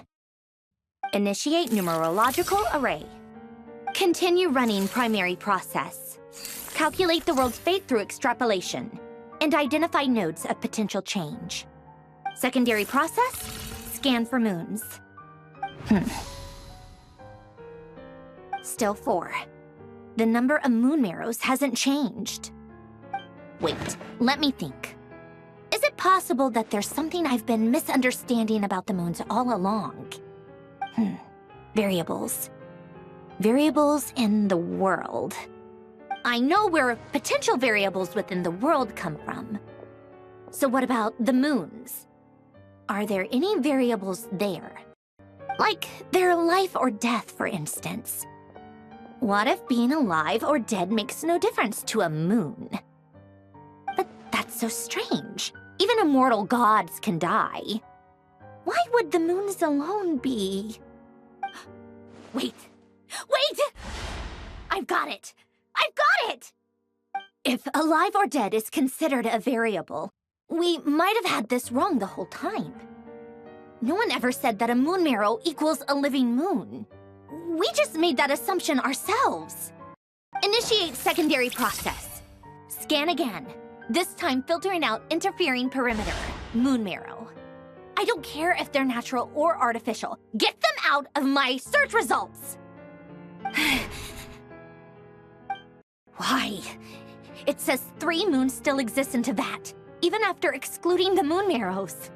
But we know for a fact that 2 of them are dead. Redo the scan. Narrow the results to living moons and real moons. No, scrap that. Narrow it down to moons that have lunar authority and remain alive. Why? Why is it still 3? What is this, Columbina? Has the world lied to us? Or are you the one pulling the wool over our eyes?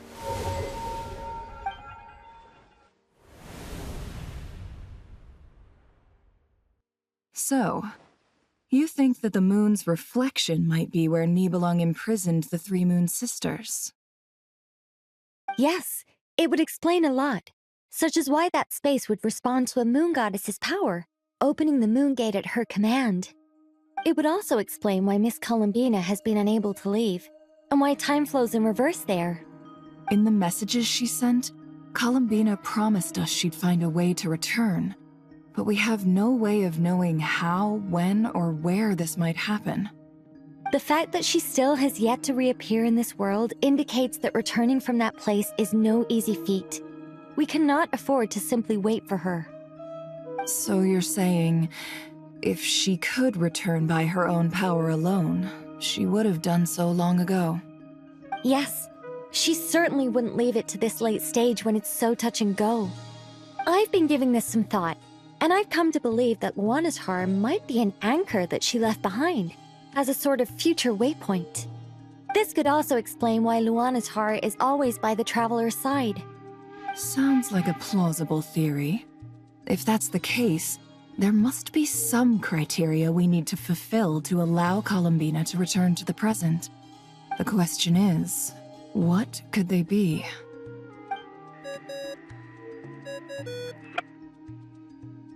Hello? Listen up! This is extremely important!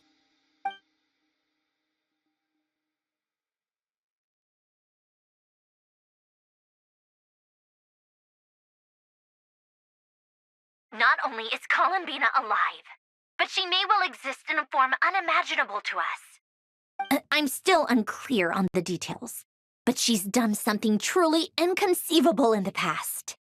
And the clue to what she's done lies in the moon and Teyvat sky. Truly amazing. Oh, I'm so delighted for her. I'm sure we all feel the same. And I'm sure Columbina is ready to get back here and fight by our side. I'll keep my calculations going and try to find some way of coordinating with her. But that's not an excuse for everyone else to slack off, okay? All of you had better keep trying to think of solutions. How can the dead moon still live? And Luanatar...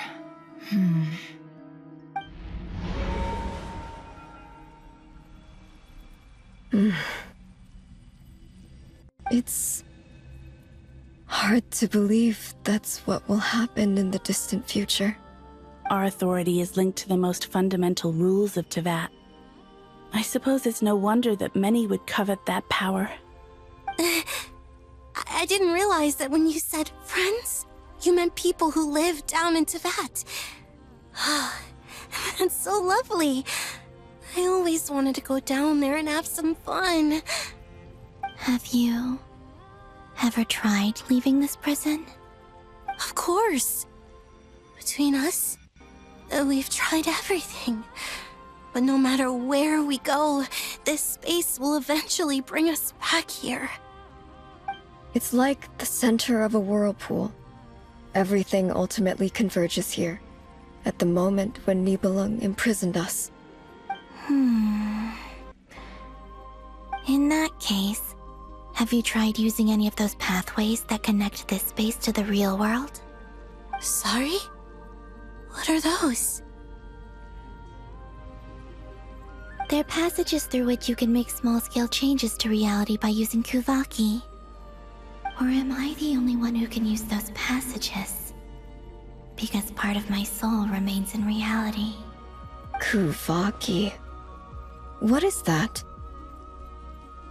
You don't know? It's a unique kind of elemental energy found only in Nod-Krai, the land from which the moons arose. Oh. Well, it's true that the moons first rose up from the parted vat you say is called Nod-Krai. But there is no difference in the elemental energy between there and anywhere else. What? Could you show us some of this Kuvaki hyposelenia? Maybe if we see it, it'll make more sense. Okay.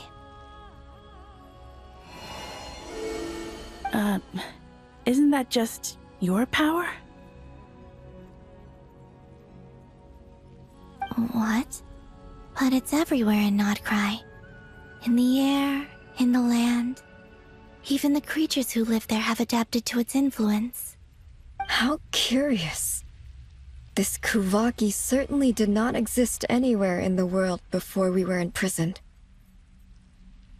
Let alone influence living creatures. So, how exactly does it affect them anyway? Can they float in the air like us? This is so strange. Why would their reality differ so much from mine? Columbina, you're looking for more than just a way out of here, aren't you? Yes. If I am to help my friends, I will need tri-lunar authority on par with that of our foe. You mean... you'll need our power? This sounds extremely risky. The three moons' powers are not mutually compatible. Concentrating them into one goddess will be a very painful process. And if anything goes wrong, it could tear you to pieces. I know. But I'm willing to take that risk. Even so, let's say we successfully transfer our authority to you. How will you take it outside this prison? Niblin constructed this realm specifically to prevent us from using our powers to interfere in his war. No moon goddess can leave this place alive. What if I don't leave alive?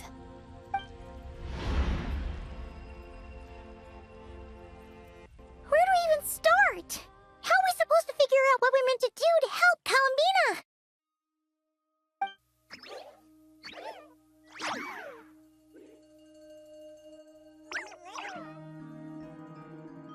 Columbina?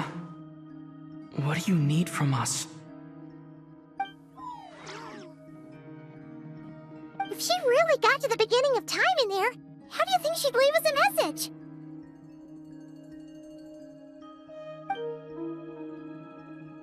You don't think she'd write it down on a stone tablet somewhere in the hopes that we'd find it, do you? Seems unlikely. Columbina may not talk a lot, but she thinks deeply about issues like this. Let's review what we know. This is the Columbina who fought alongside us against the Rerir of Solnari, and with whom we celebrated Moon Prayer Night. She knows our personalities, our ways of doing things, even our unique strengths and abilities. So, if she wanted to tell us something from a long, long time ago, what would she do? Oh.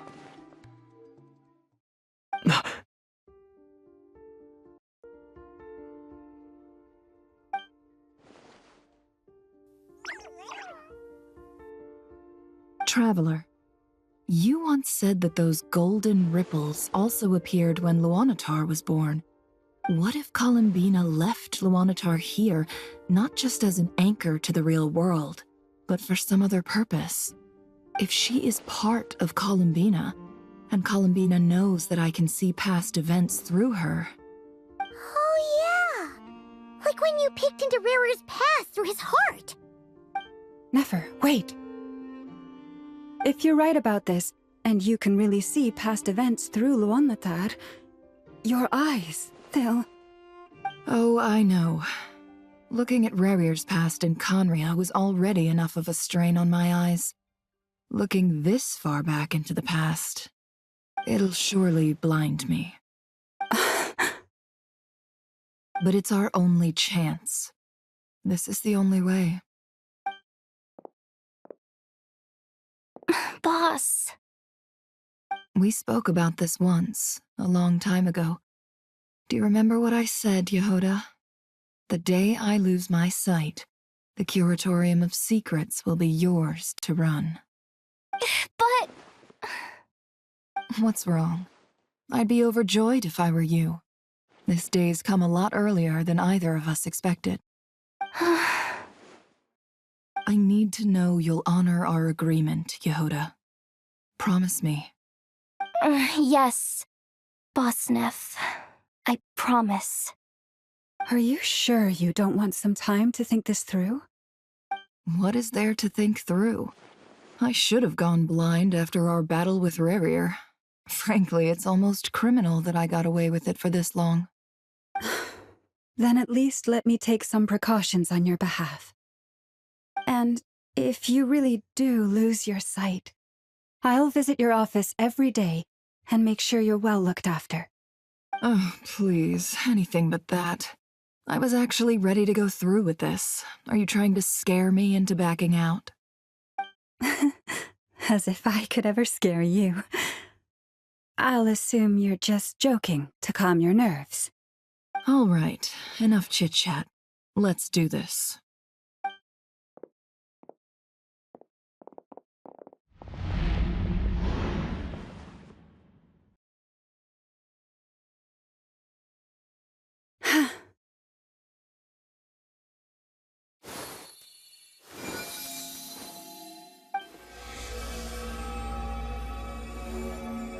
All done. Good. Now give me some space.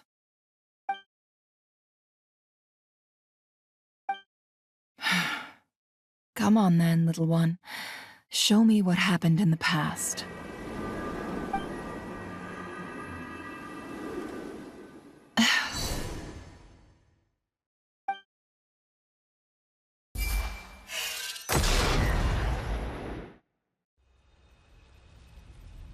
Between the Trilunar Authority, Kuvaki, and the sole-surviving moon, the Frost Moon, I think I might know how to get back. But I will need my sister's help. Time to go talk it over with them.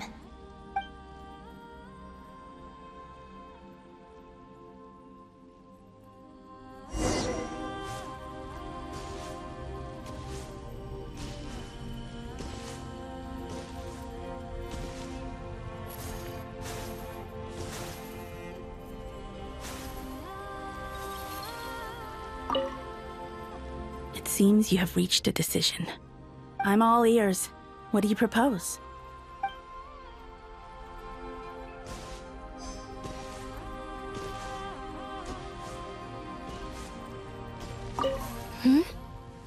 Have you decided what to do? I hope it's not too dangerous. You really scared me when you said that thing about not leaving here alive. Come on, let's go find the other two.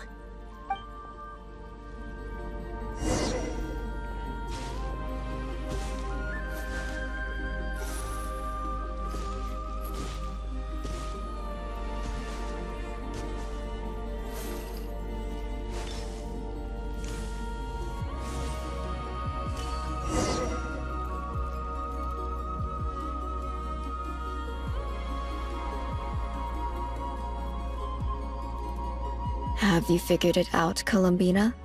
Tell us, how do you plan to leave this place? I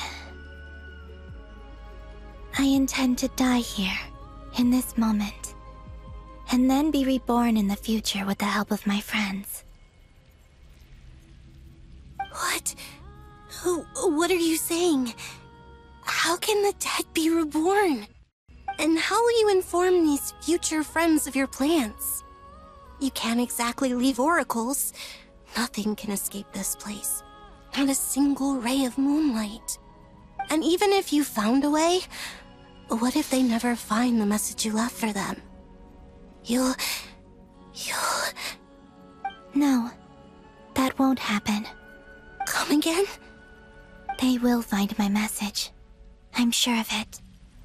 I'm not following. How exactly will you achieve this? It's quite simple, really. First, I will leave my soul here.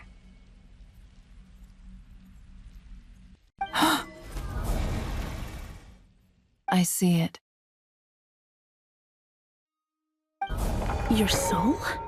You mean you're a divinity? Yes. I once left a portion of my soul in the future. One so small that this prison barely noticed anything. In this very moment, she can resonate with my soul across time. When the time comes, I believe that she can serve as an anchor to pull my soul from here back to the future reality. Just as gravity connects the world to the moon. Exactly. In the future, where I came from, the moon has been cast beyond the false sky, but I can still feel that it is there. In a similar way, I can feel a connection to the soul fragment I left behind even now. My friends can use it to detect my presence. But how do you just leave your soul here? Is that even possible? On my way here, I met an ordinary mortal who entered this place long before I did. Her body is long gone, but her soul remains. And before that, I encountered an old enemy whose entire soul survives here intact, while the power that once corrupted his body has faded away. So, perhaps this space is specifically designed to imprison divinity and authority, but not the physical body. Still, even if your body can escape, would it not just be a lifeless husk without the soul inside?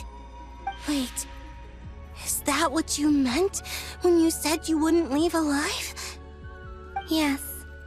I shall turn my body into moonlight and pour it over Nod-Krai. That power shall protect the land and quietly blend into it, awaiting my soul's return in the future. However, I cannot do this on my strength alone. I would need your help to do this, so I'm humbly asking for your assistance. Oh, dear sister, you need not be so formal. As I said before, we are but remnants of a bygone age. You, on the other hand, were born alone in that distant future, and you have walked a long and lonesome road since then. How could I bear to let your story end here in this dungeon? Don't forget, we are your sisters, your family.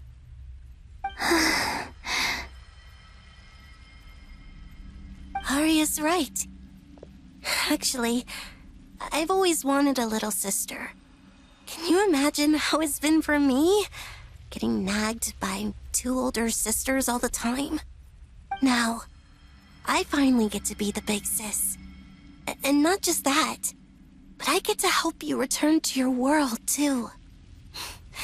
How could I say no to that? Sonnet. Canon?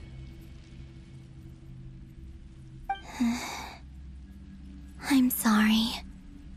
I know this is a bold request. The Frost Moon is rightfully yours, and it remains intact. Oh, no, please, don't misunderstand me, Columbina. I was just thinking back on the years that the three of us once spent together.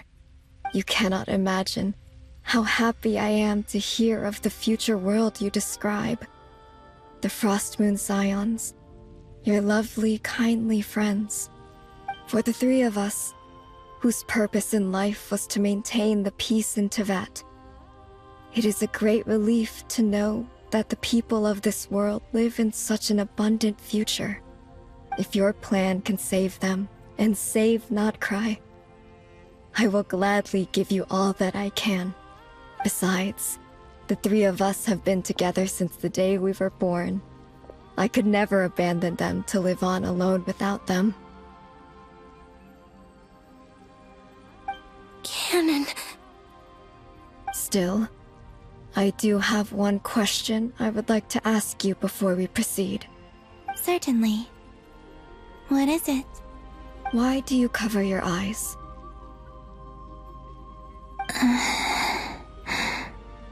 Yeah, I was curious about that too. But it seemed personal, so I didn't want to intrude.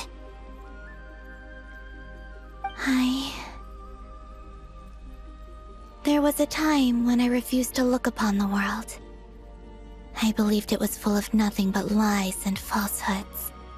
I wished to hide my feelings, seal my heart, until I could return to my true home. I see. Perhaps that decision saved you from ever having to see the false sky again. But at the same time, you likely missed out on many true and precious things, like the smiles on your friends' faces. Promise me this, Columbina. When you return to the future, open your eyes, take a look at the world around you, and see your friends. I'm sure that you know this already, given that you long to return, but that is your true home. Give me your hand, Columbina. Aria, Sonnet, you too. Okay. All right.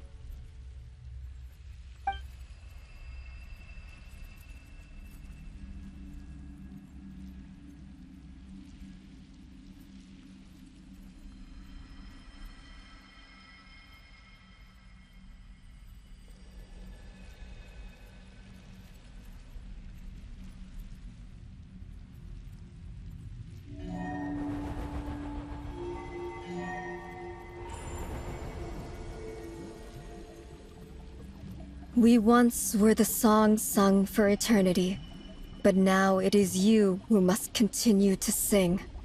We once were the tides in the great river of time, but now we subside, and you arise. We were the messengers of madness and inspiration, but now the lies have faded, and your truth must endure. We are souls awaiting the sun. You must return to be with those who smile when they see your face.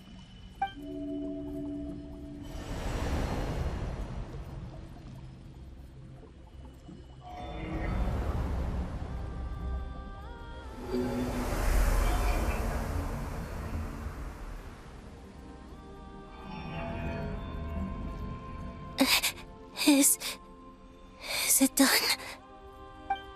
Yes. We have transferred the authority over all 3 moons to Columbina Hyposelenia. From this moment on, she is the Tri-Lune Goddess, the one and only moon goddess of this world.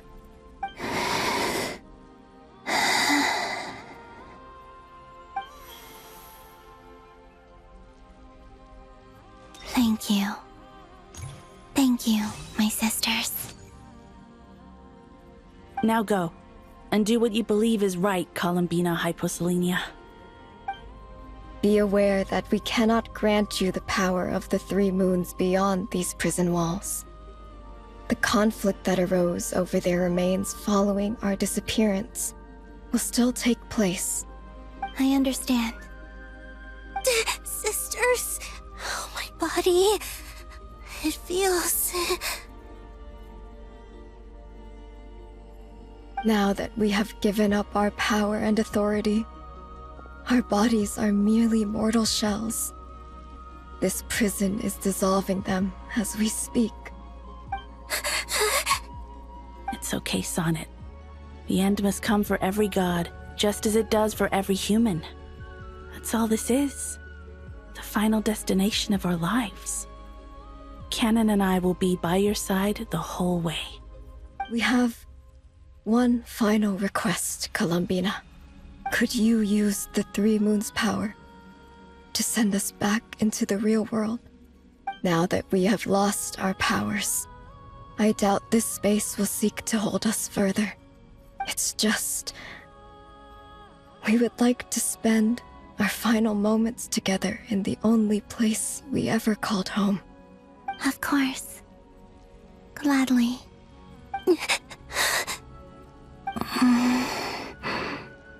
Sonnet? Yes? Don't...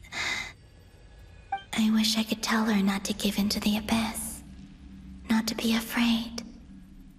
But is this really what I should say at this moment? Don't forget. I'm so glad to have a big sister like you.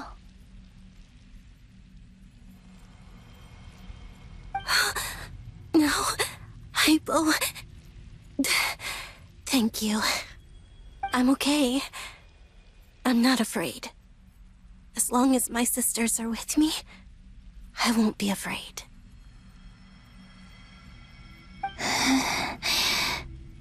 It looks like this is goodbye, sisters. Goodbye, Columbina. Take care of this world in our stead. I will.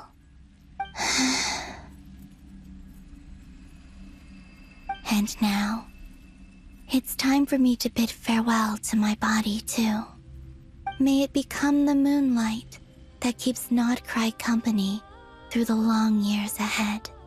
So this is why Nod-Krai was not always home to Kuvaki. It only appeared after I poured my body out upon this land, and only this land.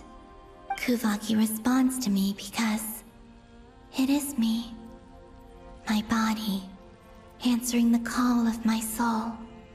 And the golden energy I've encountered on my way here was, in fact, that very soul, which I am about to leave here to guide me. O power Trilune, eternal moonlight. I, Columbina Hyposelenia, lay aside my body. Let it be cast into the dark night to illuminate the future. May it be a companion to all who dwell beneath the moon.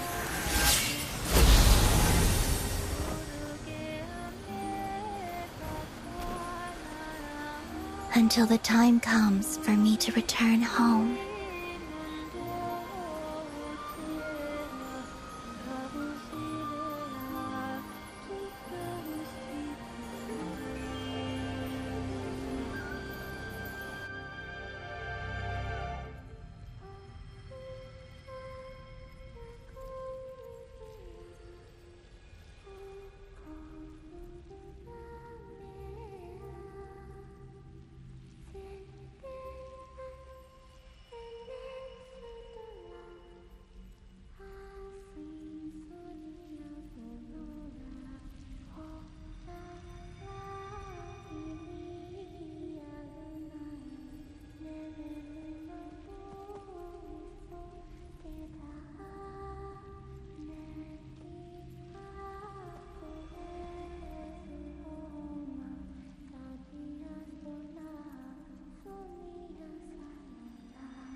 That was crazy! Were we even allowed to see that?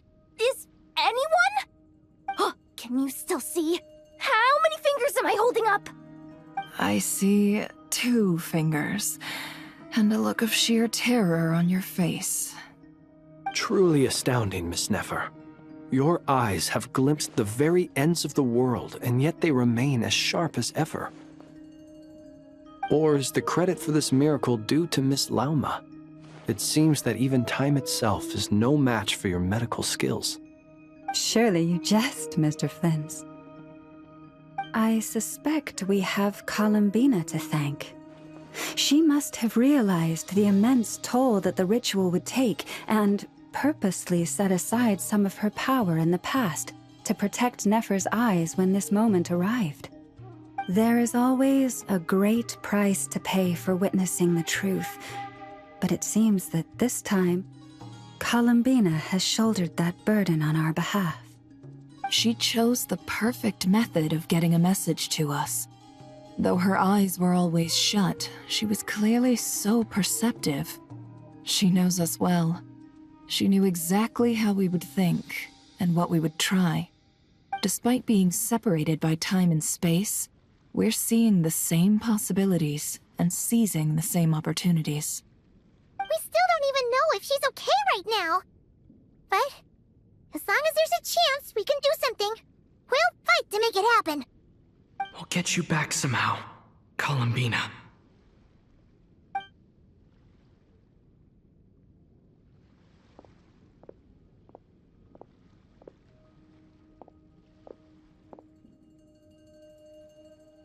Well, based on the information we now have, let's figure out our next moves. Thanks to these gentlemen, we have a much clearer picture of the situation with Dottore. The civilian population has been moved to safety, so we no longer need to hold back. Miss Sandrone, how are the calculations going? So far, so good. I'll keep seeing how far I can push the system, though.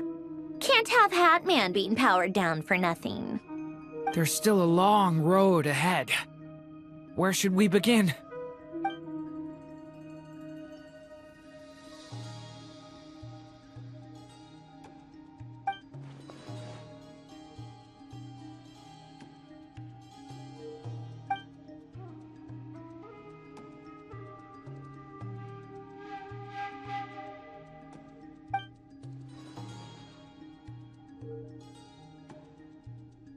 Our plan is clear. Time is short, so let's get moving. There's just never enough time, is there?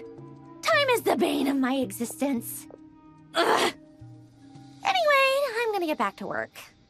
All right, we'll do our part too. Yeah.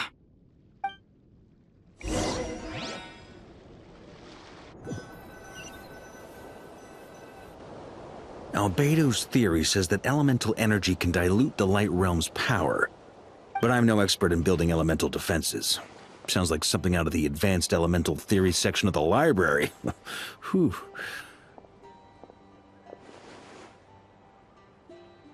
You seem quite troubled. Well, yeah. I mean, who doesn't get a little flustered when they're completely out of their depth? You were the very picture of confidence back when you approached the Hexen Circle. Eh, I could have been faking it through that whole meeting for all you know.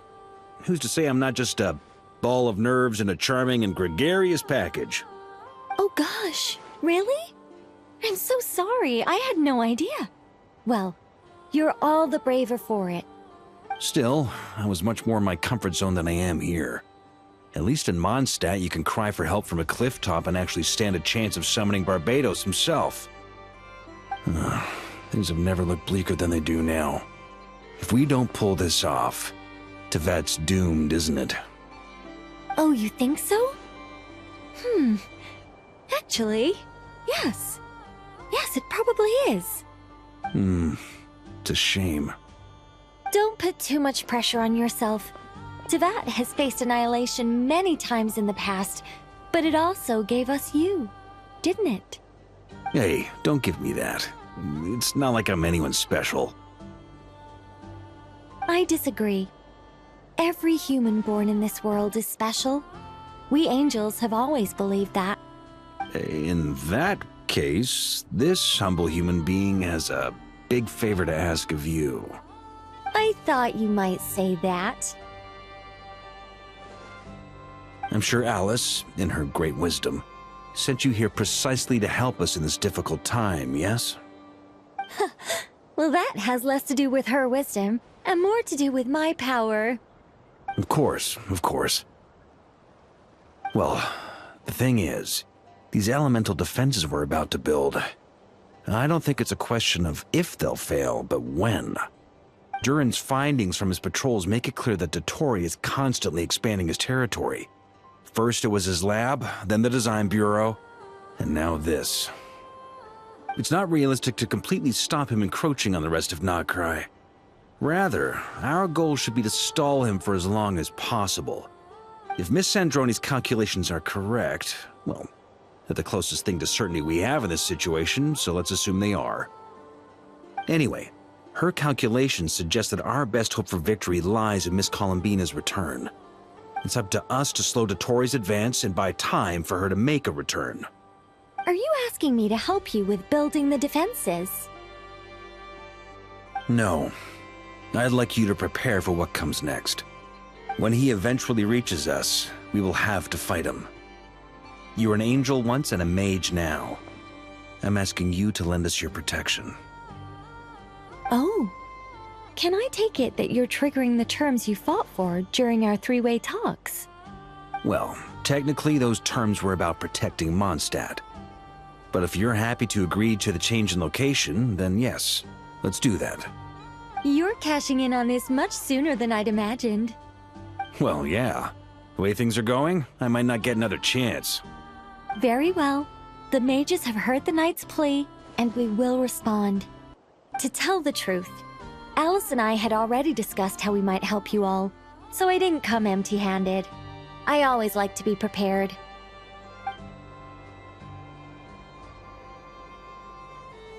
This is... wow.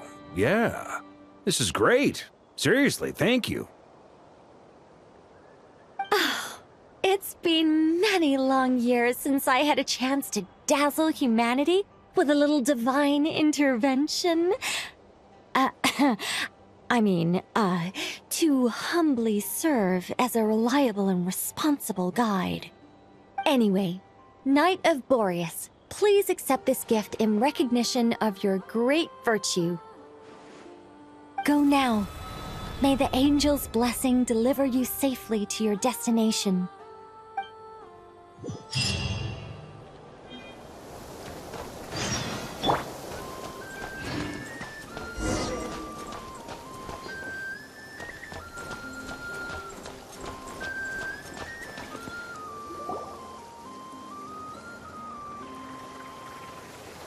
Ah, you're here. Sandrone! How are things going? Glad you asked. You two are about to become the first people to lay eyes upon my masterpiece. Or should that be the first person and the first, specter? Hey! Whatever. Come, feast your eyes on this. Wow! We've never seen something like this before! This meter displays the progress of my formula. Currently, it's still making the most important connections. Once it's finished running, I'll deliver it right to your side. And then, we can finally bring Columbina back. What do you mean, deliver it? Can't you just tell us over the Dodo communication device? It'll just be some numbers, right? Ugh, you're such a greenhorn. This isn't the kind of formula you solve in math class.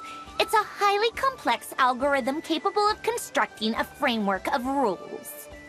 Ugh, whatever. We'll be here all day if I start trying to explain it.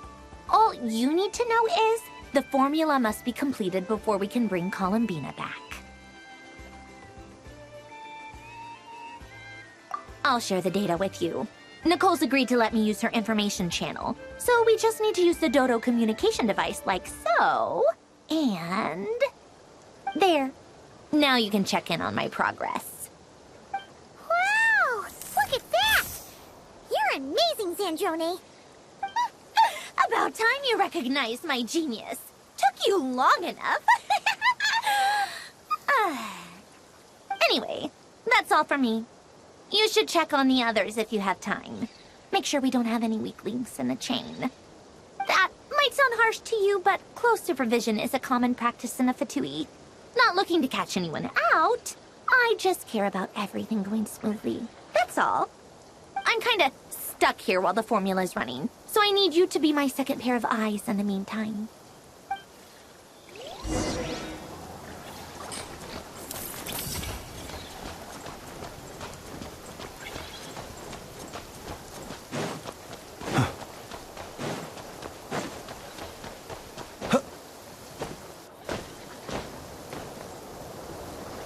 Thankfully, Miss Nicole has come to our aid. Nasha Town is now looking very well defended. Golden Flame. Yes, that's Nicole's power, all right. Based on the latest message from Grandmaster Varka, it sounds like they've reached an agreement. The situation should be more stable with her assistance. Everyone will have at least some degree of protection. Albedo! Durin! Hello there, you two. Are you well rested? That's good to hear. As per the plan, Albedo and I will be in charge of Nasha Town. As Dottore's energy field expands, it's creeping ever closer in that direction. But we will do our best to hold our position. We fought side by side many times before, and always with great success. I believe this time will be no different. So don't worry about us. Focus on fighting Dottore.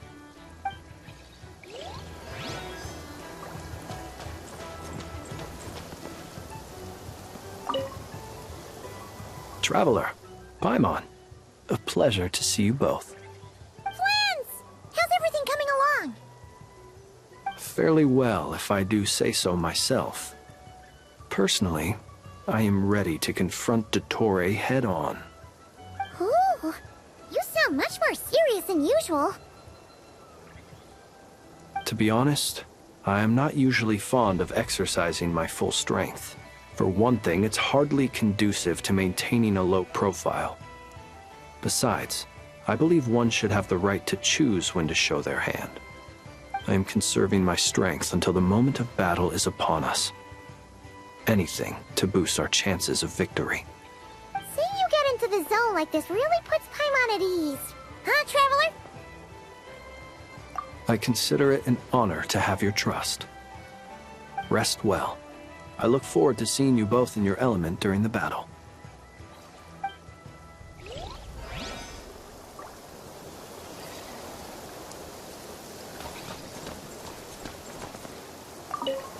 As Dottore's energy field expands, it's creeping ever closer in that direction. But we will do our best to hold our position. We fought side by side many times before, and always with great success. I believe this time will be no different. So don't worry about us. Focus on fighting Dottore. Rest well. I look forward to seeing you both in your element during the battle.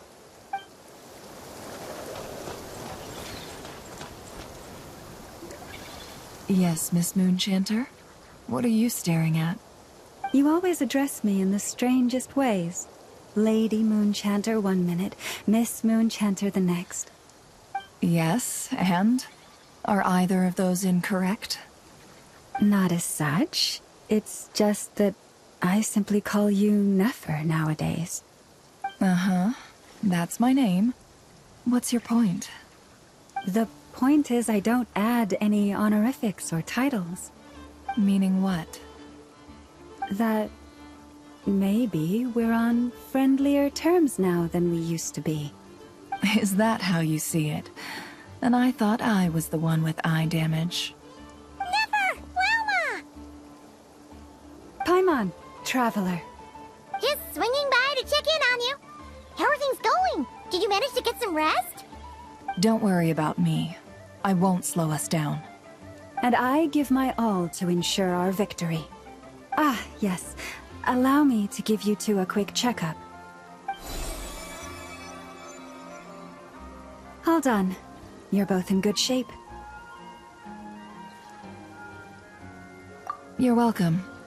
You'll have your work cut out for you in this battle against Dottore, so make sure to get some rest in first. Paimon will keep an eye on him, don't you worry. I'm glad to hear it. Take good care of yourself too, Paimon. Sure thing!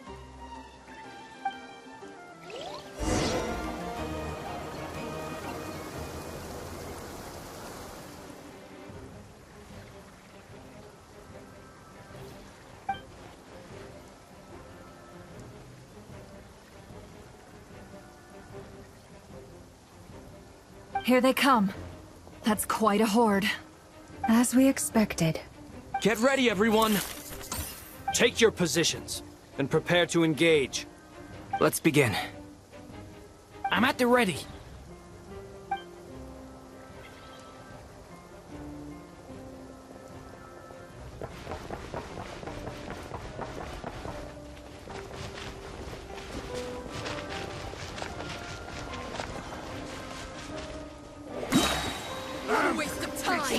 Go! Observe. Close your eyes. Do you fear the dark?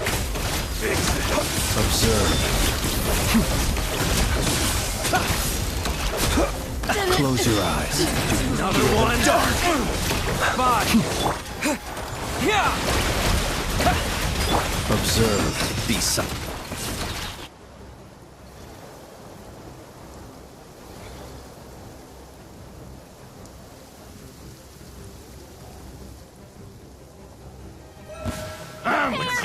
Yours to go! Forest, protect us. Can't hide the truth. Couldn't! These creatures cannot stand against us. Oh, fighting talk. Just don't let your guard down. That goes without saying. I'm hardly the risk taker in this group. Excuse me?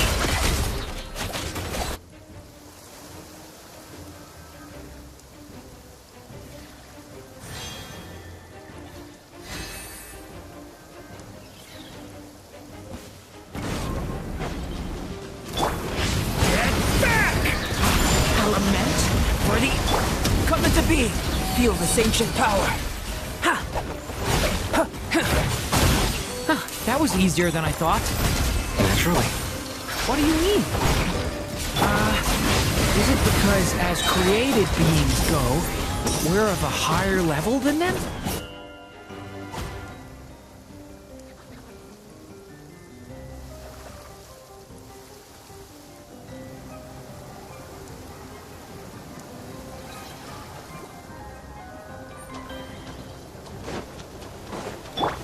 Forest, protect us. Do you fear the dark? There's nowhere to hide! Close your... People have always used fire to drive away wild beasts. Wouldn't a lantern work just as well? You read my mind, my dear friend. I was just about to say that. All right then, dear friend. Bring the light! Can't hide the truth. The deception ends here.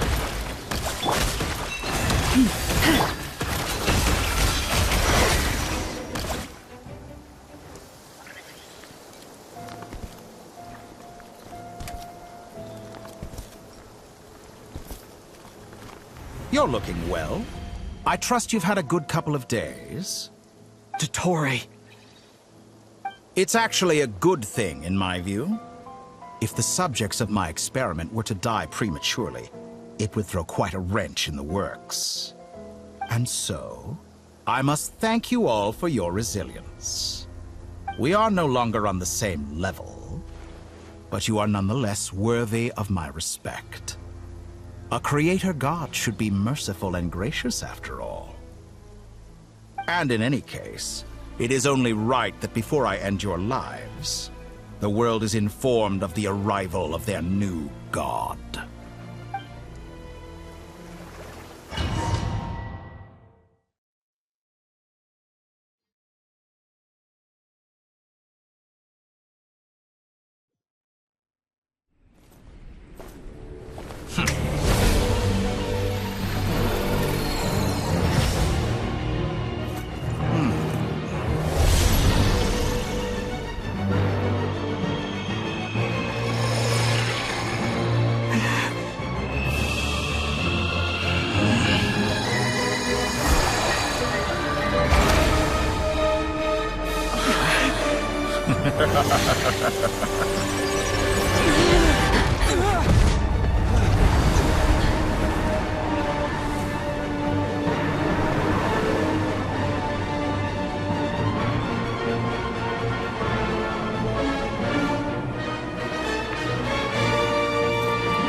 The experiment begins.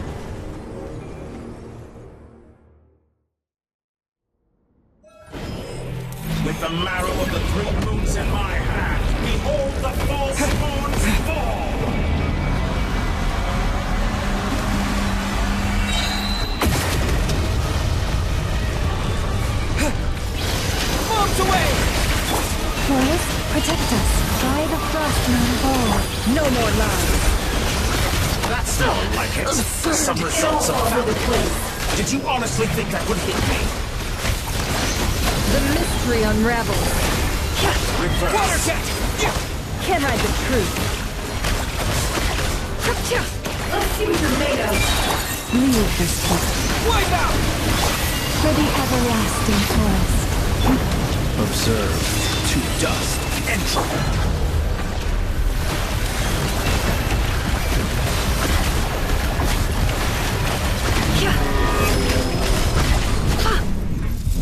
Good. Keep it up. I'm still coming first, like an ant in my paw.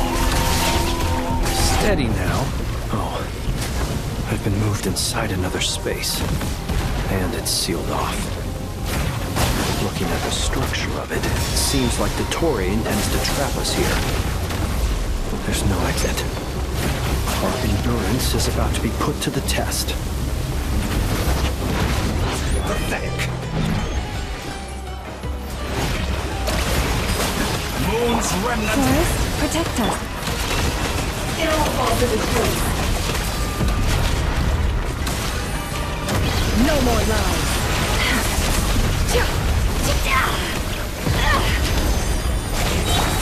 Leave this place. Stay your hand. How dull.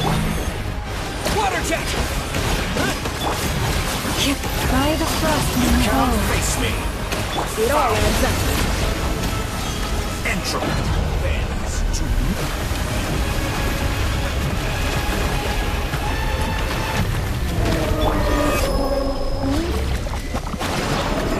Rush is the moonlight.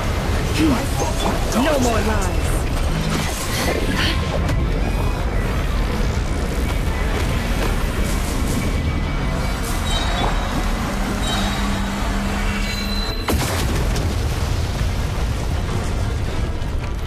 Tell me, where will you try scurrying off to next?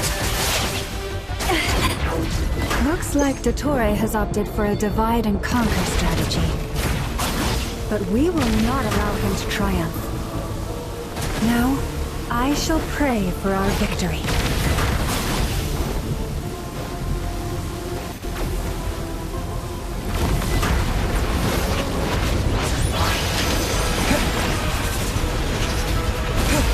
Go! Can't hide the truth.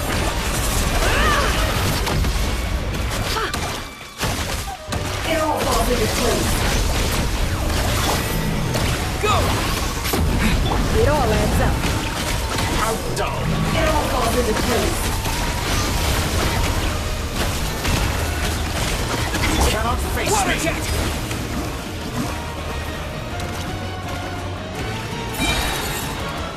Entropy bends to me. Bombs away! Can't hide the truth. The deception ends here.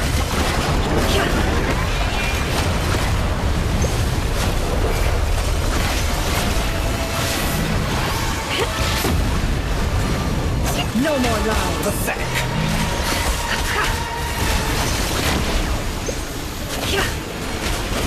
Be annihilated. That which cannot stand What's this supposed to be? A knockoff version of the space Columbina got trapped in? There really is no way out. We'll see about that, Dottore.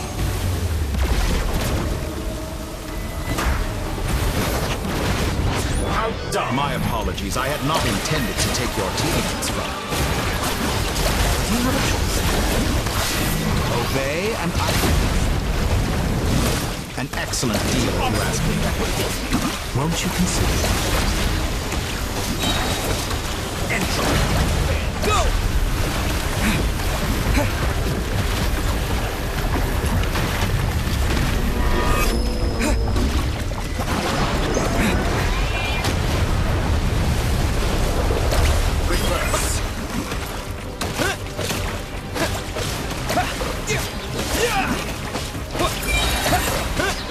Wipe out!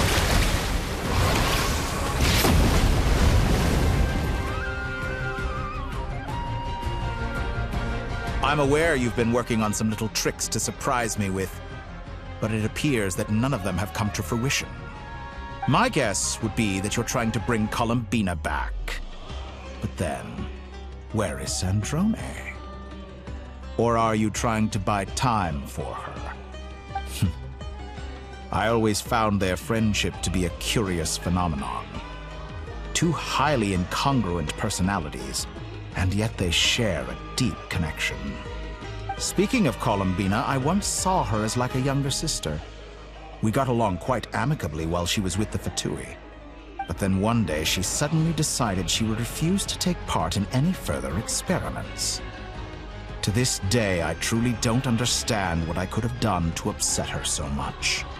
It's such a pity. I could have had a sister, a family. But alas, she grew to dislike me. You're not fit to be family to her. That I can't deny.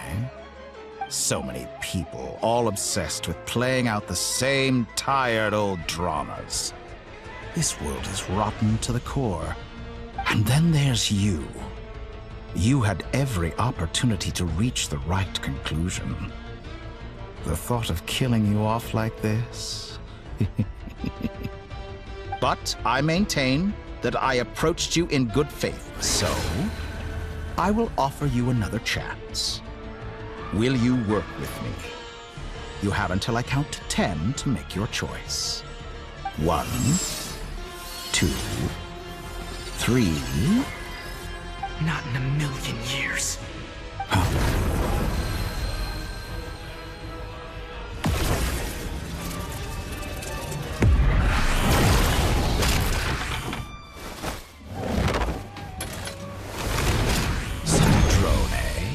What a pleasant surprise. I didn't think you'd join us all the way up here. You're as sick and twisted as ever. Don't fool yourself into thinking anyone's grateful for the chances you're offering them. Sandrone? But the formula hasn't finished running yet.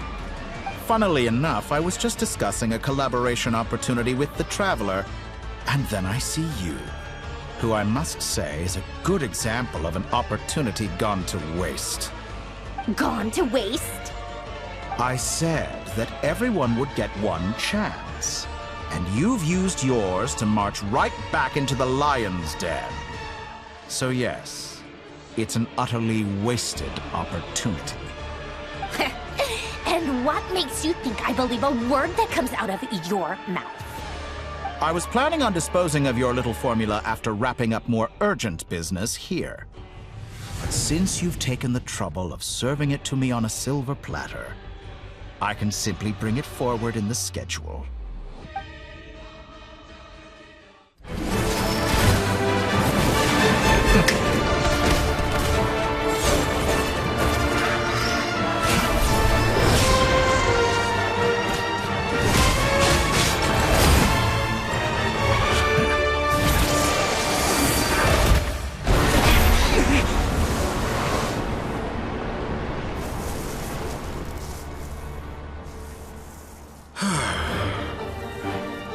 Is this your life's work?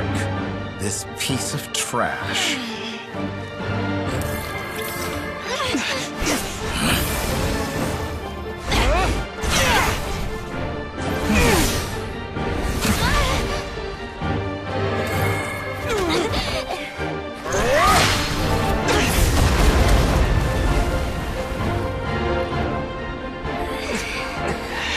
Your formula runs too slowly, Sandrone.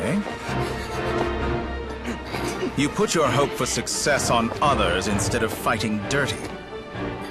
That is why you have failed. Now, whom should I slay first? Any volunteers? No one? How nice of you to leave the decision to me.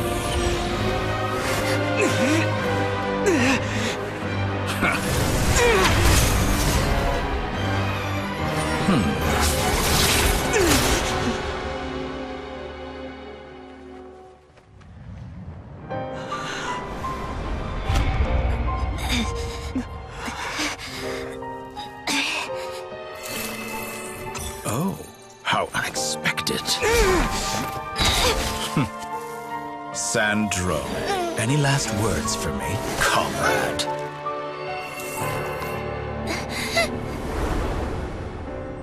Is there anything you wish for? Not really.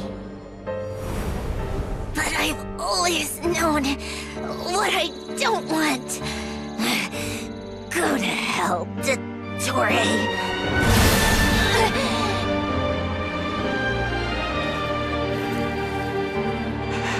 No!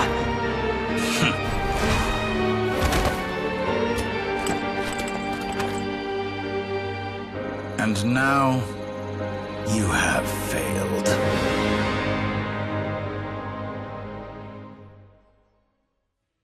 Sandrone! Now you see how fragile mechanical contraptions are. Just a gentle tap, and they fall to pieces. However keen of an inventor Sandrone may have been, her death spells the end of the formula that was running inside her body. Of course, I have to commend her for making it this far. As her colleague, I have to admire her stubborn tenacity. Now, it is time for you to take your place by my side. My count was interrupted, but the second chance I extended to you still stands. Once again, you are welcome to join me. By now, I'm sure you have gained a greater appreciation for the power and authority I wield. What is stopping you from embracing a new world of endless possibilities? Not in the mood to talk? As you wish. You seem less talkative than usual today. I'll change the topic to something more apropos. Sandrone was always like this. Never trusting anyone, always so reluctant to share her research with them. Objectively speaking, she had her strengths. It is remarkable how she extracted and even optimized the world formula from so much data. But her inability to trust was her undoing. Had she allowed someone else to monitor or run the formula for her, you might still have a chance at victory even now. But regrettably, she was a stubborn fool.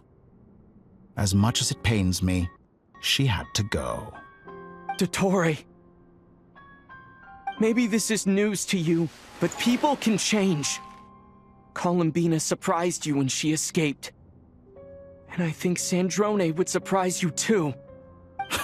Change? You can twist the truth however you want, but I see it clear as day.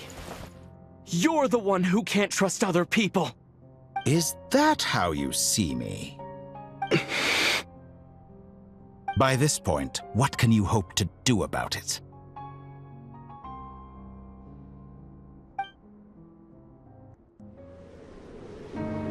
It is pointless to fight on. You've already lost. Wrong. You can't win this, Dottore.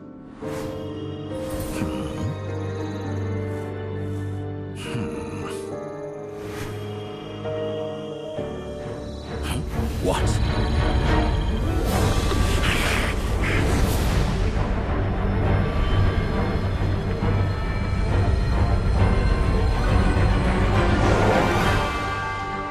My formula can get us 90% of the way. It will connect you to Columbina. Then, I will bring the formula's output to the Traveler's side. For the last 10%, do whatever it takes. Just bring the moon down.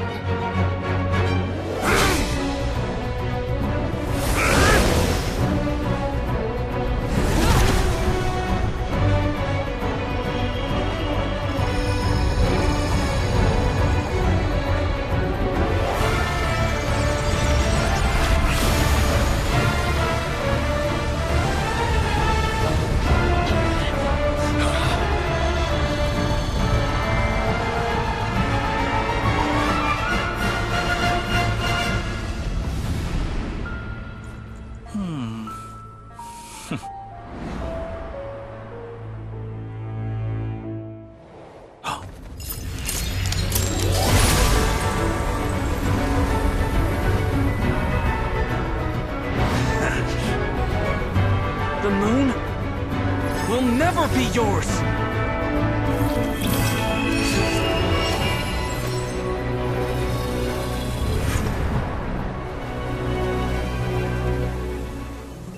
I turn my body into moonlight and pour it over Nod-Krai. My soul, I leave here to inform my future friends. Lastly, I will hide the Trilune Authority within the Frost Moon. And when my body, soul, and authority are reunited, finally... Columbina!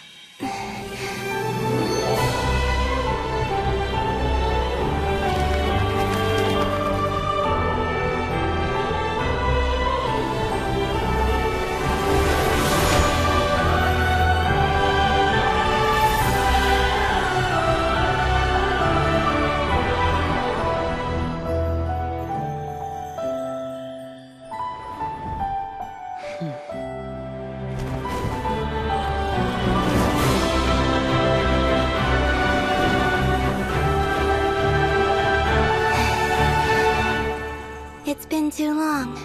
I'm back.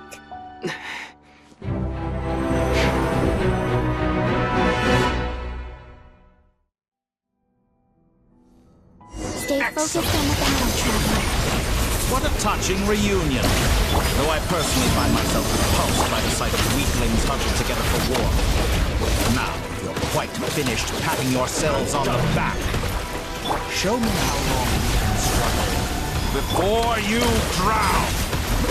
Watch out, Columbina! He can manipulate space. I know. Wait for the right moment. We'll strike together. Found. Moon's remnants.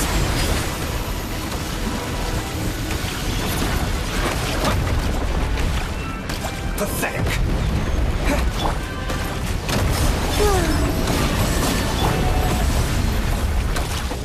Good. Keep it up. I'm still collecting data.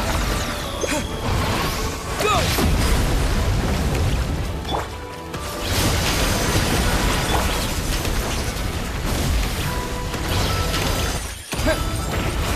Water jet! Reverse. Surge.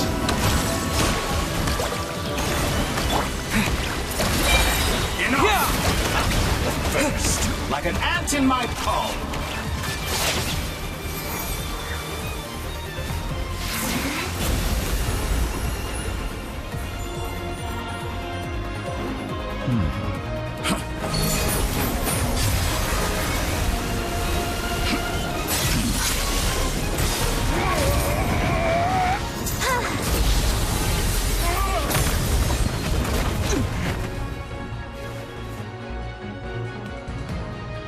I grant you the new moon's blessing. The new moon shines upon you. I am... It's over, Dottore!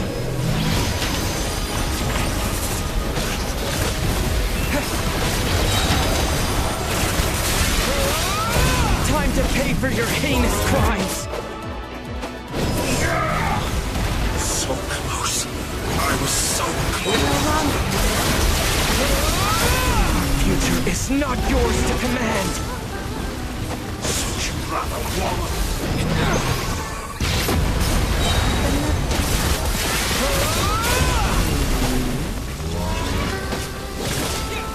So you rather wallow in this rotten, decaying world!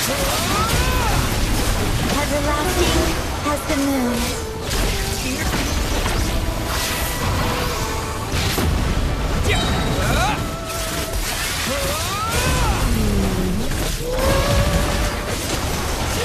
Only I could have shaped the new world.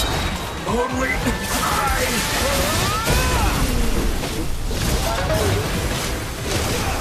Only I could have shaped the new world.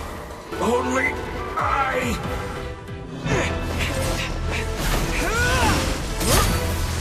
Willfully blind. How can you be so satisfied with your fate?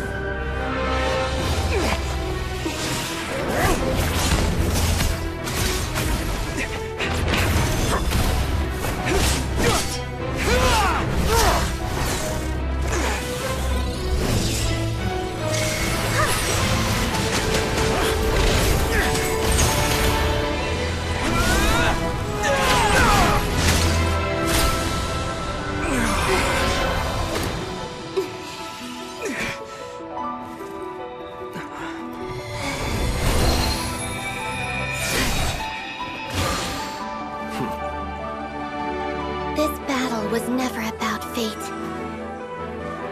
It's about friends, family, and the home you stole from them.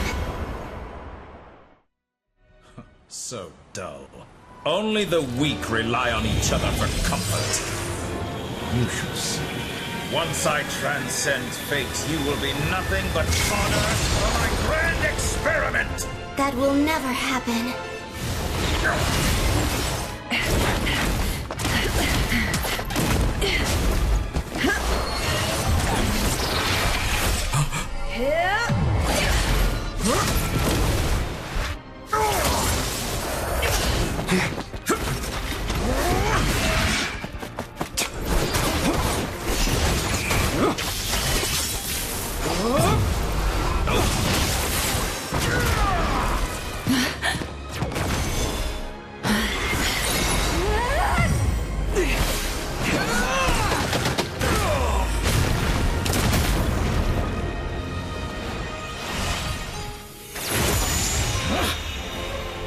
Today, the moonlight touches world once more.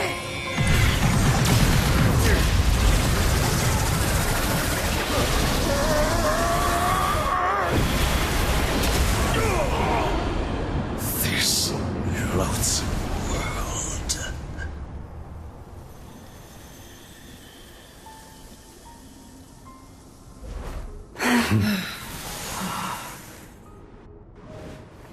No, this world is our home.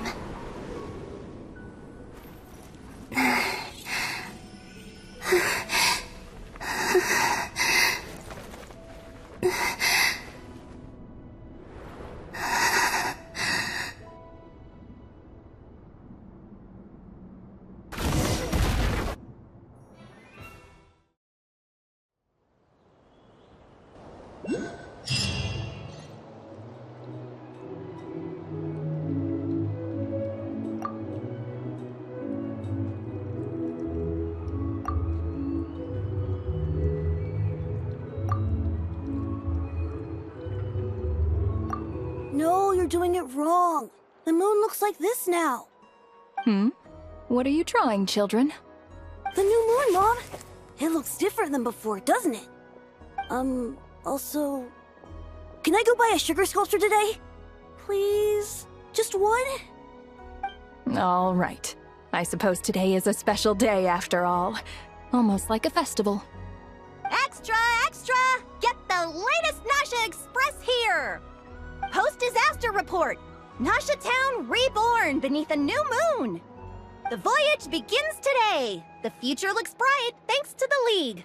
Want a copy? I knew things would be different, but I didn't think that would include the moon. They say a new moon goddess has been born. A new moon goddess? Who's saying that? The Frost Moon Scions? I guess so. I'm not too clued up on the details. As far as I'm concerned, the moon's still in the sky and it's business as usual. Hey, since we've come all this way, shall we grab ourselves a free meal while we're here? Are you a convert now? Or are you just here for the free lunch? Oh, come on. What does it matter? After everything we've all just been through? That smells good. All right, that's it. I'm hungry. Time to eat. Come on! We gotta get there early, or there won't be any good spots left! Shh, keep it down. This is a residential area. What if people are still sleeping?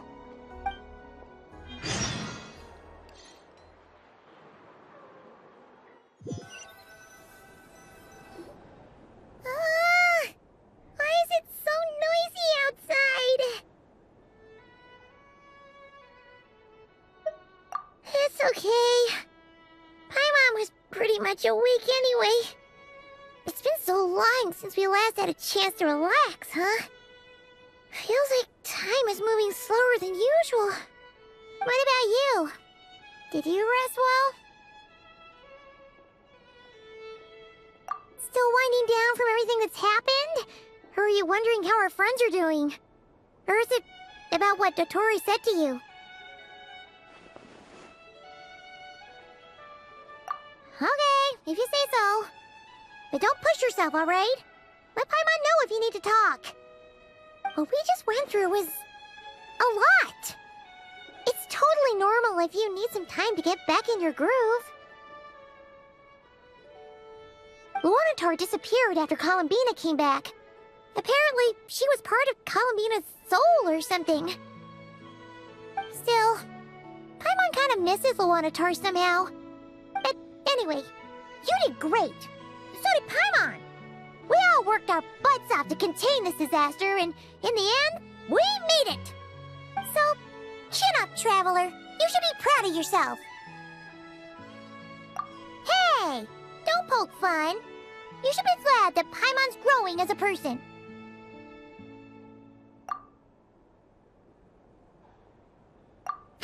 Paimon didn't think you'd mention it.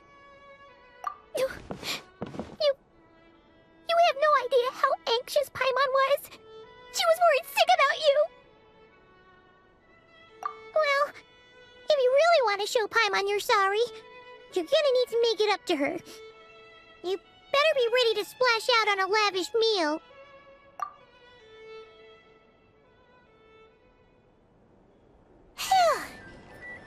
Okay. Paimon's full now. Huh? Oh, well... Hey there, Traveler and Paimon. Good morning. Morning, Yehuda. Here for some breakfast? Oh, I've already eaten. Just need some water. I was mostly worried you might forget what day it was today. So, I came over to remind you. Careful there, Paimon. Too much food will make you drowsy. Don't let anyone catch you hiding at the back and nodding off during the League meeting. You should probably be saying that to Anew. She's the baby of the group, if anyone. True. You know, I'm surprised that all these competing groups are actually coming together to try to solve things together. Definitely a first for Nod-Krai. Well, nothing like a region-wide calamity to bring people together. After that, surely even the most self-interested people have to realize that going it alone isn't worth the risk, right? Try telling Boss Neff that. She's not exactly convinced that people are gonna get with the program. Really? But if she's so pessimistic about it, why'd she agree to be the Curatorium's representative in the League? Probably 'cause even though Unity sounds like a pretty far-fetched idea, the benefits it would bring make it worth a shot. I think things will work out, though. I swear, Nod-Krai feels like one big family now with everything that's happened. More than it used to, anyway. Paimon's with you on that one. And it seems like plenty of other people agree, too. Just listen to the bustling streets. All right. Everyone's been rebuilding these last 2 weeks, and the evacuees have been coming back in droves. Life's slowly returning back to normal. Which means my workload's probably gonna shoot back up. Were you about to head out? There's still some time before the ceremony begins, you know. Yeah, we were gonna take a stroll around the square and say hi to some friends first. Sounds good. See you later then.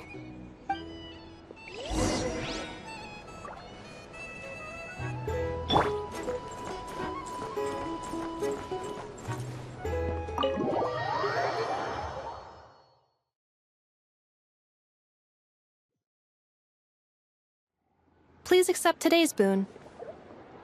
Have a nice day. Are Paimon's eyes deceiving her? Or is that Inefa handing out food for the Frost Moon Scions? Hello there. Would you like a feast of the moon, along with some snacks of the day? So, what's new, Inefa? It was only a few days ago when we last saw you, but it looks like you've joined the Frost Moon Scions in that time. And Anew too? What are you talking about, Paimon? We're just here to help. Duh. In the wake of the disaster, it's all hands on deck. we responded to Lama's request for support. At times like these, the smallest good deed can inspire others and help them through the hard days ahead. And we're using eggs and heating tubes to make that a reality, in true Kromkake craft shop style! Enough! Did you hear that? The Traveler said I did good. The Traveler! That's because it's true, I know. Proposal. If you can resist eating today's dessert, I will provide you with compliments, too. No way! Well, that proposal got shot down quickly. I need something to get me through the hard times too, you know. Mom! Yes, dear. Go right ahead. Excuse me. Could I take a photo with the robot lady?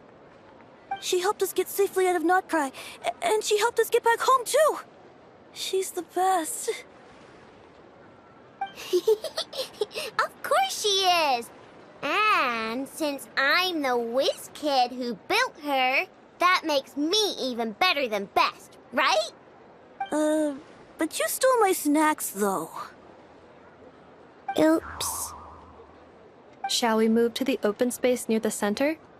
The view there is better. Thank you! Aren't you the better pick for this job, Flint? You underestimate yourself yet again, Master Ilua. Not at all. I rarely come by Nasha Town. I don't know any of the big shots here. All in good time. Socializing is a step-by-step journey. But you're much further ahead on that road, aren't you? You're not seeing the full picture. You know the truth now. My friends do not understand my habits. There is no question about it. The Lightkeepers need a representative in the League. Someone who is upright, cares about other people, and can realize their self-worth through group action. You say it like you wouldn't make the cut. I am most flattered that you think I would. Sigh a little less, Master Ilua, and have more faith in yourself. All the Lightkeepers agree that you're a very promising young man. That is precisely why Starshina Nikita felt safe delegating such important work to you. I'm sure we all also agree that we would sooner die of dehydration than manage to wrangle anything out of you in a discussion. My apologies. I am not in the habit of bringing water with me when I go out. Whatever. I'll take the job. By the way, who else is part of this?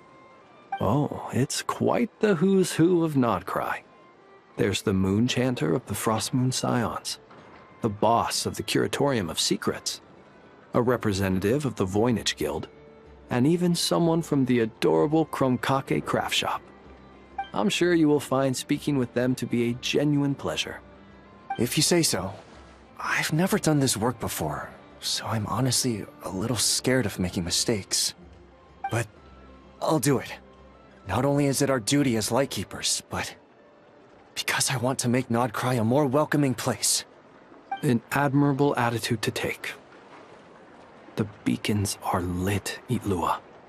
We're but one step away from breaking through the blizzard. We have the chance to band together and build our shared homeland into an Elysium. This is unprecedented for Nod-Krai. An opportunity not to be missed. Yeah. You're right. I'll do my best. Quite a few familiar faces have arrived. Let's go, shall we?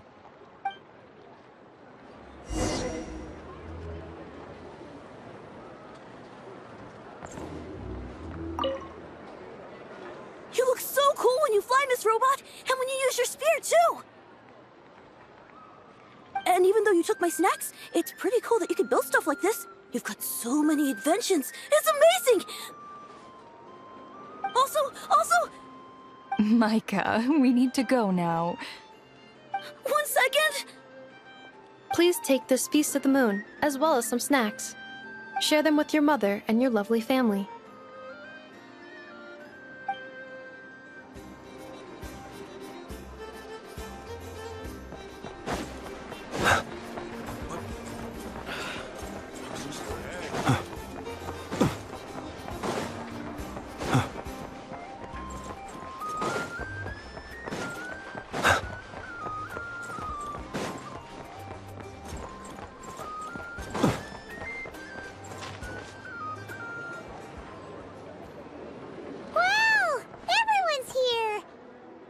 You seem well rested. I know no one's asked, but I'm sure you all want to know, so let me just say, we're doing great. Thanks. Well, great, but not perfect. I'm starting to lose my mind from boredom. Can't drink a drop of alcohol while I'm waiting for my wounds to heal. I'm sure you had a sneaky swig or two. Wait, how'd you find out? I'm sure you must be missing Mondstadt after all these years away, Grandmaster. Yeah, you could say that again. Every time I get news from Mondstadt, it makes me want to go back and see the place for myself. Honestly, once things are wrapped up here, I think it'll be time to head back home. Hey, looks like someone's taking the stage. Can everyone see okay? Anyone need a boost? I'll just listen from the back. It's fine. You're taking this pretty seriously, huh, Durin? Well, it's not every day that I get the chance to see how people speak in official settings. Soak it up like a sponge. I'll make sure you get a chance to practice for yourself later down the line. Actually, I know just the thing. You can debrief the Knights of Favonius for me. Mr. Varka, are you forgetting that I'm not a Knight of Favonius? I can knight you. Any particular title you'd like? Is he joking? I really can't tell. You'll have to figure this one out for yourself. It'll be a good learning experience. It is my honor to host the opening ceremony for the League, and to have this opportunity to speak to you all in my capacity as Voynich Guild representative. Could this person also have been pushed onto the big stage by the real big shots? Guess I'm not the only one then. We come here today, having weathered the trials and hardships of yesterday, and having learned from them the importance of unity and cooperation. All right, here we go. Uh-oh, looks like Ainho's off in Dreamland already.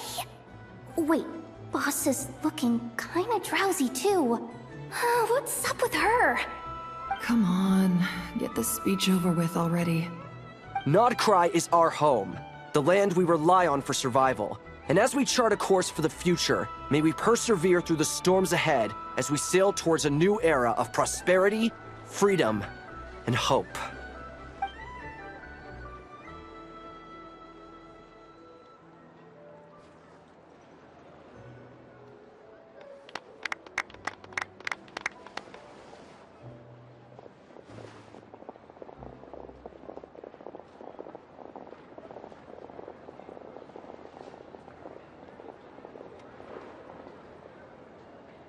Looks like we'll have more opportunities to travel in the future.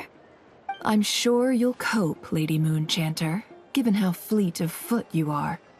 Unfortunately, I suspect I'll be too busy at the Curatorium to act as your host.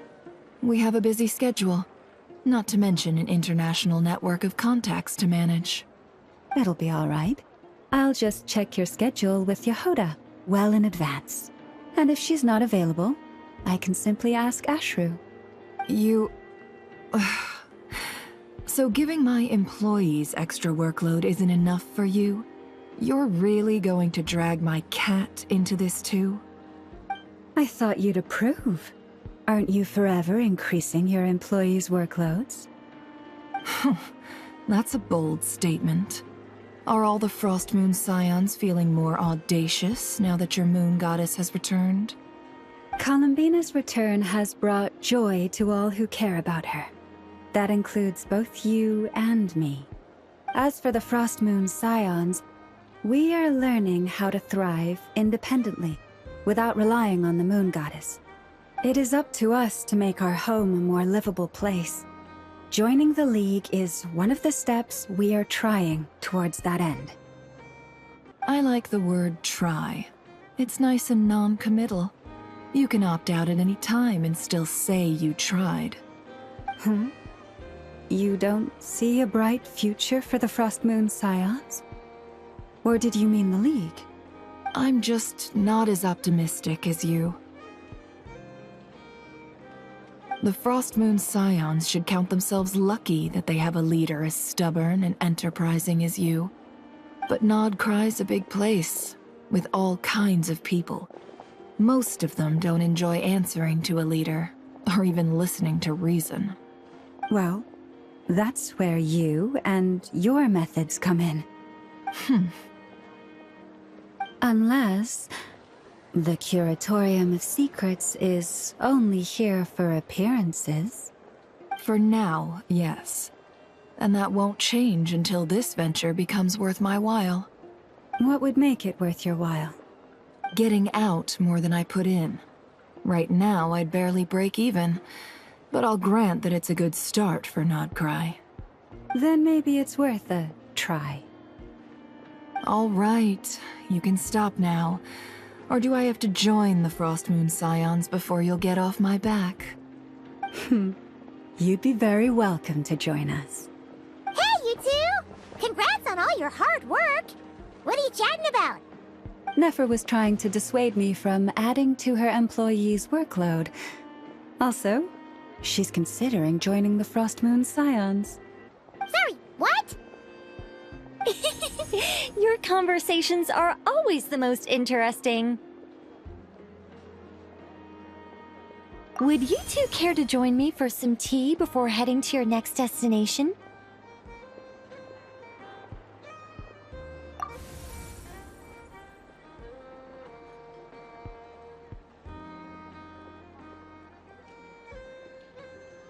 Nicole? Wait, where are you? Aren't you gonna show up today? Sadly not. I'm otherwise occupied right now. I'm sorry, Paimon. I can hear how disappointed you are. If it's any consolation, let me say that how things appear on the surface is a far cry from what they are at their core. Perhaps you'll feel better if you focus on the fact you have a special line of communication with the great mage herself. Okay? Has something happened? No, or not yet, anyway. Well, that's not ominous at all. Not for the time being. Just think of this as a general check-in to make sure this communication system is still running smoothly. Besides, it's good to chat once in a while if we want to maintain our friendship. You could have just said so. Paimon got all worked up for nothing. Still, the best friendships are built through face-to-face interaction, you know. It's never gonna stop being weird having tea with you when you're not there and just talking to thin air. All right, fair point. I'll bear that in mind for next time. Yeah. Any update on that crisis at the world's borders? Alice just informed me that they had their work cut out for them. And now everyone's thoroughly exhausted. But they did finally get things back under control. Still, we can't let our guard down yet. The disruption caused by this disaster has made Teyvat easier to detect from the outside universe.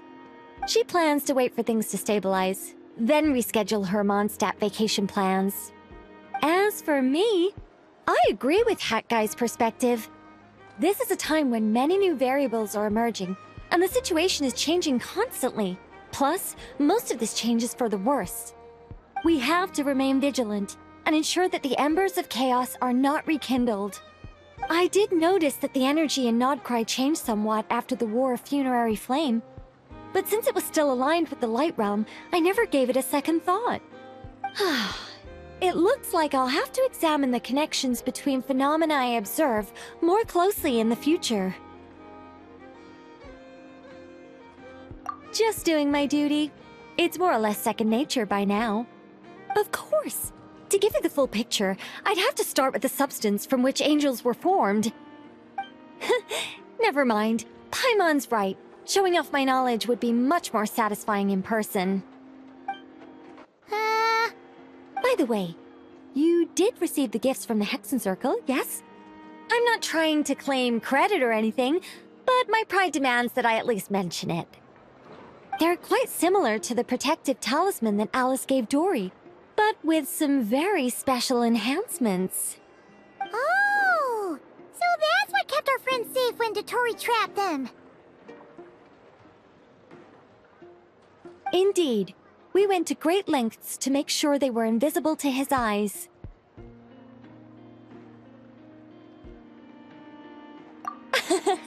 I'm so happy they came in handy.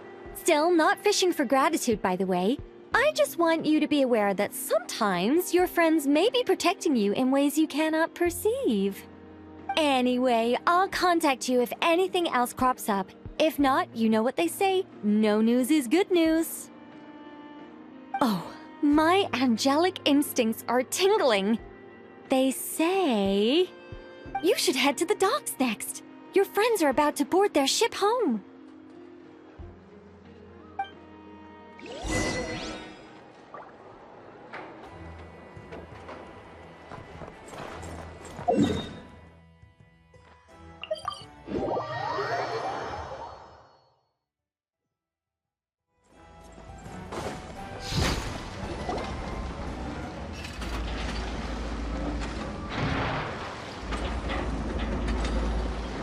You're here.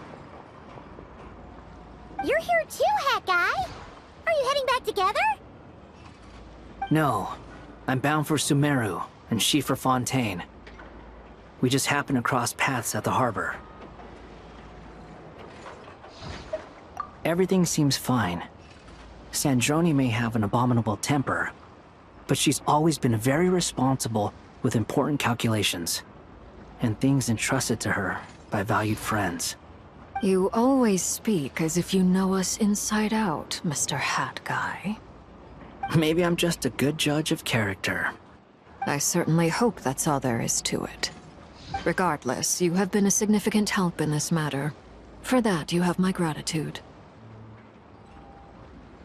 I didn't do anything special. Sandrone's the one who completed a seemingly impossible formula and turned the tide of the entire battle, even giving her life in the process. She's the one we should be thanking. Even we were unaware that Sandrone had hidden the real formula inside Polonia's body. She managed to fool Dottore into thinking the formula was running in her system by installing an identical-looking decoy within her. She probably realized that she didn't have the strength to stop Dottore. But this way, she could at least get him to lower his guard. She always worked like that. Always had a backup plan. Well, that's why I'm traveling to Fontaine. She made a request of me long ago, and the time has come to fulfill it. Think of it as her will. She said that should she ever fail in a mission, she'd like me to deliver her core and Polonia's to the Fontaine Research Institute. She also mentioned that she had made arrangements for people there to set her affairs in order. Some of her personal effects, such as her notes, were left to me. I've decided to take them back to the House of the Hearth, for safekeeping primarily, but also as mementos, I suppose. However, there is one book among them that I'd like to leave in your care. I'll have someone deliver it to your residence at the flagship at a later date. No, I was specifically warned not to tell her. This is her last wish, and I will abide by it. I can only hope so, but none of us here can know for certain. I bade farewell to Columbina earlier today. As promised, she turned the iridescent moon's marrow over to me. She spent a long time with Sandrone's body, saying her goodbyes. Oh, is she alright? Sandrone's passing has left a great wound in all of our hearts. It will take time to heal, but Columbina surprised me. She offered me some words of comfort before I departed. Despite being grief-stricken herself, she showed an awareness of the feelings of others around her. She never used to act like this. Clearly, she has grown. And I suspect that we have you to thank for much of the change we are seeing in her. After these recent events, the Tsaritsa has revoked the Pale Star Edict. Snezhnaya now realizes that the arrest warrant for Columbina was just a ploy by Dottore, who coveted her powers. I shall return to Nod-Krai to see her as soon as I find the time.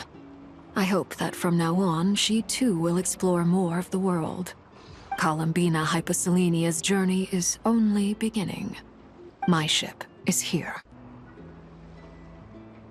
Traveler, Paimon, we shall meet again. You too, Hat Guy. What are you still bumming around for? Isn't Columbina waiting for you? I thought today was the day you'd agreed with her to go find out the truth about your sibling. You're afraid you won't like the truth when you see it. Well, this is new. I was starting to think that nothing could scare you. Don't say that! Wouldn't you be if you were in this situation? Fair point. But I'd say I have more experience facing up to unpleasant truths than the Traveler. They say blood's thicker than water. I know how much you need your family back. More than you need any of your friends. And I'm sure that all your real friends understand that too. No matter what the truth turns out to be, they will stick by you and support you, whatever decision you make. Finding the truth is important. But more important still is what you choose to do once you've found it. At least, that's the life lesson I've learned from my experience, grappling with the truth. What? Now that Dottore's dead and gone? A little, I guess. But it hasn't solved everything. Maybe I regret not getting to end his life with my own hands. Or maybe it's something else. But for whatever reason, I still feel like I have a chip on my shoulder. Either way, I'm going back to Sumeru. Lesser Lord Kusanali is gonna need help dealing with all the chaos Dottore left in his wake. Not just from this incident, but everything he did in the past, too. You should continue with your journey, as you've always done. Who knows? Maybe we'll meet again someplace else. What should we do now? If you want to explore a bit more to steady those nerves, Paimon's game! After all, when Columbina said she knew where your ship was hidden, Paimon promised to give you two some alone time with the truth. It hasn't been all that long since we were last apart, sure, but with Columbina there, Paimon's sure things will be just dandy. Ain't no biggie. Paimon might be all about that food and fun, but she knows how to do right by people. Paimon's sure you'd prefer to digest the news about your sister in peace. But, no matter what you see, just know you can share it with Paimon. Of course, as long as it's not super private. If you can't make sense of something, let's give it some thought together. And even if we both can't figure it out, Paimon can at least treat you to a nice meal. Glad to hear it. Feel better now? Alrighty. Next up, time to meet with Columbina.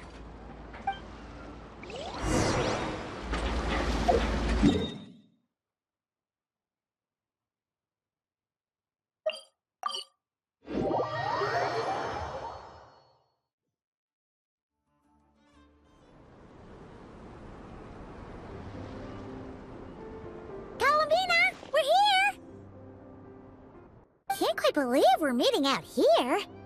We've gotten used to walking over to Silvermoon Hall whenever we go see you. Well, you're still welcome to go there whenever you want to see me. It's just, now that it's all over, I've decided to make some changes. Try and fit in with the Frost Moon Scions, like Lama suggested. The older generation are still timid around me. They don't dare get too close, and they bow their heads when I walk by. But things are much better with the children. I see more curiosity in their eyes. Hopefully, by the time the next Moon Prayer Night comes around, I can enjoy the festival with them as myself, without having to pretend that I'm only dressed up as the Moon Goddess. You'll do fine, Columbina. Paimon's sure they'll realize you're super nice once they get to know you better. You really think so?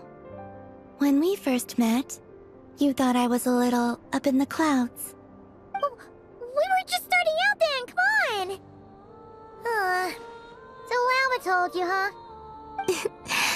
I'm only teasing. I know that I have you to thank for pulling me back down to solid ground. It feels good to finally stand firm on the earth where I was born. Oh, that's great!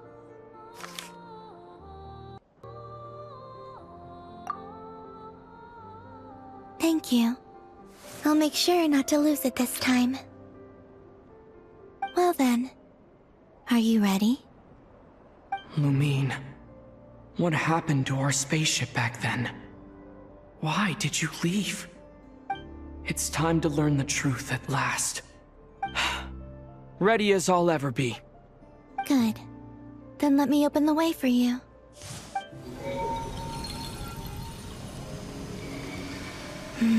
Where does this lead?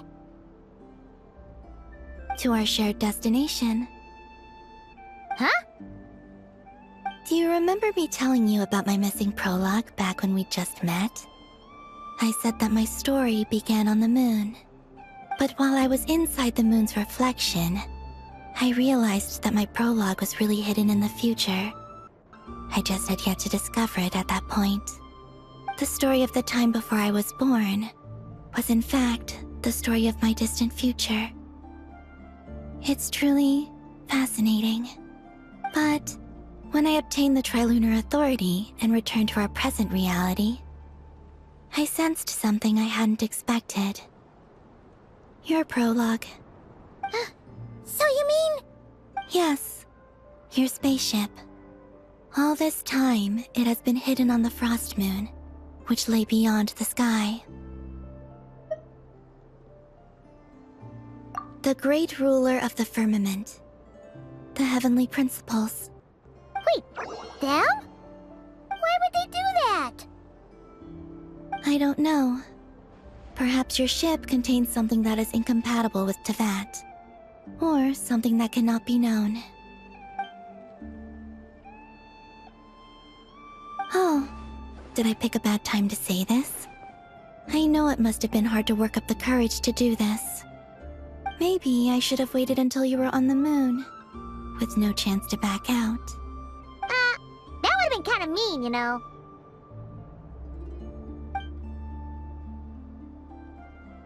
Take me there. Oh? Whatever is hiding in that ship, it belongs to me and Lumine. Those memories belong to us. No one else has the right to decide whether I should or shouldn't know about it. Not even the heavenly principles. Very well. Then let's go. You two take care, alright? And don't forget to come back soon! Rest assured, Paimon. We will. Traveler, after you. Thinking about the story that we'll find hidden on the moon? Yes. And hoping that it has a happy ending. Stories like that don't exist, you know? You don't believe in happy endings? I don't believe in endings.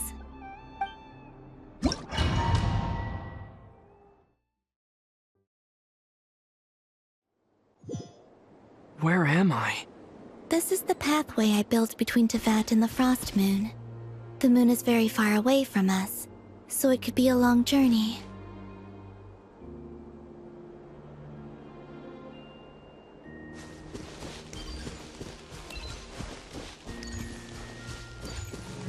After I obtained the Trilunar Authority, I unwittingly saw past events from many of my friends' lives. One was Lauma. She was so young when they chose her to be the Moon Chanter. From then on, the Frost Moon Scions looked to her to bring messages from their goddess. But, for better or worse, I had left Hisi Island before she was ever born. It was not until much, much later that she met me. I think it's for the best. Because of the way things turned out, you had the opportunity to become friends. You're right. In that sense, I think we were both very lucky.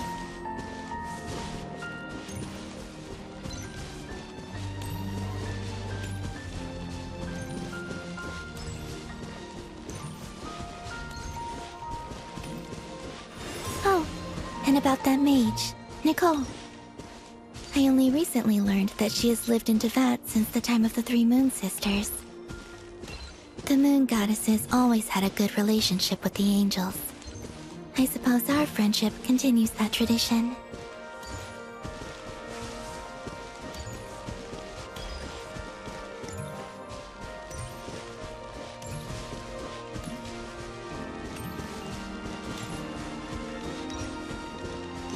And then, there's Sandrone.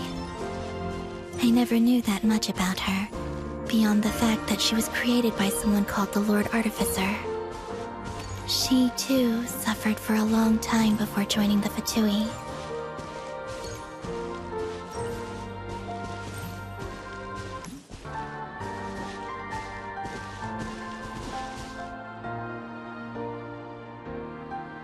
How I wish I could talk to her again. Even if only to hear her say nasty things to me.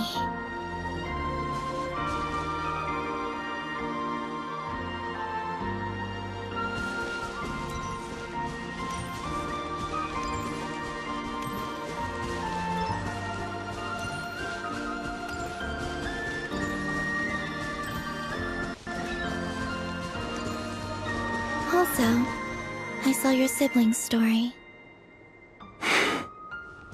I'm afraid I didn't see much. It seems that she rarely came to the surface, where the moonlight shines. But I did notice that back when you first set out on your journey, she would often appear nearby, gazing at you from afar with a guilty look in her eyes. Lumine. Let us speak no more of the past. I probably shouldn't reveal so much about my friends. It's not my place. Let the moonlight carry us forth. We are very close now.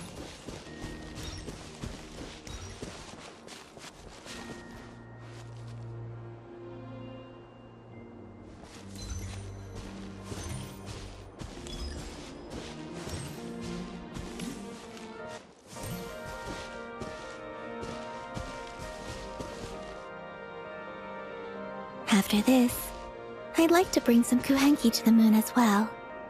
If they're willing, of course. What about your other friends? Will you bring them to visit too? Certainly. But I'll need to tidy the place up first. This home hasn't received any guests in a long, long time.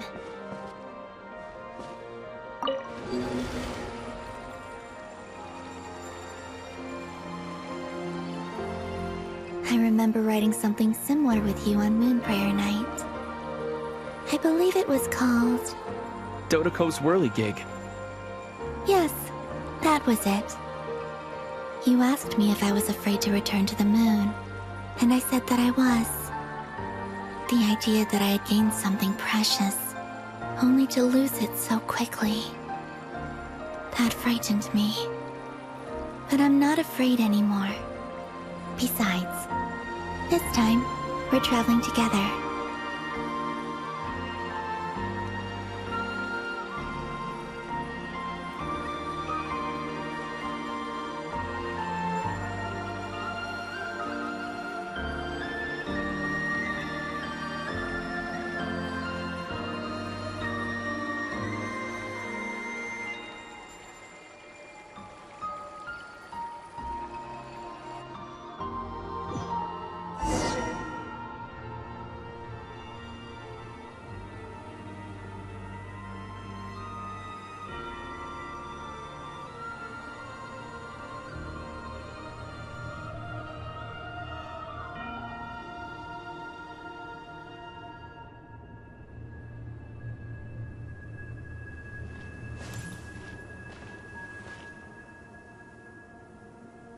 We're here.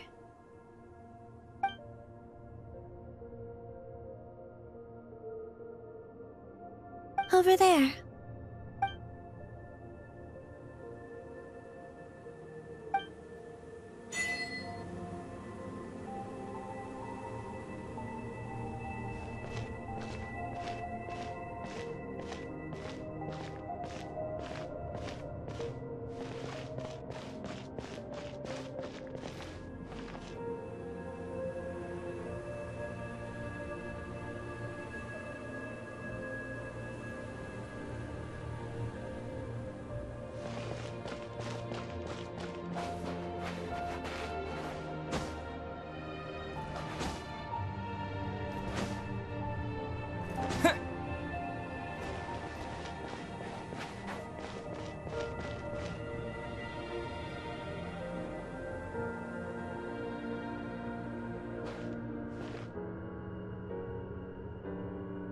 Our spaceship.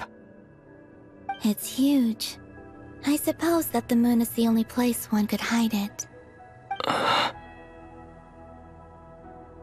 It'll be alright. Huh? The way you feel in this moment, I went through it too, on Moon Prayer Night. The door was right in front of me, but I struggled to find the courage to step through. Solitude for me once meant living a life in which even I was absent. Before I met you, that was the only life I knew. But that night, solitude meant throwing away the life I had gained after meeting all of you. Columbina. Go. Retrieve the part of your life that was once lost. Trust me, you will lose nothing by doing so. Look, Teyvat is right there. All of our friends are down there, waiting for us. You're right. Thanks, Columbina.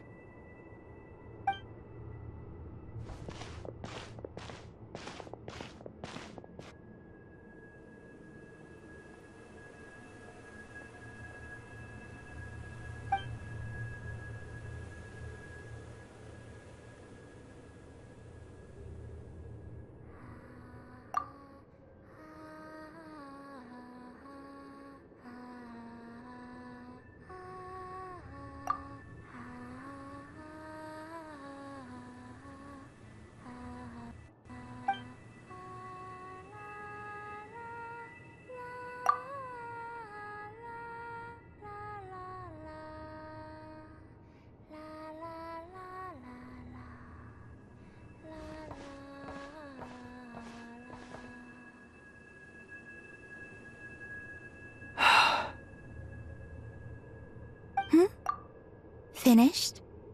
Yeah. Why did you take your eye mask off? Well, since my return, I've decided to take more opportunities to see the world with my own eyes. Besides, I've always wondered how Teyvat looks from the moon. And what do you think? It's beautiful. I could spend a whole day here just gazing at it. What about you? What do you think of the truth you found? I haven't looked at another person's expression in a long time, but I think yours is saying it was neither good nor bad. Keep this up, and it won't be long before you give Nephra a run for her money. Oh, I don't think that's going to happen. I'm much more used to sensing what's going on around me with Kuvaki. I think I'll save my eyes for seeing special moments I really want to remember. I read the spaceship's flight logs. I always assumed that this was my first time in Teyvat.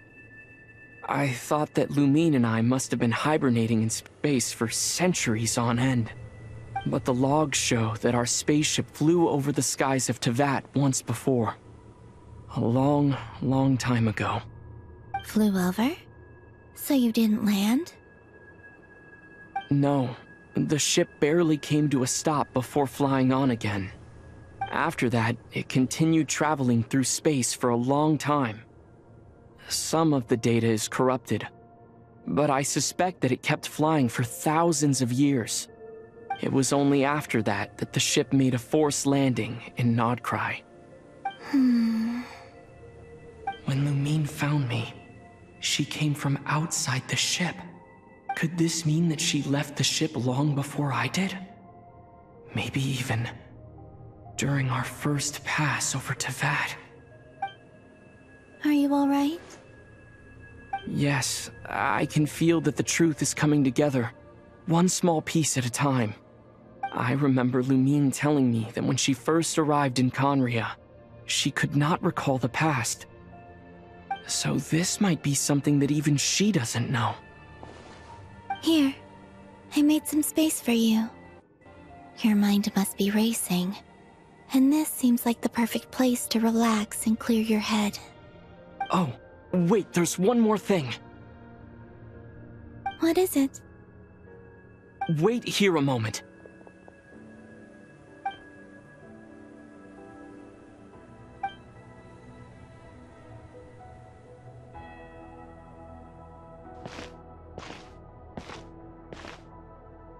Hey, Columbina.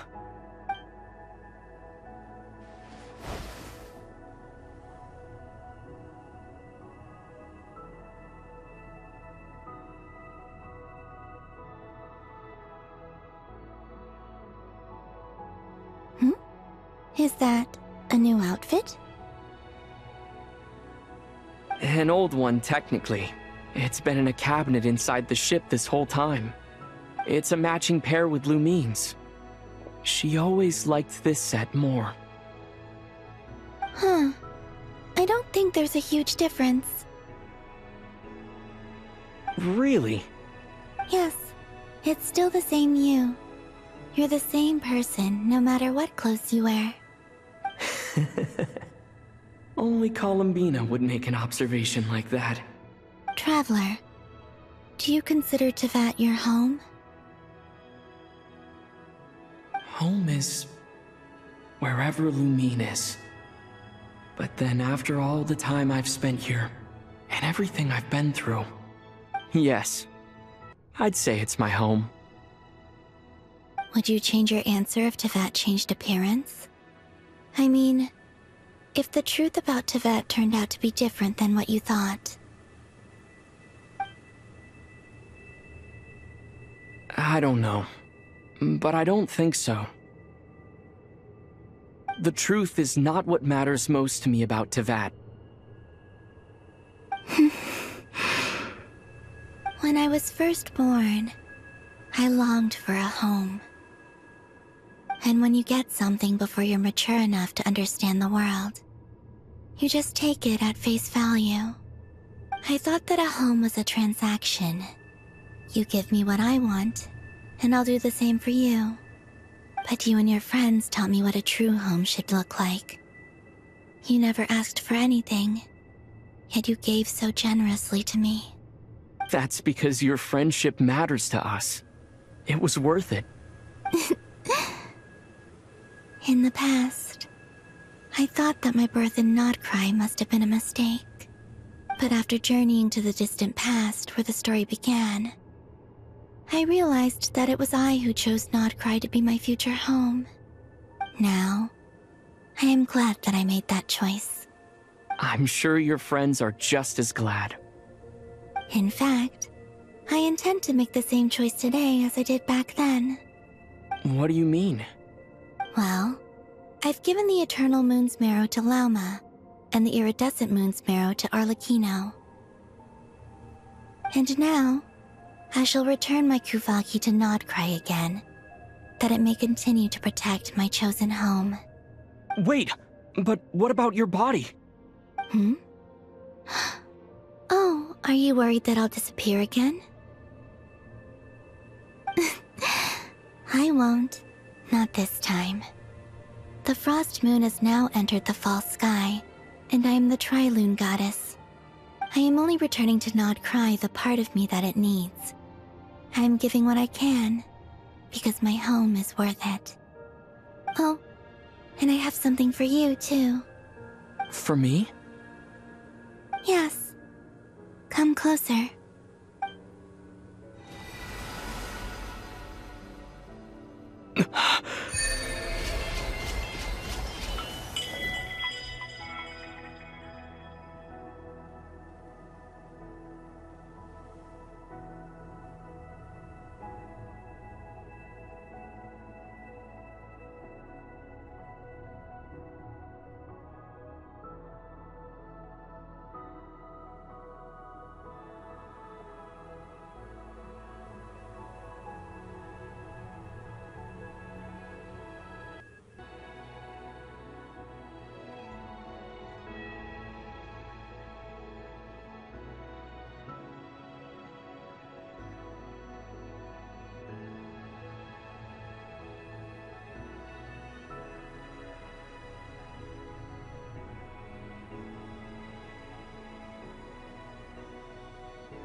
What was that?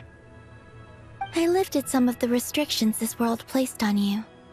I trust this will help in your future adventures. My power. It feels like it's grown. I can use the elements more freely now. Thank you. This will be a great help. You're welcome.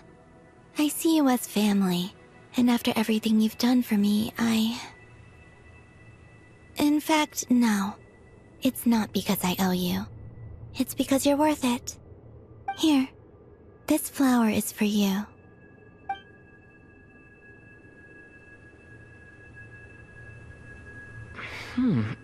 Isn't this a moon prayer blossom? Yes. Don't worry. You will never see these flowers lose their color again. I'm finally discovering the joy of giving. How I wish I'd learned this sooner. Hey, better late than never. What are you thinking about now? Why don't you take a guess? You get... one shot. I don't think I'll get it in one guess. But I'm sure it's a happy thought. That's kind of a sneaky answer. I can't say you got it wrong. Down into that, the moon seems so far away. I felt it might always lie beyond my reach. But on the moon, everything feels so close by. The haze that once enshrouded the skies has finally been dispersed. I feel like a traveler on a winter's night, starting a new chapter in my tale by the warmth of a bonfire. I don't have a lot of luggage, but I do have a lot of hope for the future. Well, what's next? Next? To start with, I want to stay here just a little longer. After that, let's return home and continue our journey.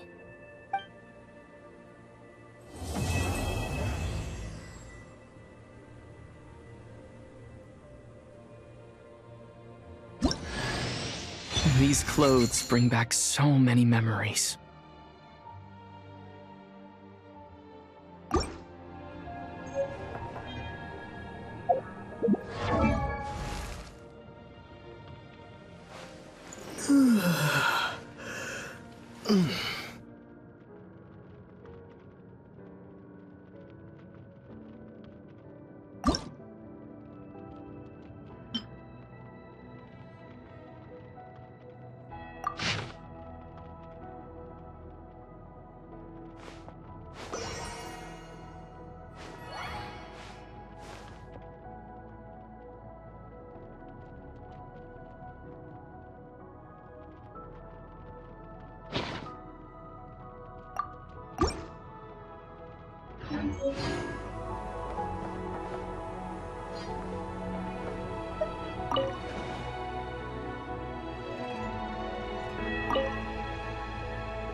The journey goes on, for you and for me.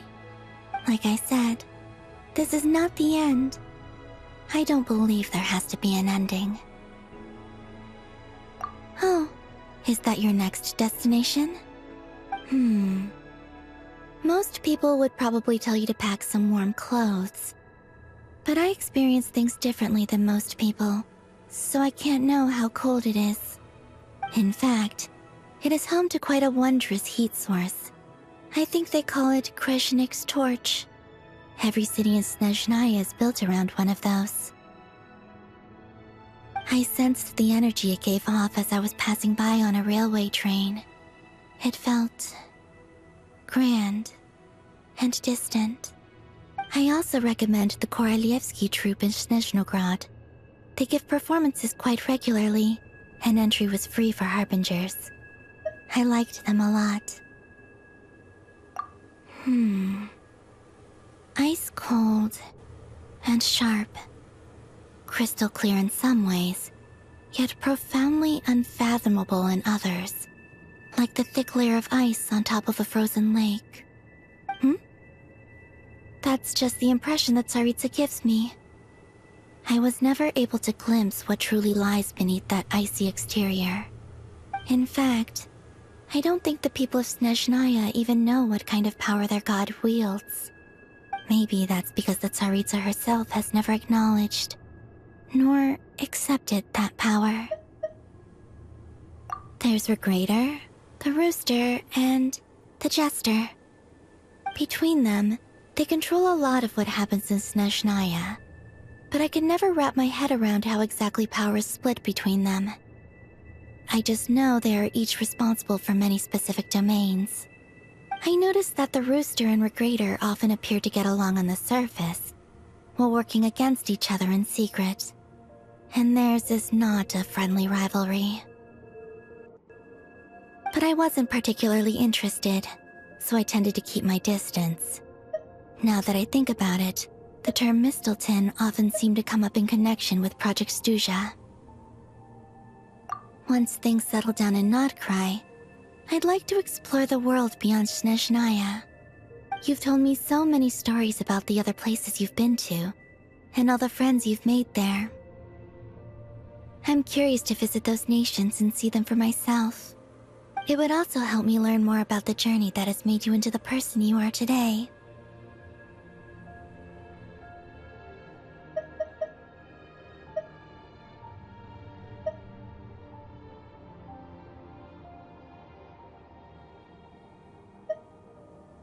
Okay. As you continue on your journey, don't forget to gaze up at the moon once in a while. It is, after all, no longer an illusion. It shall cast down its true moonlight, connecting us in truth.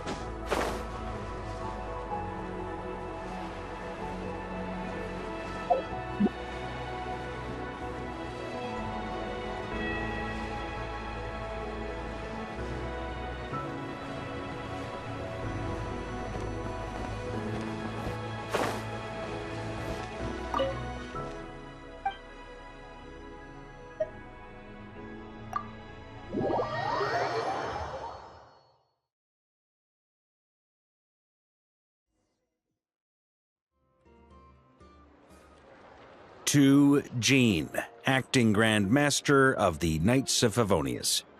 This preamble is such a pain to write. It's probably high time we got rid of this acting business.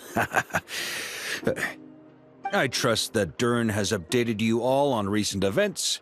Hope we didn't worry you too much. The good news is, we managed to come together and put a stop to the Doctor's evil schemes. With that, I think it's safe to say that Nod-Krai is finally out of the woods. As for the Fatui, not counting the Damselette, aka the Moon Goddess, who has left their organization, we found ourselves allied in this instance with both the Knave and Marionette. May she rest in peace. As ever, we find ourselves better off for making friends rather than enemies. But until we can ascertain the Tsaritsa's true intentions, the future remains uncertain. In a short while... Wait... How am I meant to surprise everyone if I tell them in a letter that I'm heading home? Well, that would be a huge waste. Okay, got it. I will begin sending the expeditionary team back home in waves. I'm sure they'll be able to answer any questions you still have. I hope they won't gloss over the details of my many heroic deeds.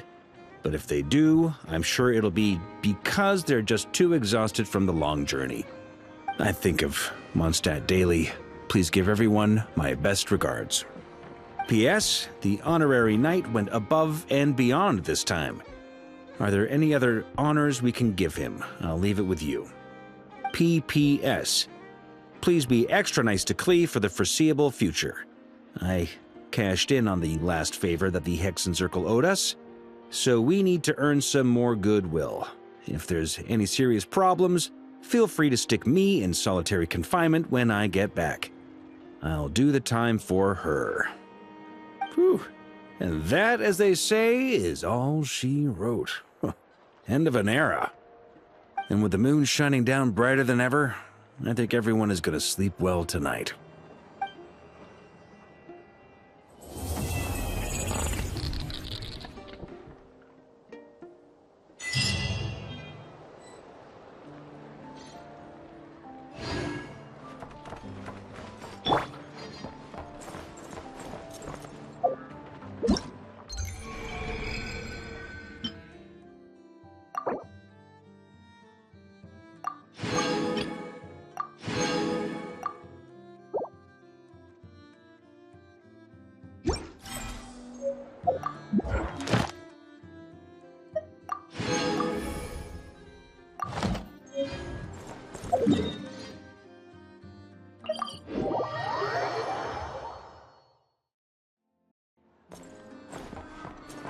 Ad Astra Abyssosk.